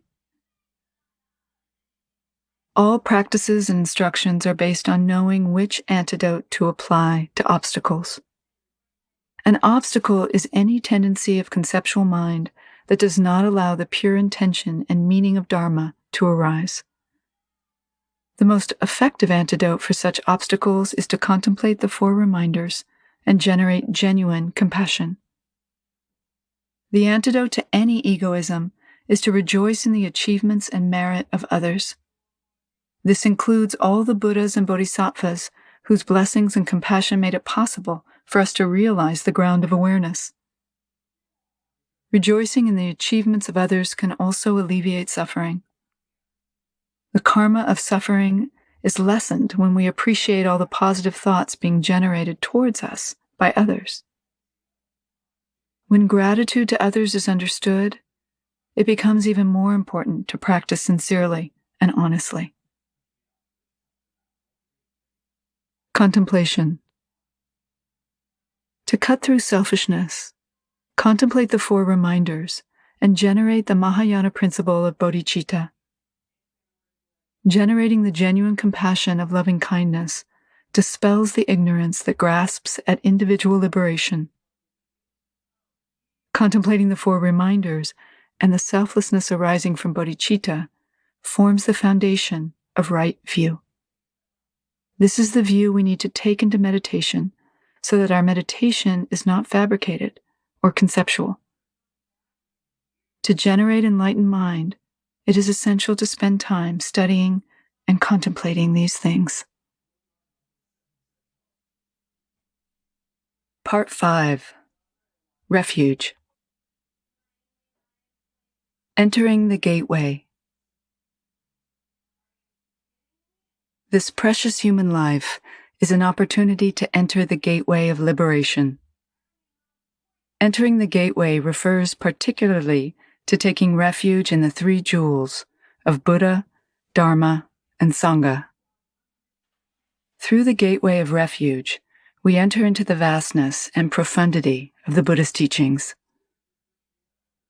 Taking refuge is the most profound commitment to arise from intrinsic mind. It is the commitment to realize absolute truth. The fruition of enlightenment is based on this commitment.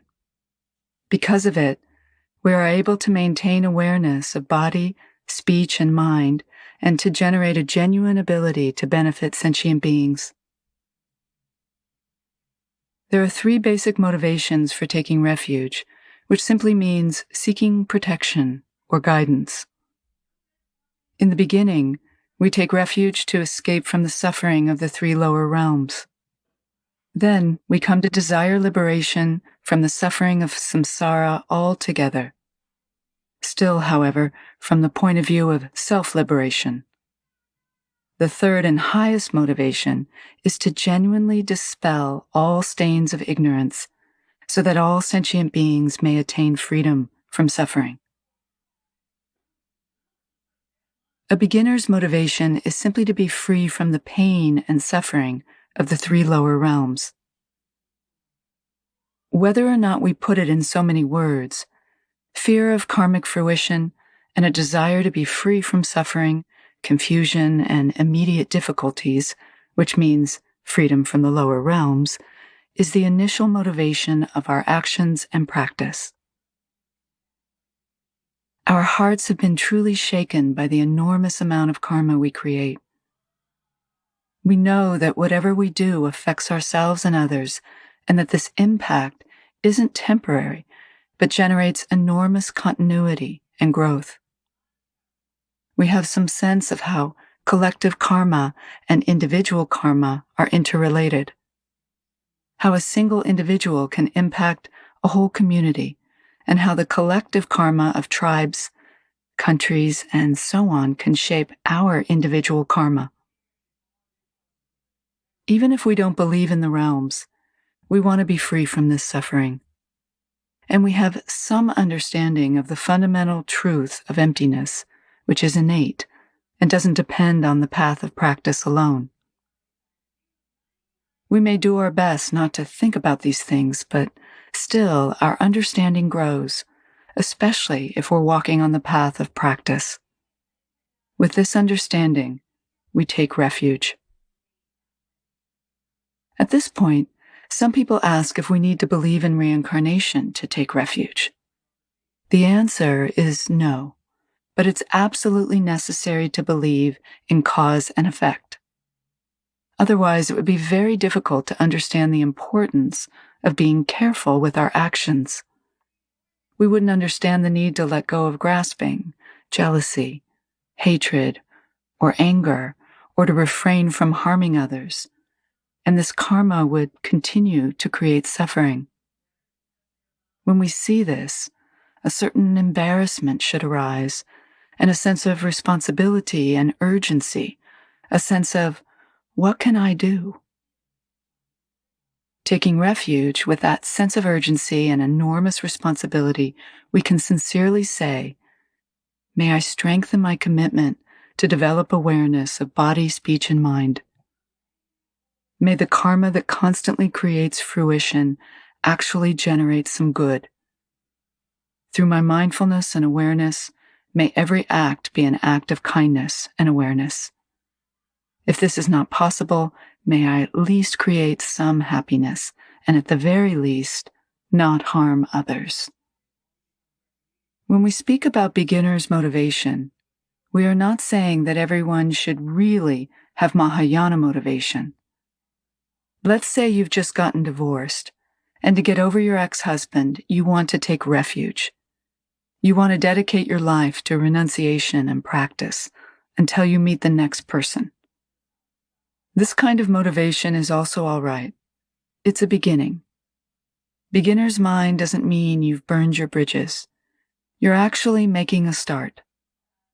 And it would be fair to say that there will be gradual progress in working with and deepening your mind. Many of us who have taken refuge may still be practicing for our own personal salvation and freedom from suffering, which is beginner's motivation. Medium motivation begins with a similar attitude. Having heard and contemplated the Dharma, we see how ignorance perpetuates the creation of karma. Since the path to liberation is to stop creating karmic causes, we begin to practice with strict discipline. We base our practice on abandoning unvirtuous actions and accumulating virtuous actions. Resting in the essence of meditation, we strengthen that so we can abstain from creating the causes of birth in cyclic existence. We also aspire to attain the state of liberation, but it still only encompasses oneself. We take refuge with this aspiration. Through the path of practice, may I truly overcome the suffering of samsara in this lifetime. This is called the refuge of devotion because, in addition to wanting to escape the lower realms, we begin to have devotion to the path of practice. This allows us to attain liberation and freedom from karmic consequences. Beginning and medium motivation are known as lesser or lower compared to the Mahayana, the bodhisattva path. Bodhisattvas are considered superior because their motivation for practice goes beyond personal liberation. Mahayana motivation includes the liberation of all sentient beings. It has the quality of altruism. But what does this actually mean? Is it enough just to remember sentient beings in our practice? At the beginning of our meditation, we recite, "May all sentient beings attain happiness and the cause of happiness. May they be free from suffering and the cause of suffering." And at the end, we say, "By this merit, may all sentient beings attain omniscience." But are we truly committed to what we say? We're not really Mahayana meditators if we're still holding on to an I. We may assume we have compassion and a desire to benefit all sentient beings, but nevertheless, whether we recognize it or not, our own contentment, satisfaction, and desires may still be of primary importance. This underlying grasping may undermine our motivation and commitment. Becoming a bodhisattva depends not on vows and initiations, but on the maturity and strength of our mind, and our ability not only to talk about including sentient beings, but actually to do so. How do we do this? Sentient beings are not just blobs of people that we don't know. The person sitting next to you on the bus or walking down your street is a sentient being. Remembering that all beings have been your mother in one lifetime or another, you should bring all your relationships to the path of practice. Practice with awareness that we are all sentient beings. And when you say, "May all beings attain happiness and the cause of happiness," be sure that you are that cause. The only way to do this is to generate a strong commitment from this moment on to transcend habitual attitudes of body, speech, and mind. Observe yourself carefully when relating to others. Make sure that your thoughts are pure. If they're not, bring the mind back and strengthen the purity of your thoughts. Be mindful that your speech is pure so that it doesn't harm others. Be mindful that the body is respectful, courteous, and sensitive to others. And as much as possible, reduce your attachments, needs, expectations, and hopes. Give them a rest, and give others a bit more space and time. Learn from observation. Observe others and don't make the same mistakes. Observe yourself and don't repeat your own mistakes. Contemplation. A Mahayana meditator generates vastness and flexibility by bringing awareness to every experience. Instead of developing an overly structured or form-oriented approach to practice, integrate the essence of meditation into all your activities. Even if you're not a meditator and haven't heard many teachings, you're on the right path if you're developing genuine kindness and selflessness. When I studied with my own teachers, we would attend to them and travel with them, and they would use every situation to remind us to generate an attitude of vastness. Seeing a beautiful flower while walking along, for example, one could immediately say, "May the beauty of this flower be experienced by all sentient beings. At this moment, may all beings wake up to nature and be able to see this. If one stops to take a rest, one could say, "Through my resting today, may all sentient beings have the chance to rest a while." Or perhaps one might see something harmful. In India, especially in hot summer months, one often sees weak, hungry-looking bullocks pulling carts with very heavy loads. When they're not able to climb a steep hill, they're pushed and whipped, and one can see the wounds on their necks. Sometimes, riding in the car with my father, who would get stuck behind one of these carts because the bull could not pull its load, and all of us sitting in the back would be saying, "How bad, how sad this is. What can we do?" His Holiness, Mindro Ling Trichen, would always instruct us. At this very moment, truly take onto yourself the pain and suffering this animal endures. By recognizing this suffering, the mind is made tender. As you become aware of this very apparent suffering, which simply needs someone to look at it carefully, make this aspiration. May this animal's life and suffering be short. May the confusion, fear, and pain of this moment descend completely upon myself, and may the power of this aspiration make it fruitful. What does it mean for an aspiration or prayer to be genuinely fruitful? For an aspiration or prayer to actually come true, there has to be some basis for fruition, some hook. The hook is said to be the power of all the virtue we have ever accumulated and the power of our wish to generate absolute truth. This forms the basis for taking on such suffering. In this way, we not only take on the animal's pain, we also recognize its inherent true nature as well as its causes and conditions. So just as a good situation can be offered for the happiness of sentient beings, a bad situation can also be workable. Of course, the best thing to do if you can is to help in the conventional sense. But the conventional help we give must deepen absolute truth in the mind. Then we will sincerely understand not only the conventional suffering, but also how this suffering is created by ignorance. In situations like these, our teachers always advised us not to become dramatic. Yes, you can cry at a time like that. You can feel great irritation or anger toward the ignorance of the person causing such unnecessary harm. And you can know that this is the depth of ignorance to which a person fully endowed with the potential for genuine compassion can go. We must also look at our own aggression.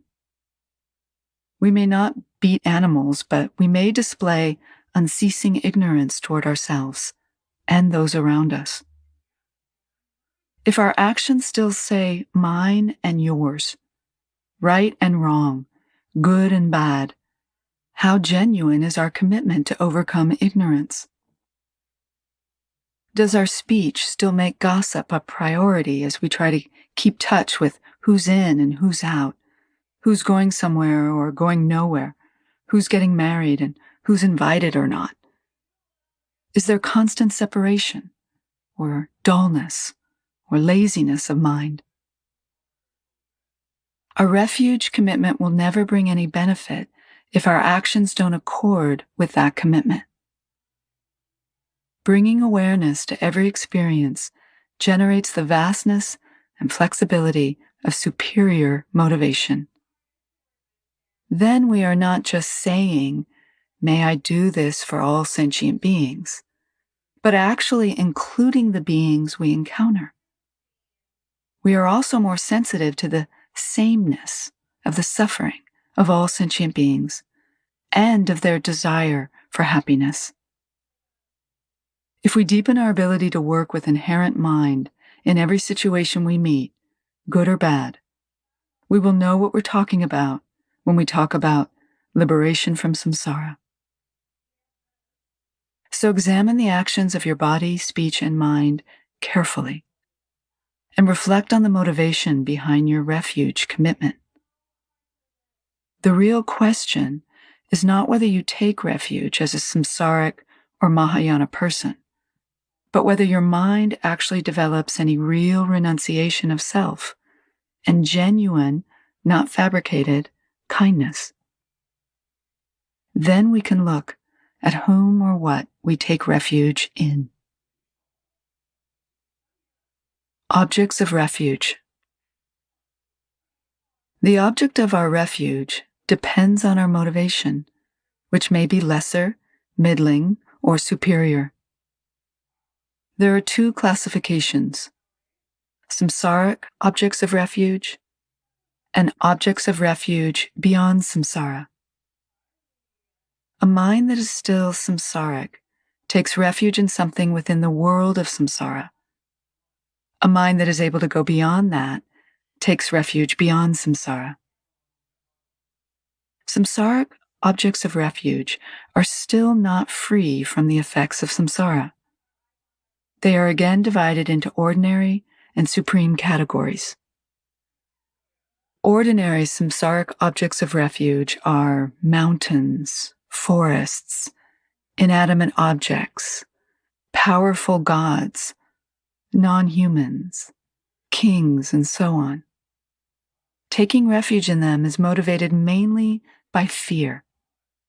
In Bhutan, for example, we have a tradition of making many offerings to mountain and forest gods, mainly because when you go into these forests, you can get very lost. And there are ghosts, spirits, and other consciousnesses to pacify. So once a year, people make offerings. In Tibetan and even Buddhist traditions, there are many such rituals, and many people take refuge in such things. This doesn't mean we literally prostrate and say, I take refuge in the forest or the mountain, although it could. It is the belief system of people who are trying to do good by relying on the mountain gods, water gods, and gods of the forest. We're all familiar with such rituals and traditions. It's essential not to denigrate such a view, but to understand the intention with which we approach refuge. When we talk about ordinary samsaric refuge, we're looking at a conventional versus absolute view. Samsaric refuge has nothing to do with the ignorance or wisdom, compassion or liberation of sentient beings. It's about the pacification of certain conditions to provide immediate happiness or temporary relief from some kind of fear. Taking refuge in an ordinary object for some immediate benefit to oneself or one's clan, tribe, or community is still an exhaustible refuge, and anything that can be exhausted is conventional or ordinary. It does not completely and permanently free us from samsara, cause and effect, or fear. When we make offerings to the harvest gods for a good harvest, for example, there is no absolute benefit. I don't know of any tradition that says, may all ignorance be purified, may wisdom be attained, and may all harvests be good. A superior samsaric refuge would be taking refuge in the three jewels without fully understanding their essence. This is done by ordinary people like ourselves who are still motivated to save our skins. We don't want to make any mistakes or do anything wrong.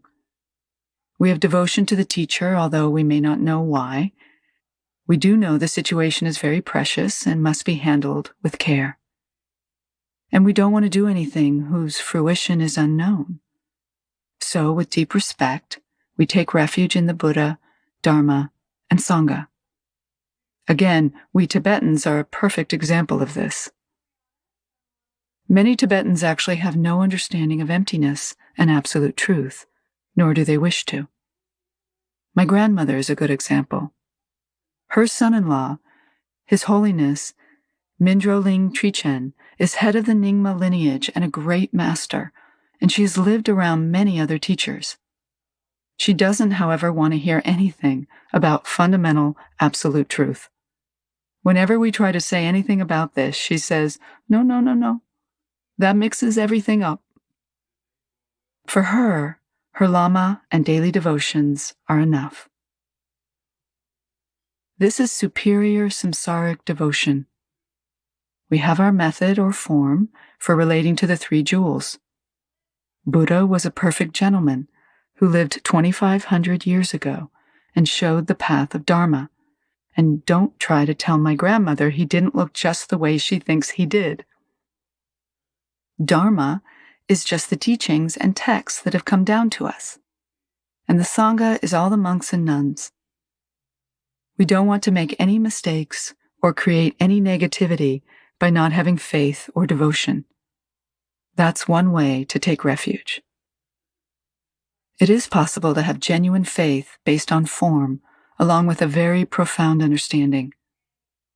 Most of us, however, not only Tibetans, tend to have great faith and devotion to the teachings, fondness for our teachers and teachings, and are firmly devoted to some actual existence and form. This is based on attachment. Attachment provides us with something to feel good about and gives us a sense of security and protection. We think that because we're so devoted to the three jewels, our teacher, our yidam, or whatever, it will result in some kind of freedom from ignorance or suffering. In other words, it might lead to some personal benefit. From this point of view, we're still relating to a samsaric refuge, even though it's superior to ordinary samsaric refuge. Of course, from a Buddhist point of view, the three jewels would be considered a bit more profound an object of refuge than mountains and forest gods. The three jewels are said to be a superior refuge because they are not deceptive. Deception lies not in the object of refuge, but in our motivation for taking refuge. It occurs when our intentions are selfish, when we act out of fear of losing our ego, our sense of I. It occurs when we worry that all sentient beings but ourselves will benefit from our selfless acts. Having given up so much, we'll be left with nothing and no one to take care of us. Taking refuge solely for personal gain or temporary relief of suffering changes something pure into a deception.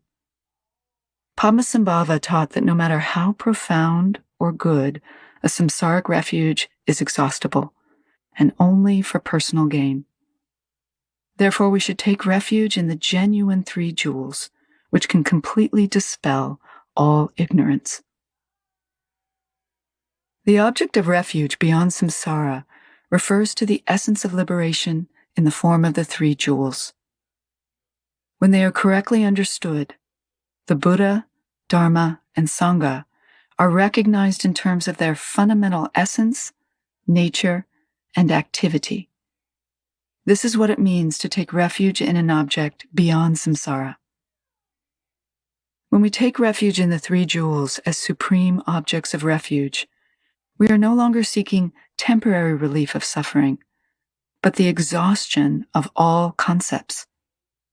We're not settling for anything less than the complete exhaustion of everything false or fabricated, which would completely dispel the darkness of ignorance and generate primordial wisdom. We call this refuge supreme. We are still talking about the minds of practitioners and their different abilities. At first, we recognize a conventional Buddha, Dharma, and Sangha. Then the absolute Buddha, Dharma, and Sangha. And then the indivisibility of conventional and absolute truth.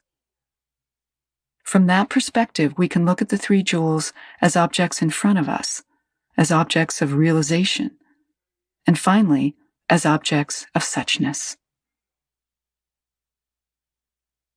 We can also talk about maturation from the point of view of the Hinayana and Mahayana paths of practice. The Hinayana path includes the Shravakas and Pratyeka Buddhas. Shravakas are motivated by beginning motivation, and Pratyeka Buddhas by the medium motivation of the Hinayana path of self-liberation, the path that most of us are on. Depending on our maturation, there is also a slight difference in which of the three jewels we focus on or emphasize. A person taking refuge with the maturity of a Shravaka meditator will tend to focus on the Sangha as the object of refuge. A Pratyeka Buddha will take the Dharma as the main focus of refuge. A Mahayana practitioner will take the Buddha as the main refuge. The reason for this is actually reflected in the definitions of the words Shravaka and Pratyeka Buddha. The word Shravaka means listener, or one who hears. As a Shravaka, our practice consists mainly of really listening to the teachings and coming to the conclusion that it's impossible to attain such a state of Buddhahood. Our sense of ourselves is very ordinary. I'm so ordinary, I can't possibly imagine myself as a Buddha. I'll focus instead on listening to the teachings of the various Sangha teachers. Great importance is therefore placed on Sangha, which we view as a lineage of messengers from the Buddhas. Because our main emphasis is on hearing the teachings, when we take refuge in the Buddha, Dharma, and Sangha, we rely mainly on Sangha. As a Pratyeka Buddha, or solitary realizer, we see that until we actually put the teachings into practice, we will never dispel the ignorance that creates cyclic existence. At the same time, we have no desire to be in community. Our greatest wish is to practice in solitude. In this way, we can abstain from unvirtuous actions and are in no danger of being distracted by others. To safeguard our personal liberation, we tend to go off alone. We rely only on the teachings that we've heard and contemplated, and when we take refuge in the three jewels, our emphasis is on the teachings of Dharma. As a Mahayana practitioner, we rely on the Buddha as our supreme refuge. Moreover, we aspire to become a Buddha ourselves.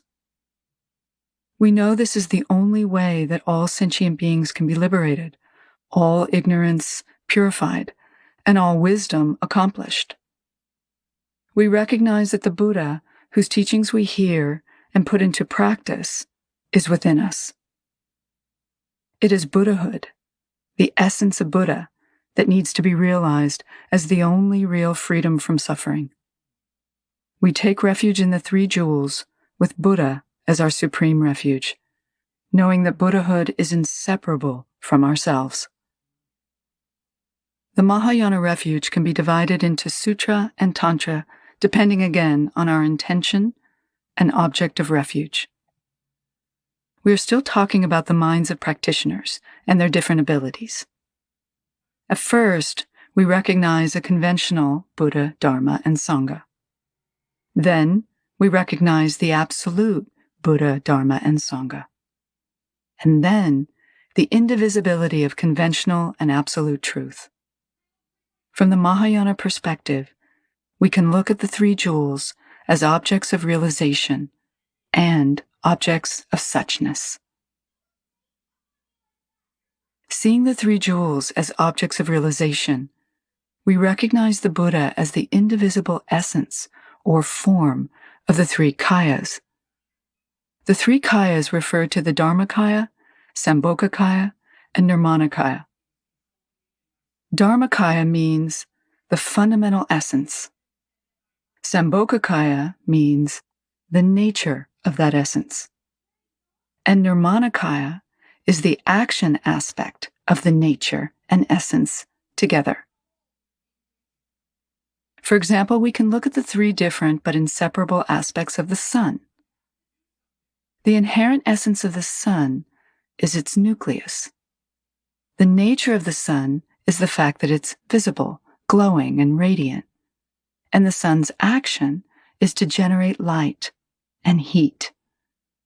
These three things are indivisible, and together they make up the sun. In the same way, the essence, nature, and activity of the mind are indivisible, and the essence, nature, and activity of the Buddha are indivisible. Moreover, the essence, nature, and activity of the Buddha, the mind, and the sun are the same. How is this so? It is so because in their essence, nothing can be found. In their nature, they may manifest in various ways as the sun, the Buddha, or the mind.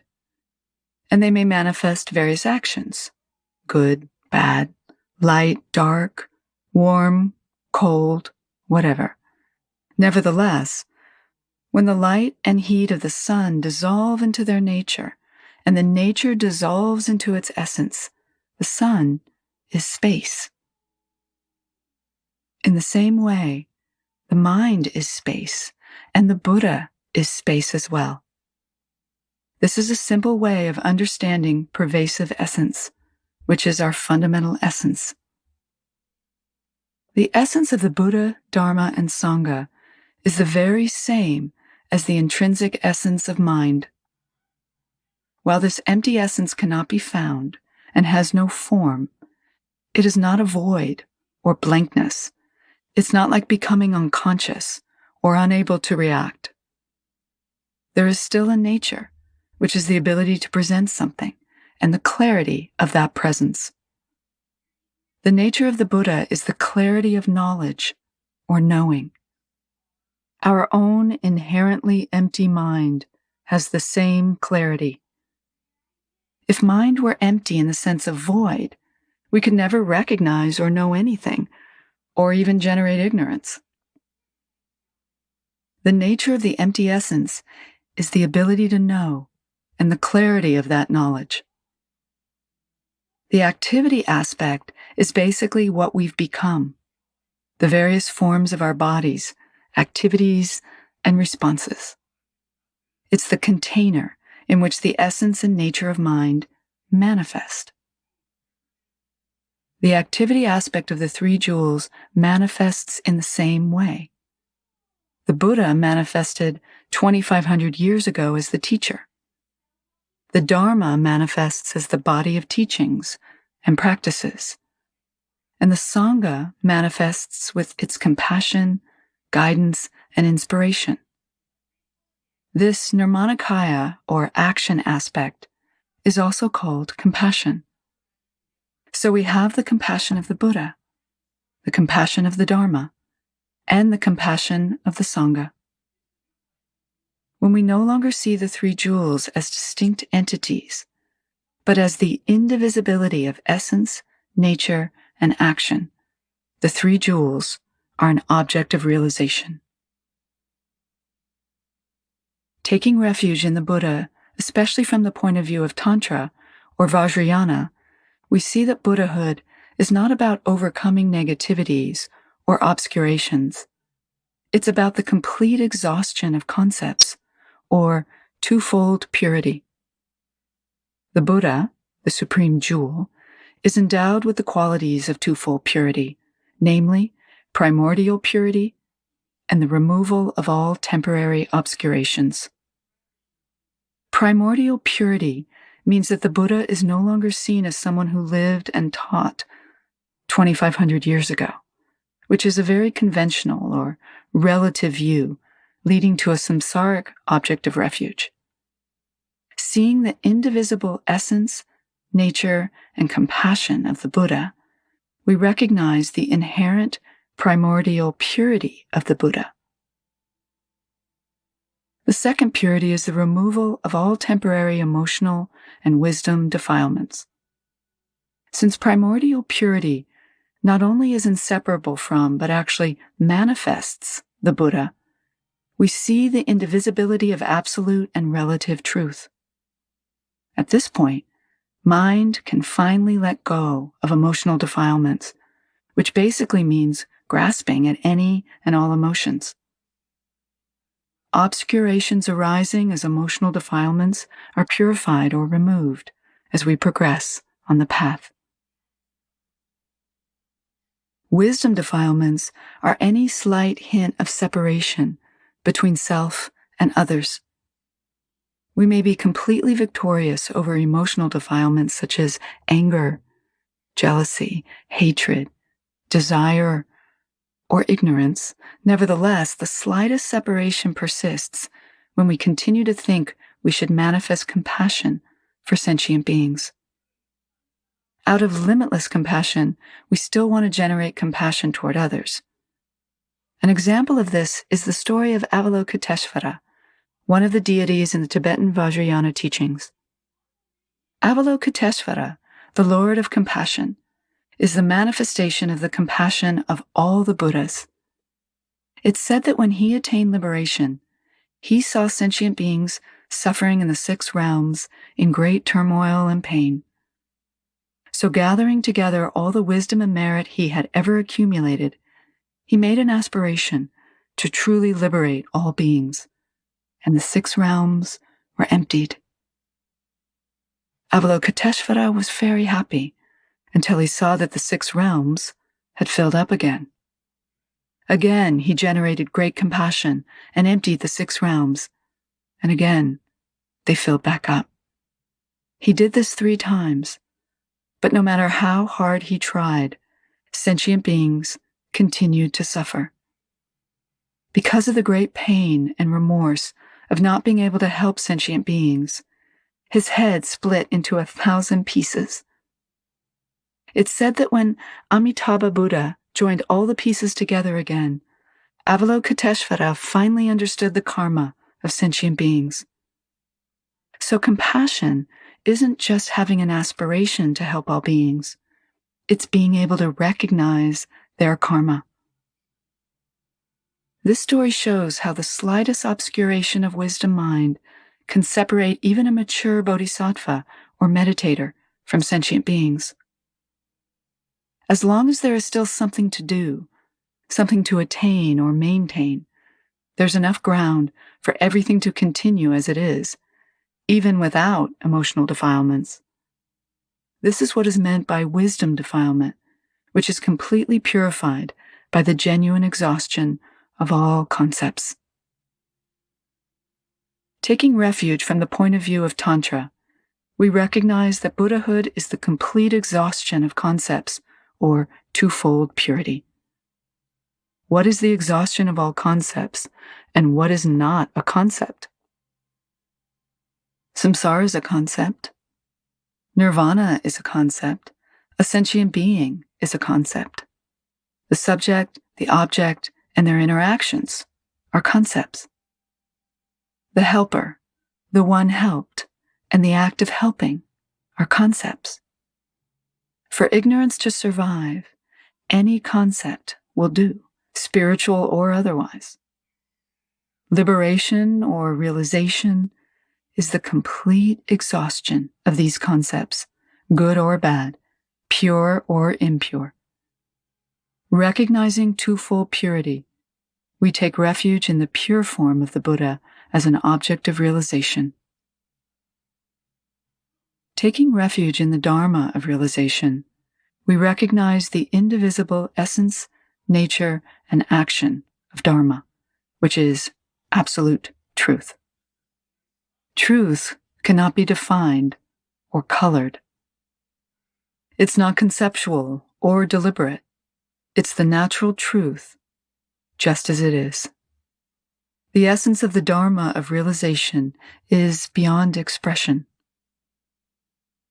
We need to know what we mean when we say, I take refuge in the Dharma. A beginner's definition of Dharma might be truth in the sense of Truth, but what about the rest of the alphabet? If Dharma is the body of the teachings, then what is not Dharma? And if everything is Dharma, even negative things, then when you say, I prostrate to the Dharma, what are you prostrating to? Think about that. The Buddha taught that in degenerate times, he would still be present in the form of written words. But is Dharma just written words and texts? It could be. Dharma is also truth in the broader and deeper sense. It is the pervasive quality that is absolutely pure and true. The Dharma of realization is truth beyond expression in words and form. Anything that obscures that truth is considered wrong view. A wrong view, anything that hinders, contaminates, or denies all-pervasive fundamental truth, is a manifestation of ignorance. Dharma effectively dissolves ignorance. It is the means to remove every stain of hindrance or false view so that inherent purity and truth can be realized. From this point of view, we take refuge in the Dharma of realization. The nature of Dharma is the path of Buddhahood or practice. This is the path of hearing, contemplating, and meditating. It is based on knowing what we need to cultivate and to abandon. The path is the means to overcome obscurations of conceptual mind. The action or compassion aspect of Dharma comes to fruition through the practice of Dharma and the cessation of suffering. Another aspect of the Dharma in which we take refuge is the scriptural transmission of Dharma. This refers to the oral transmissions of the Buddha and the commentaries of the great masters, the 84,000 tenets of Sutra, Vinaya, and Abhidharma, and the 4 or 6 tantras. We relate to these scriptural transmissions not in a conventional way, but from the absolute approach of realizing their essence. From this point of view, we would see all written forms, including individual letters, as Dharma and respect them. We should never, for example, sit on or step over or be disrespectful of written forms. Many people, I'm afraid, have the bad habit of seeing only Dharma texts as Dharma. Newspapers and magazines don't count. I sometimes sit and watch people jump over written practice materials. More knowledgeable meditators get very upset about this, saying, they're stepping over the Dharma. But we must remember to look upon all written forms as Dharma, not just texts. When we talk about Dharma, we must understand the indivisibility of scriptural transmission and the Dharma of realization. Taking refuge in Sangha from this point of view refers to the great arhats, bodhisattvas, and all living examples on the path of freedom from ignorance, including all those who have at least gone beyond emotional defilements, and practitioners who possess these qualities, such as ourselves, and those in the spiritual community. According to the lesser vehicles, anyone who has taken refuge and is on the path of practice is also said to be the Sangha jewel. Causal and fruition refuge. Causal refuge views the Buddha, Dharma, and Sangha as causes leading to our own fruition or liberation. The 3 jewels are supreme objects of refuge and examples of what we would like to become. By making an aspiration such as, may I, through the support of the Sangha, walk on the path of the teachings and attain the same mind as the Buddha. We take Buddha, Dharma, and Sangha as causes for realization. So causal refuge refers to the object of refuge as the cause of liberation. Fruition refuge refers to our ability to realize that our own mind's essence, nature, and compassion are indivisible from that of the Buddha, Dharma, and Sangha. Therefore, the Buddha is the very essence of our own mind. Dharma is the nature of our mind, and Sangha is mind's ability to bring compassion and awareness to every moment. Recognizing the 3 jewels as indivisible from our own mind, we take the fruition refuge, which liberates our mind from ignorance. Mind's indivisibility from the three refuges means that a completely purified mind, unstained and unfabricated, is the unchanging Buddha. That unchanging awareness, or vajra mind, is the Dharma. And from that awareness, we generate those qualities that best benefit others, which is the Sangha aspect. That is the fruition refuge, the completely pure Buddha. The Tibetan word for the three jewels is gun, chuk, sum. Gun means rare, chuk means very precious or supreme, and sum is three. So the three jewels are supreme and very rare. Taking refuge in the outer way, we can realize the inner refuge, the primordial purity of our own mind. The inner view of this supremely rare and precious treasure is our inherent basic goodness. The three jewels are the object of our refuge because of their 6 jewel-like qualities. 1, they are extremely rare. 2, their unstained essence is free from any fabrication. 3, their power, which is the power to benefit by generating wisdom, compassion, and skillful means, is precious and supreme. 4, this preciousness is an ornament of the world, and anyone who takes refuge and remains within the commitment to absolute essence becomes an ornament of the world. 5, they are supreme. The meaning of the essence and nature of refuge is free from ignorance and is therefore supreme.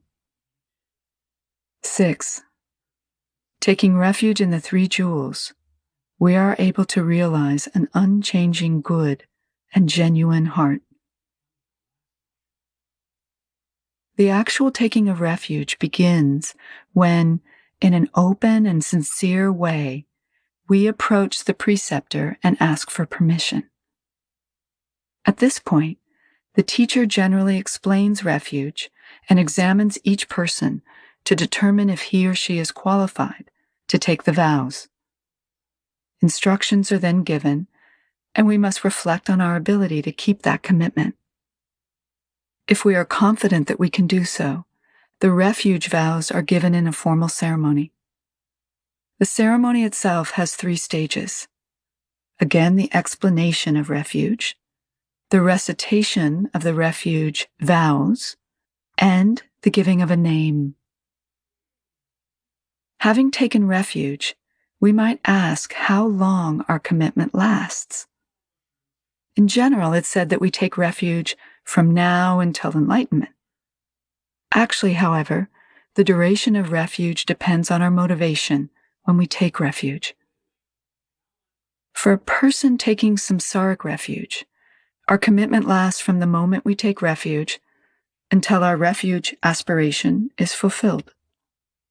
For someone with the motivation of a Shravaka or Pratyeka Buddha, refuge lasts until our own death.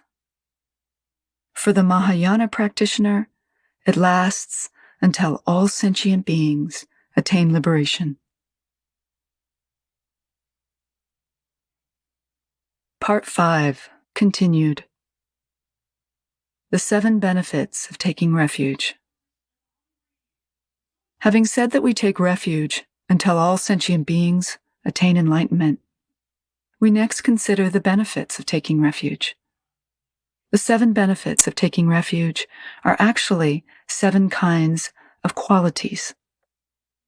The first benefit is that we are free from wrong view, which simply means a non-Buddhist view.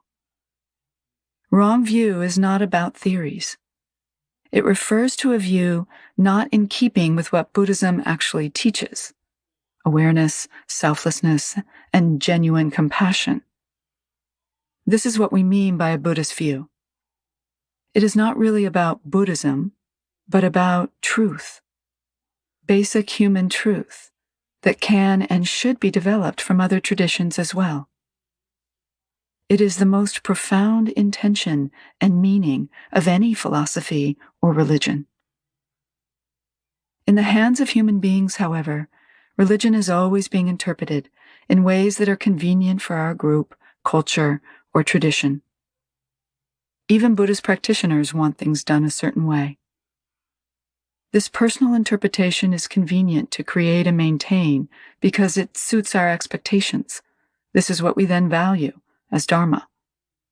When Buddha Dharma is interpreted to fit our own expectations or style, it only leads to further entertainment, which is not a Buddhist view.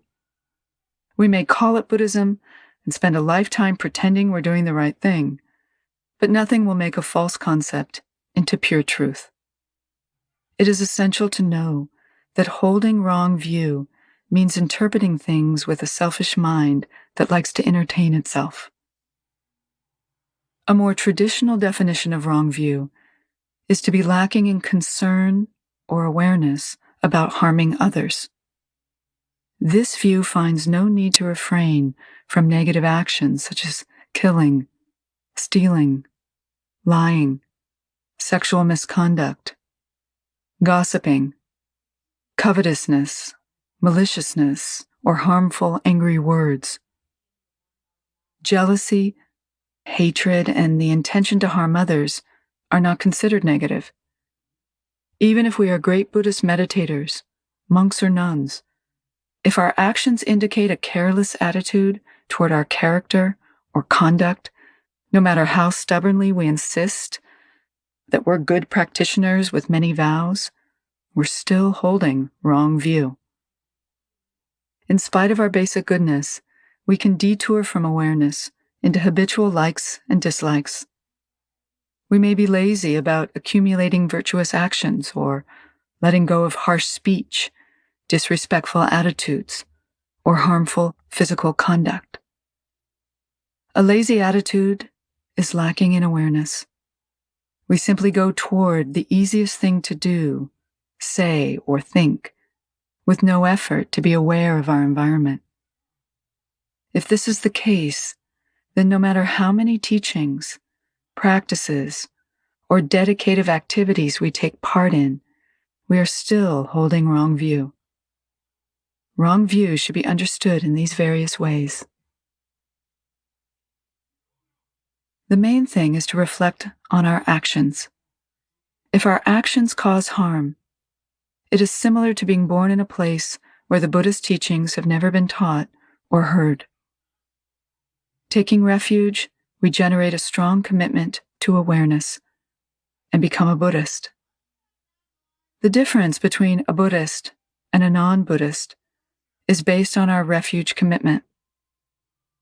Based on the truthfulness of this commitment, we develop awareness of body, speech, and mind, which results in not holding the wrong view.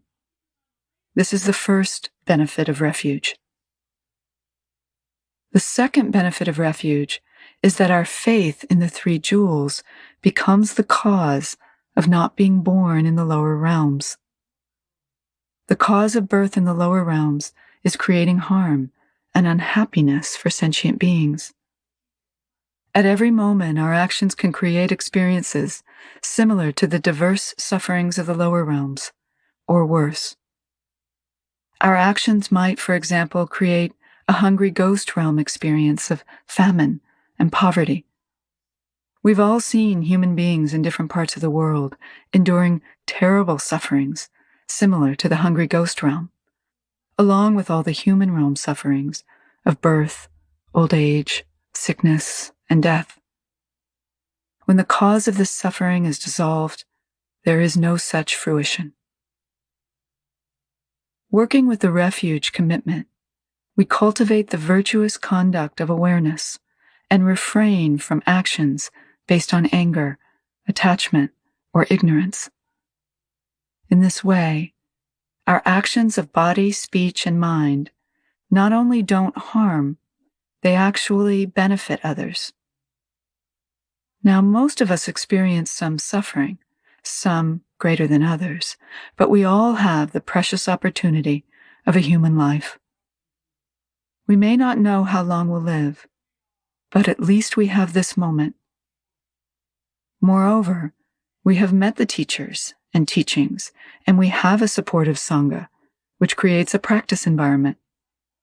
All the circumstances have been made ready for us. All we need to do is actually begin to practice. Contemplation. When you look deep into your heart and mind, how do you see yourself as a person? How truthful and flexible are you? How much of what you understand in theory can you put into practice? Your mind and tongue may talk constantly about benefiting sentient beings, but do you really care for sentient beings? How genuinely gentle and tender is your mind? Are you sensitive to the needs of others? How much awareness do you bring to your actions so you don't harm another or take a life? Is there any indication in your speech of these tremendously positive causes and conditions coming together? Or are you lazy and unaware, slipping into habitual tendencies, and because of that slip, losing this precious opportunity? And how many times has this happened before? The fact that we're here now means that up until now, we have let each moment slip away due to one emotion or another, one moment of unawareness after another. Surely, now is the time to develop more awareness. This life is the great fruition of many lifetimes of hard work, lifetimes of cultivating virtuous actions, abandoning unvirtuous actions, and accumulating good causes. To have arrived at this point, where so many good causes and conditions come together, is due not so much to the blessings of others, but very much to our own hard work. This culmination of accumulated virtue and development of awareness has enabled us to overcome unvirtuous distractions and actions. In this precious lifetime, the moment of fruition is now. The fruition is each and every moment we encounter. The question is, will we actually work with this culmination of innumerable lifetimes of hard work, or will we let this pristine moment slip away? Although we carry an immeasurable treasury of conditions into this moment, virtue and accumulated merit, a human birth, motivation and commitment, teachers and teachings, we may let it slip away. And we may let the next moment slip away, and the one after that. Then we begin to understand what the Buddha really meant by the suffering of sentient beings. Realization is very easy to attain. We simply need to choose to attain it. Each moment, there's a point at which we actually choose between nirvana and samsara. Nirvana, or enlightenment, is not something we attain only once, having gone through a series of practices one by one. It is ever present.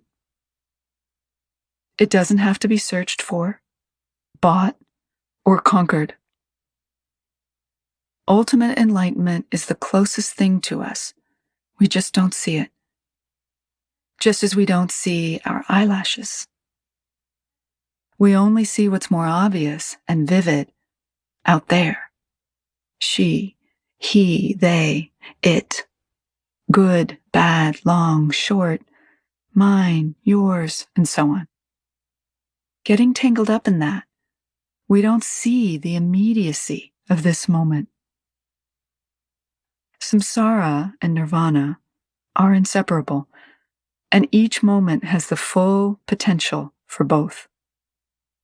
Detouring into samsara we continue to churn out an immense samsaric creation and all of its suffering, the cause of which is ignorance.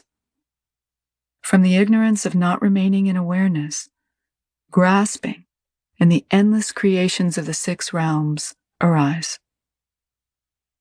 With a genuine understanding of our refuge commitment, we see the importance of becoming responsible for our own karma.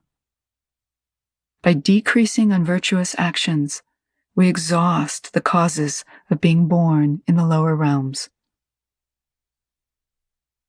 The third benefit of refuge is that refuge establishes the ground for all further vows and precepts. Taking the basic 5 precepts, for example, we vow to abstain from killing, lying, stealing, indulging in sexual misconduct, or taking intoxicants. In this way, we abstain from any actions that harm others through our conduct.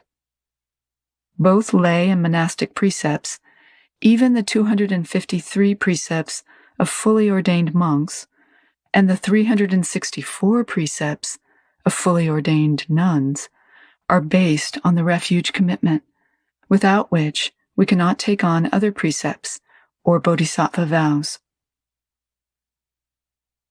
To say that vows cannot be taken on simply means that we must discern between experimenting with something and genuinely putting it into practice. We don't need to take a vow to experiment with these things. We don't need to tell anyone what we're doing, and no one will keep tabs on us.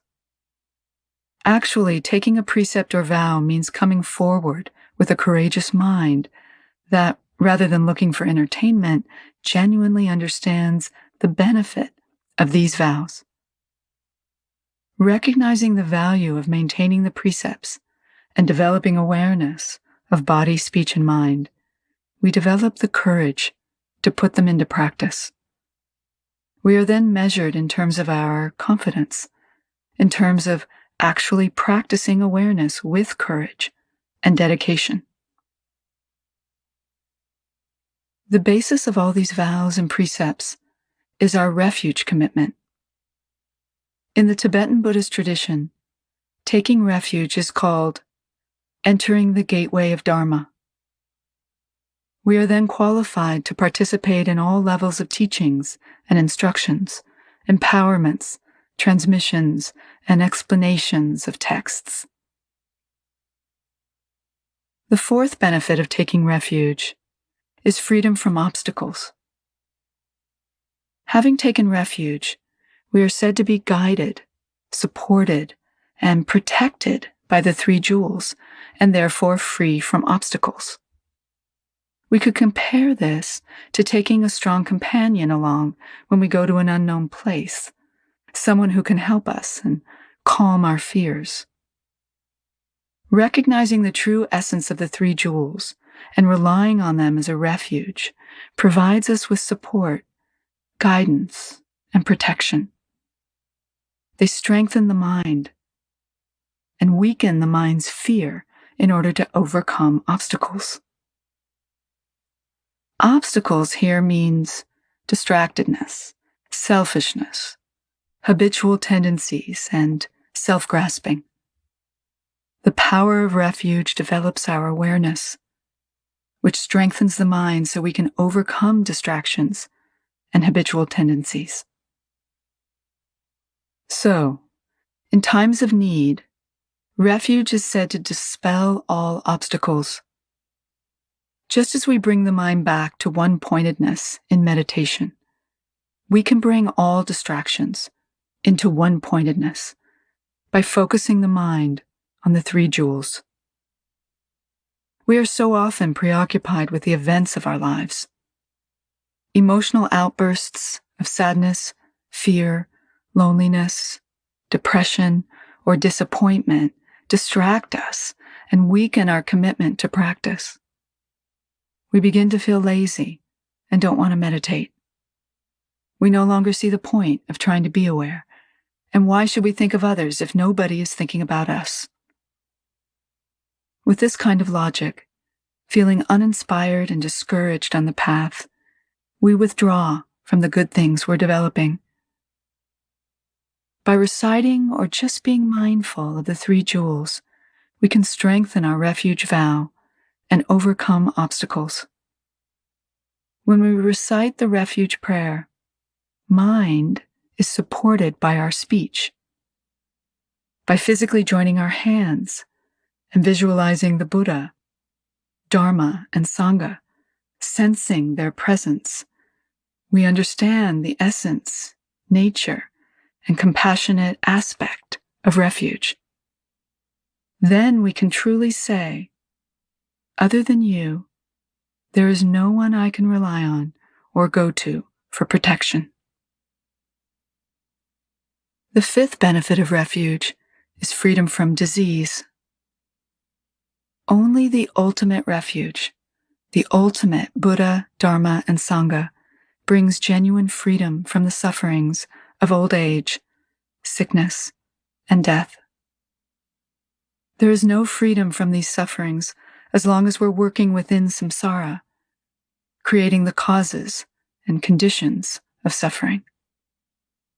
Freedom from disease means that the foundation of refuge and the path of practice brings us to the ultimate realization of the exhaustion of concepts. Ultimate freedom from birth, old age, sickness, and death comes only through dispelling their causes. If we really want to be free from the sufferings of birth, old age, sickness, and death, we must meet each moment completely within its potential for perfect freedom from all concepts. For this, we must strengthen our practice by taking refuge, so we can recognize the purity of this moment and stop wasting our lives because of ignorance. This will bring freedom from the suffering of birth, old age, sickness, and death. Therefore, refuge is said to be the foundation of freedom from disease. The 6th benefit of refuge is purification. The texts explain how all previously accumulated karma and obscurations are purified or completely exhausted through taking refuge, which is quite similar to overcoming the causes leading to the lower realms. Purification means actually disciplining our body, speech, and mind so we don't slip back into habitual tendencies. Having committed ourselves to strengthening awareness and clarity and overcoming habitual patterns, we put these precepts into action by taking refuge with our physical body. We willingly and with awareness refrain or pull back from physical habitual patterns. Taking refuge with our speech, we pull back with our speech so it doesn't display its habitual and unnecessary tendencies. The refuge commitment to train the mind brings the mind back so it doesn't deviate from awareness. We purify habitual tendencies of unawareness through the practices based on refuge, the foundation of awareness. The 7th benefit of refuge is the accumulation of merit and wisdom. All of the teachings and disciplines for developing awareness of body, speech, and mind arise from the foundation of refuge. There is no other source of merit. The only way to accumulate merit is to develop awareness of body, speech, and mind. Merit is none other than that. So our refuge commitment is the basis of merit. From this, wisdom arises. When awareness is clear and sharp, and at all times awake, we understand samsara more clearly. We also realize how immediate and inherent nirvana is. That realization cannot be taught. We must see it and taste it for ourselves as it arises from the ground of awareness. For this, we need a sharp mind, which comes from the strength of our refuge commitment. Now, if mind is really that selfless, shouldn't it be easy to generate selflessness?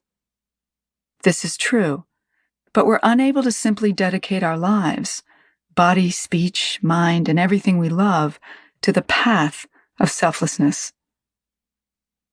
We need something to inspire us when our attachments and distractions are still so strong. We may turn to our intrinsic Buddha nature for inspiration, or we may rely on our sense of how nice it would be to generate selflessness. Liking the comfort, support, and guidance this gives us, we decide that the right inspiration will enable us to go in the right direction. Nevertheless, on the path of completely dispelling all concepts, we must realize how very attached we are to concepts, how very entertaining they are, and how very much we need them. The greatest attachment of all is to our own path of practice. We like being a Buddhist practitioner. We like the comfort of meditation. The feeling after sitting in meditation is like a warm blanket on a cold night. When we spend 2 or 3 hours practicing, well done. Each concept is like a carrot in front of a donkey that doesn't want to run. Some clever person found that hanging a carrot in front of a donkey would help it win the race. So the donkey has his carrot for inspiration, and we have our, if you do this, you'll get that, sense of fruition. Now, this is not about donkeys and carrots. It's about having a conceptual reference point. For every conceptual cause, there's a conceptual fruition.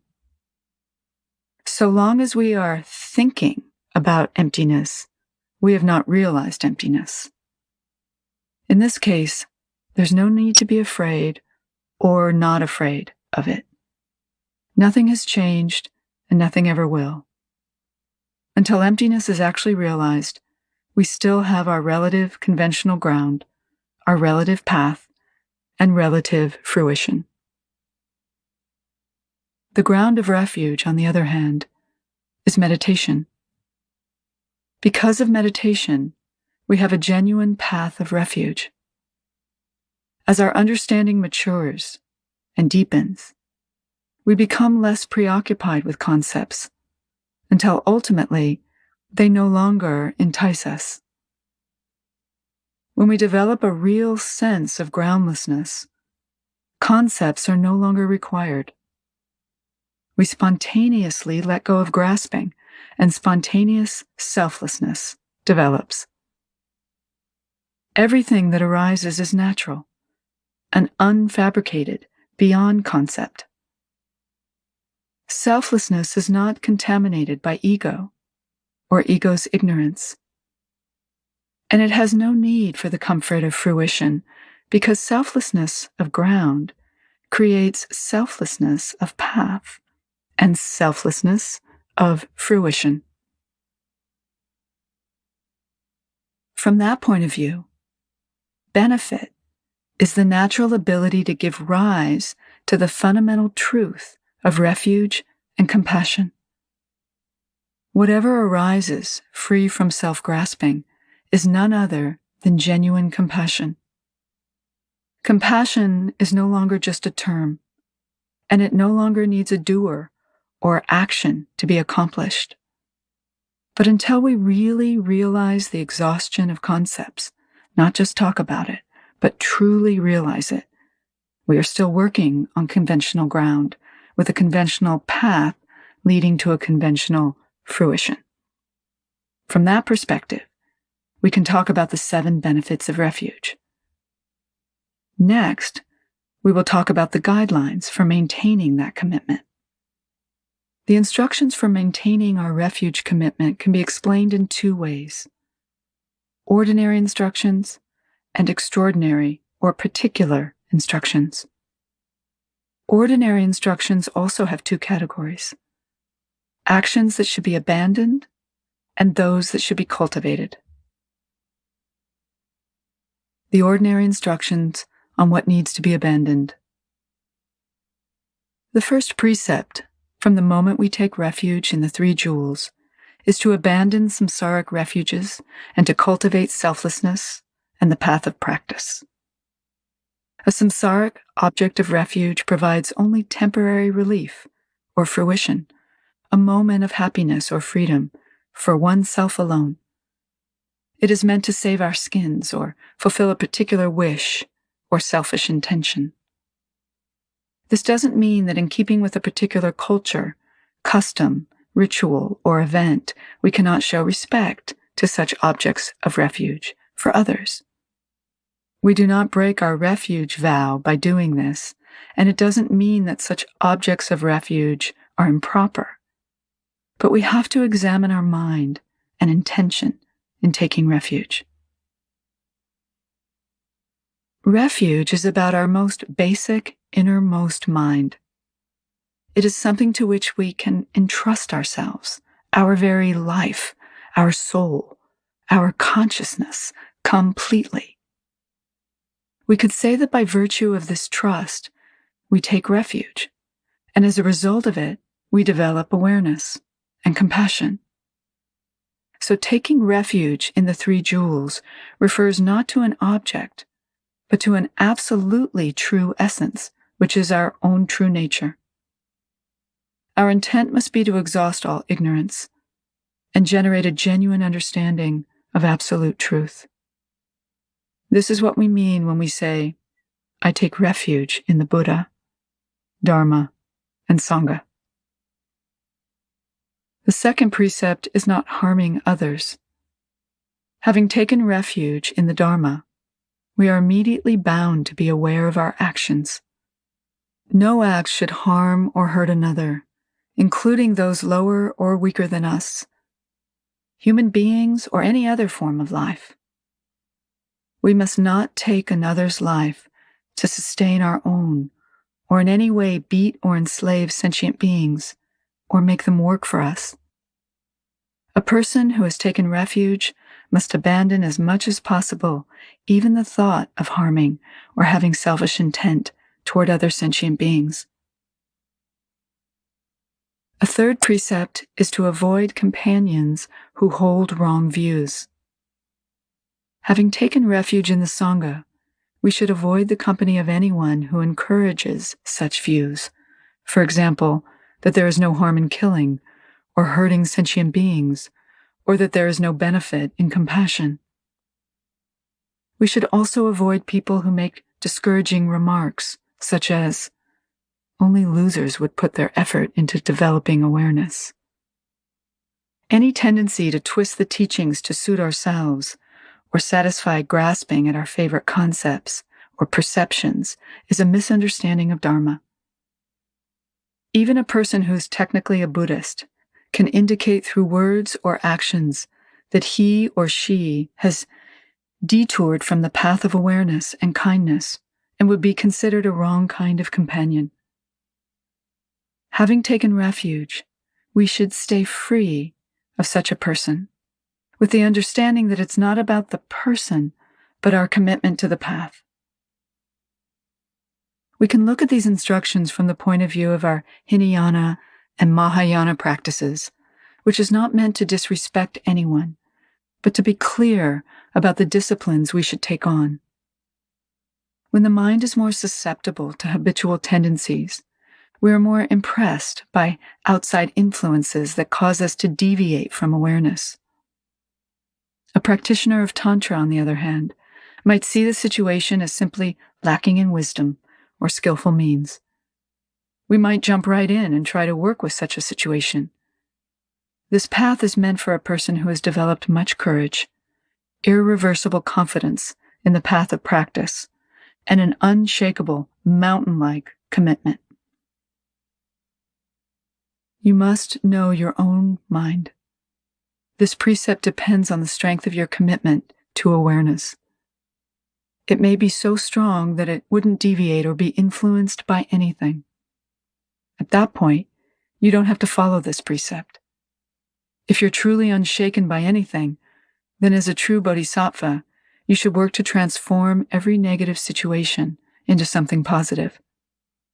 But be very careful, and as much as possible, discern the people who misunderstand or misuse the Dharma.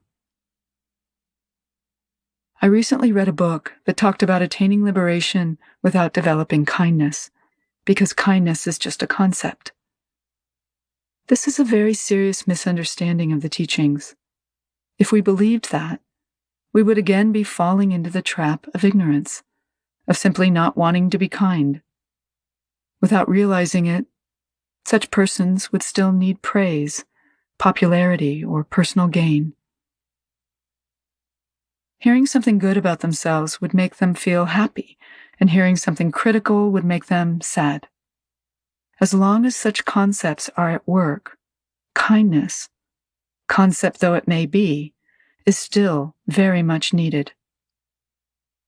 So use all of your intelligence and common sense to acquire knowledge of the Dharma. Then use that knowledge to discern between right understanding and misunderstanding of Dharma. This precept needs to be maintained by anyone who takes refuge in the Sangha. In the sutra teachings, a person who takes refuge in the three jewels is said to be a precept holder. The meaning of this can be expanded to mean friend of virtue, which refers to awareness and the path of absolute truth. A friend of virtue is one who, realizing the importance of mindfulness of body, speech, and mind, abandons harmful actions and cultivates benefit for beings. Such a person is said to be worthy of prostrations and supplication, even from the gods. The ordinary instructions on what needs to be cultivated. Having taken refuge in the three jewels, the texts say we need to cultivate respect. Even the tiniest particle of a symbolic representation of Buddha, the smallest portion of a written word of Dharma, or the merest scrap cloth representing the Sangha should command our respect. Having taken refuge in the Buddha, we should see any representation, a statue, painting, picture, or postcard, as a genuine representation of the Buddha. Any form of written word, even a letter of the alphabet written on the ground, should be seen as Dharma and respected as a real teaching. Just as we regard the text on the shrine as a sacred object, every book we own, even the pencils we write with, and all the notes we take, should be regarded as the words of the teacher and respected as Dharma. The Sangha is represented by pieces of cloth in Dharma colors, shades of red, blue, and yellow. These colors refer specifically to the robes of monastic monks and nuns. When we see even a small piece of that cloth, we respect it as a representation of the Sangha. We are talking here about objects of respect, and not more than that. It would make no difference if you turned your back to the shrine and sat facing the door. There is absolutely no one to say otherwise, is there? When the teachers die, they don't take our respect with them. Students may give respect, but no one takes it. And there is no Buddha, Dharma, Sangha, protectors, or deities with tally books saying, "Oh, I see you didn't bow to me that time, therefore you're going down to the three lower realms." Relating to the three jewels with respect is a way of disciplining ourselves. If and when we see ourselves as practitioners of Buddha Dharma, we will encounter other practitioners and teachings and Buddhas all the time. So the more supports and structures we have to remind us that we actually are practitioners committed to practicing awareness of body, speech, and mind, the better. We therefore take on the discipline of viewing all form, even a small stone, as a reminder. Traditionally, if one finds even a broken bit of a stupa, one would value it as much as the stupa itself. If one has a representation that one respects or actually prostrates in front of, one would treat even a photograph of that representation with the same respect. This reminds us of our commitment. In this way, we also develop impartiality. A mind that plays the game of being respectful in some circumstances and not in others, being aware on some occasions and not on others, or doing the right thing when people are looking and not so right when they're not, is giving in to laziness. Everything should remind us to train the mind. Just as we pay respect to a sacred Dharma text, by the same token, we don't devalue or demean our morning newspaper or the words we've written ourselves. Why would we discriminate between the two? Only an untrained mind would show respect to those with shaved heads, those sitting on thrones, but not to others.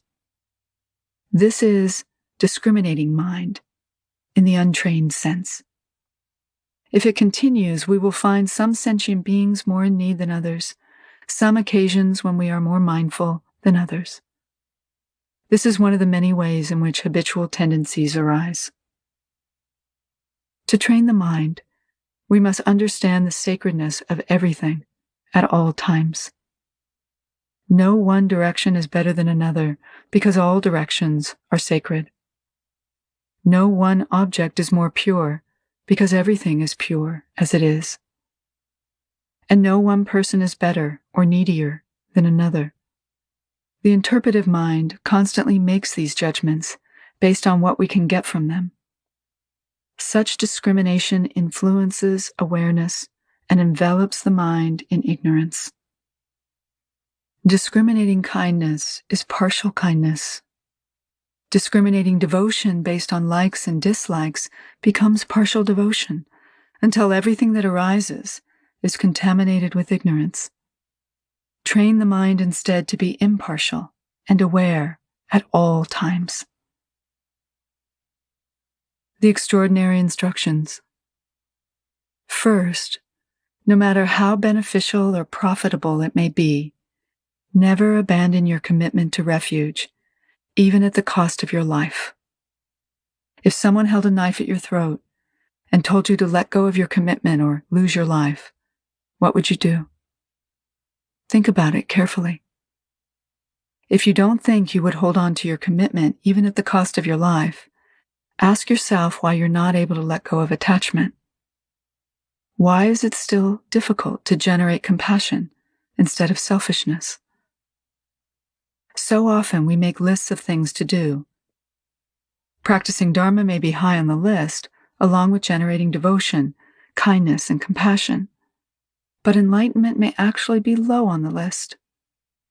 Having taken refuge, we must realize the value of our precepts and commitments. Then, no matter how profitable, comfortable, familiar, or pleasurable other tendencies may be, we will hold to that commitment. Contemplation.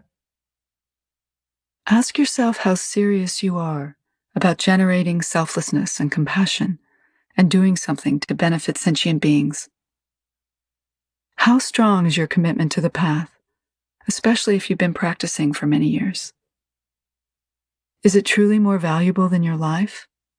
More valuable than your sense pleasures and attachments? If you really want to understand absolute truth, it's essential to think about how honest you've been, how true you've been to the path of realizing absolute truth. Absolute truth is there at every moment. Yet here we still are, with all our dedications, commitments, vows, and precepts, devotion, compassion, methods of meditation, lineage, teachers, and teachings, still unable to attain realization.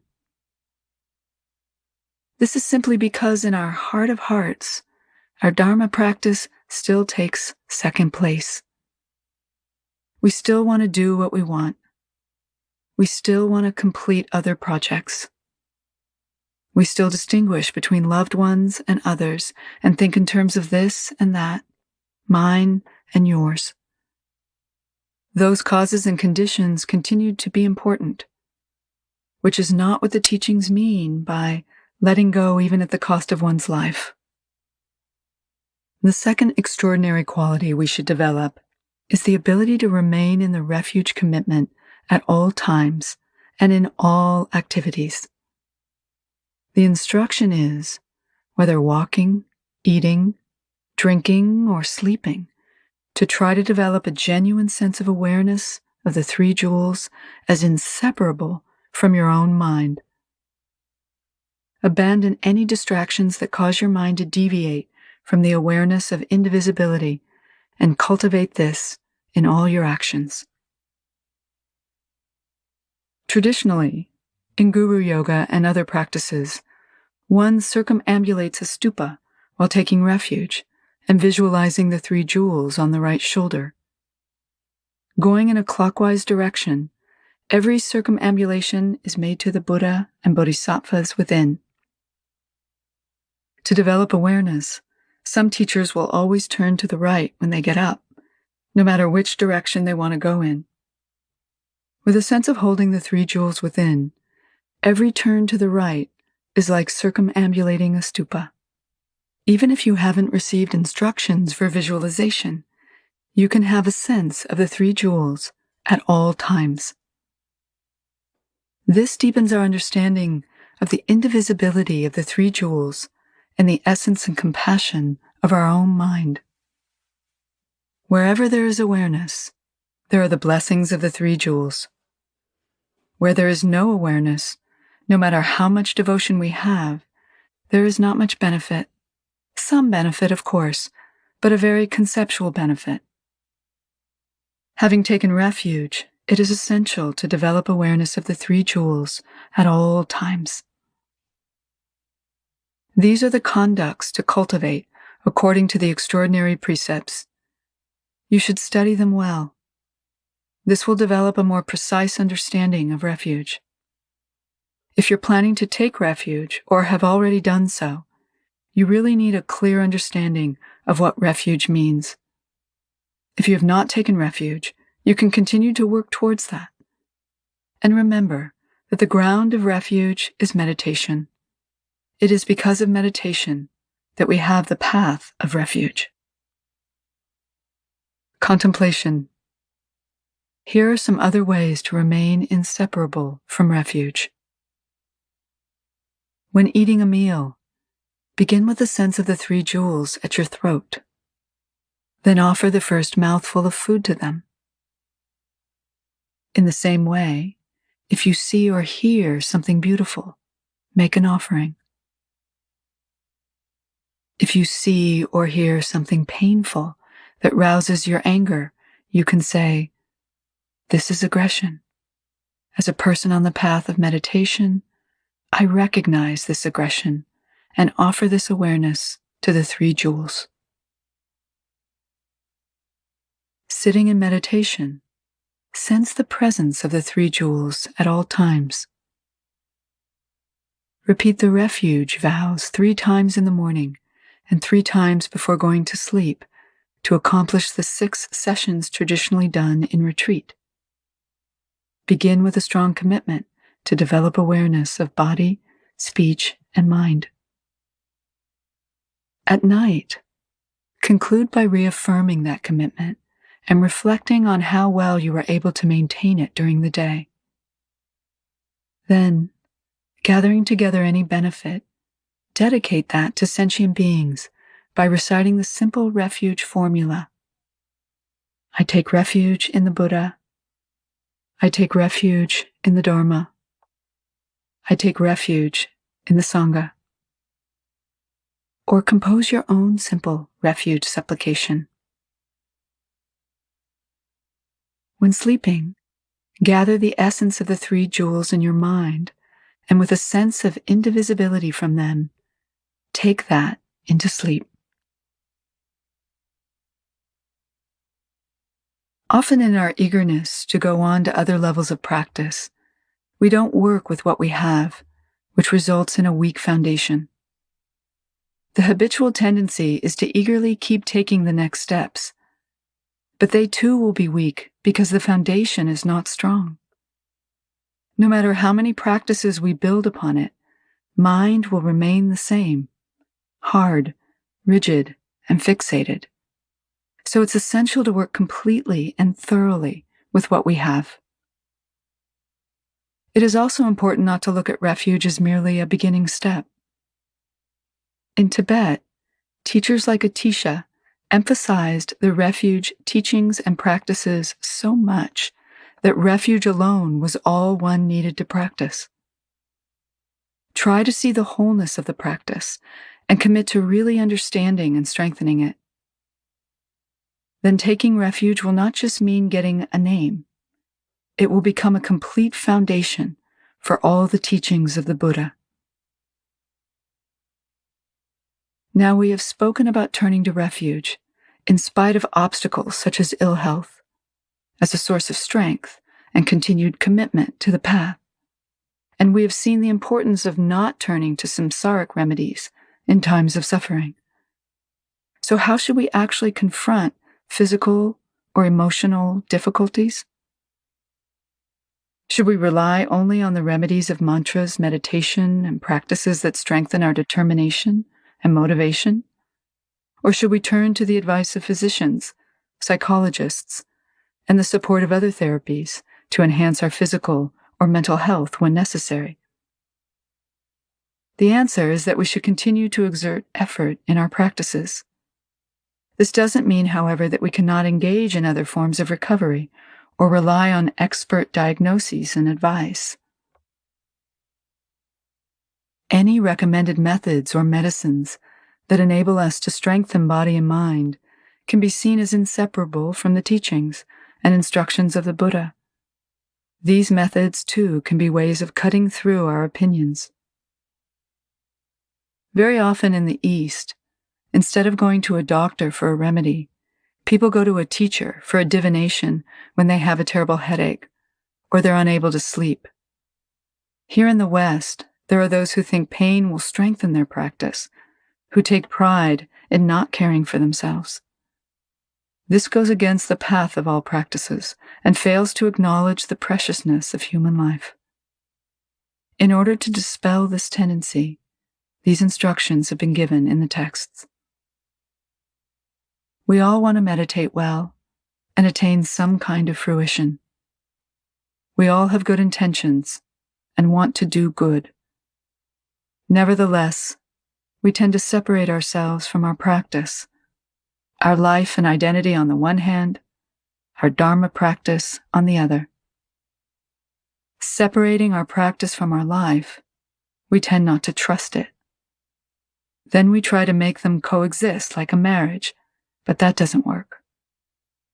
The hesitation that arises from this false separation results in the feeling that sometimes we are Dharma practitioners and sometimes we're not. If we have hesitation at the beginning of the path, we will not reach the state of enlightenment because we will lack the willingness to move forward. To reach enlightenment, we must cut through every level of hesitation.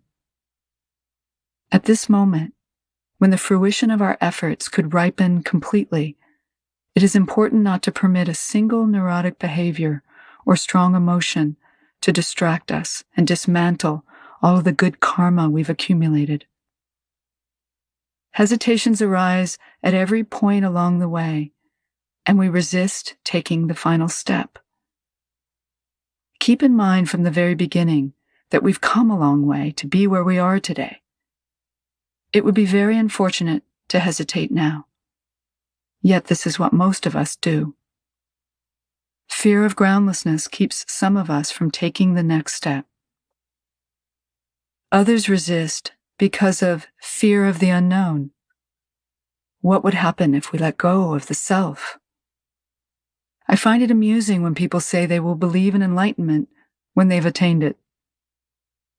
The path of selflessness is constantly obstructed by hesitation or doubt. The very pith of Buddhist practice, and the very reason we practice, is to go beyond that hesitation, which is nothing more than an empty thought empowered by our energy. In and of itself, it has no structure, no reality, and no potential to germinate or arise as an obstacle.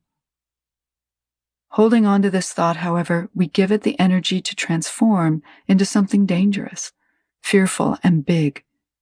We could spend a lifetime succumbing to the energy we put into otherwise empty thoughts, which would be a waste of this precious human life.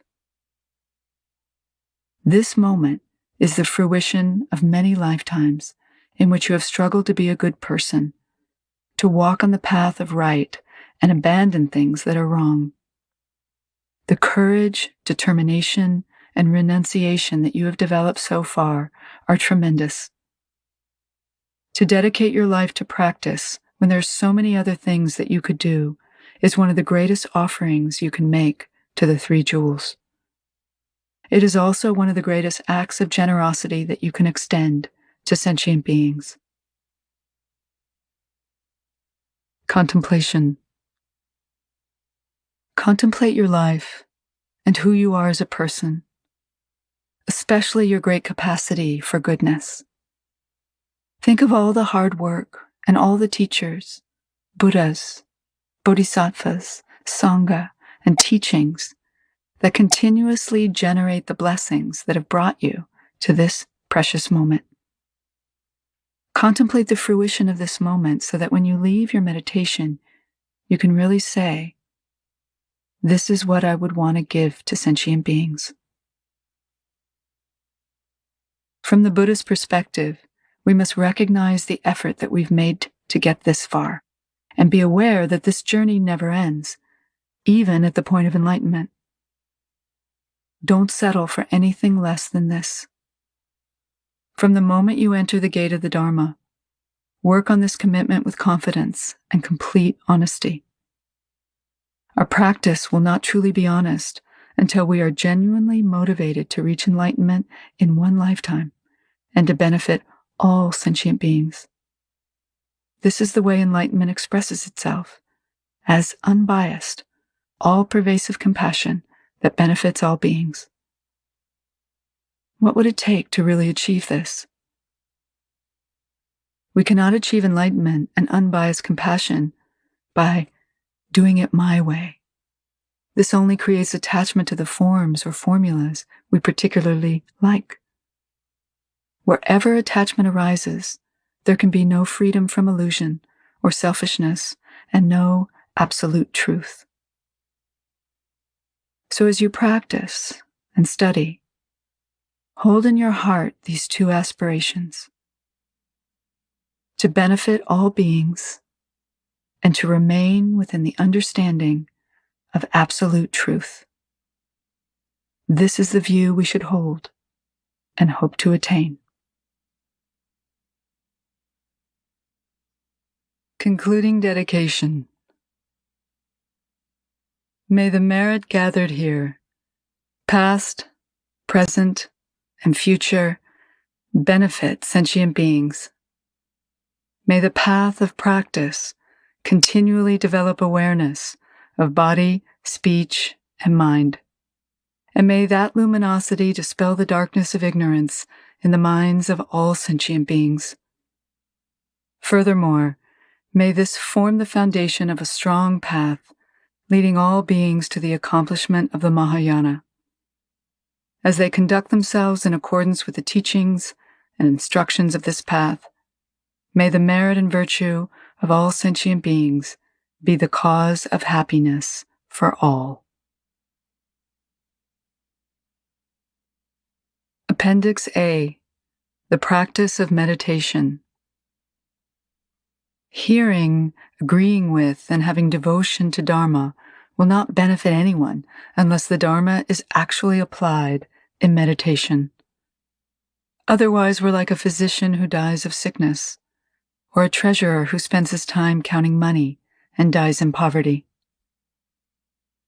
Meditation practice in the Buddhist tradition is about changing your mind, which means transcendence of mind. When the ordinary mind goes from a state of ignorance to awareness, absolute truth can arise unimpeded by the sense perceptions. This is the intention of meditation practice. There are two types of meditation, shamatha and vipassana. The ground of shamatha is a peaceful state, free from concepts. When we shift into distractions, shamatha provides a reference that supports and strengthens the ground of awareness and brings the mind back. Focusing the undistracted mind one-pointedly permits a genuine understanding of the true nature of whatever arises. This wisdom of discernment is vipassana meditation, which analyzes and recognizes the true nature of all inner and outer phenomena. In the beginning, it's difficult to recognize and develop awareness because of constant distractions. Our mind and body must be trained. Because of the physical, gross body, we're continually distracted by and grasping at grossness. The body is the container of meditation and must be tamed and trained to remain still. Within stillness, we can recognize the difference between useful and useless movement and realize our potential for resting in awareness. The meditation posture trains both the body and mind, both of which are inherently empty in nature. Body and mind are joined by the breath or wind element, which is called prana, energy. Wind energy is the closest thing to space. Since the space quality of mind and body is the same, we can understand the truth of the slogan, training the wind energy trains the mind. The body is trained through the wind energy, and the wind energy is trained through shamatha meditation. The traditional meditation posture is known as the 7-point posture of vajrayana. This posture disciplines the body so the flow of prana is more subtle and clear and less impeded. When the body supports the wind and wind supports the mind, these three form the foundation on which mind can be quickly trained. Basic meditation posture. To begin your meditation practice, you can use this very simple approach to the 7-point posture. 1. Sit on a soft cushion on the floor with your legs crossed. If you can, sit in the full or half lotus posture. In full lotus, both feet rest on top of the thighs, with the soles turned up. If this is too difficult, sit in the half lotus posture, resting one foot on the floor under the other leg, and the other foot on top of the opposite thigh. If you have knee or back problems, sit on a chair. In order to have good concentration, it's important not to be in pain. The crucial thing is that your spine is straight. 2. Place your hands in one of two contemplative gestures. Placing your hands palms down over your knees straightens the hands and the flow of wind energy in the body. The second, more traditional way is to cradle the back of your right or left hand in the palm of the other hand with both palms up. The thumbs are touching to form a lotus or jewel. Position the hands 4 finger widths below the navel, resting on your feet or touching the thighs and abdomen with the tips of the thumbs almost at the level of the navel. It's essential for the energy in the hands to flow, so the body needs to be straight. If this posture is too difficult, or if you have long arms and hands, place your hands on your knees. 3. The spine should be as straight as an arrow piercing from the apex of your head down to your seat. 4. The shoulders are also straight, pulled back but relaxed, with the arms parallel to the sides of the body, as an eagle ready to take flight. 5. The chin is tucked in gently toward the Adam's apple. The neck is therefore slightly bent but not too tight. This chin position helps to straighten the spine. 6. The tip of the tongue should touch the front of the palate or the base of the front teeth. 7. The eyes are open, and the gaze flows down the slope of the nose to a point directly in front of you. Take that point as a support for maintaining mindfulness. Maintain the posture with your eyes open. Closing the eyes only seems to facilitate practice. It brings only temporary one-pointedness. The eyes are the main gateways of distraction and need to be trained. Otherwise, distractions will arise when you open your eyes. 3 preliminary steps to meditation. Begin your meditation session with these 3 simple preliminaries. First, generate a sense of strong commitment. Second, generate genuine devotion to the 3 jewels by taking refuge. And third, dedicate your practice for the benefit of all beings by generating a strong sense of bodhicitta. By generating compassion and devotion to the teacher and the 3 jewels, we become genuinely aware of the essence that should be taken into meditation. Everything we have talked about up to this point is contained in these 3 simple steps. Basic meditation technique.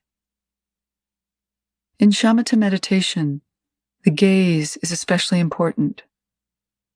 Using an external object, a pebble, stick, statue, or candle flame, can temporarily free the mind from disturbances and distractions. Together with the posture, concentrating on a focal point in front of you allows the one-pointedness of shamatha to arise. When the mind is still, try to remain in that stillness and strengthen it. When the mind shifts, go back to the beginning. If one-pointed focus creates a sense of dullness, sleepiness, boredom, or laziness, relax the gaze. One antidote is to lift the gaze upward, then allow it to slowly come down. You can also develop one-pointedness in formless shamatha by focusing on the breath. When meditation is more stable, training the breath is especially useful. Taking your posture, dissolve the 6 senses on the in-breath and bring awareness to the out-breath. If it's difficult to let go of grasping at distractions, you can begin by counting the breaths. One-pointed concentration is developed by allowing the mind to actually mingle with the breath. Rest the mind completely in whatever arises. For example, if a thought arises, label the thought thinking and let it go. Labeling thoughts and letting them go is using the thought as a reference for one-pointedness. You could also label any sight, sound, and so on, and just leave it at that. Rest the mind without elaborating with adjectives like good or bad, perfect or imperfect, great or small. Do not analyze, interpret, or judge. In this way, take whatever arises as the reference for one-pointedness. When the resting mind becomes distracted, there are 2 ways to bring it back.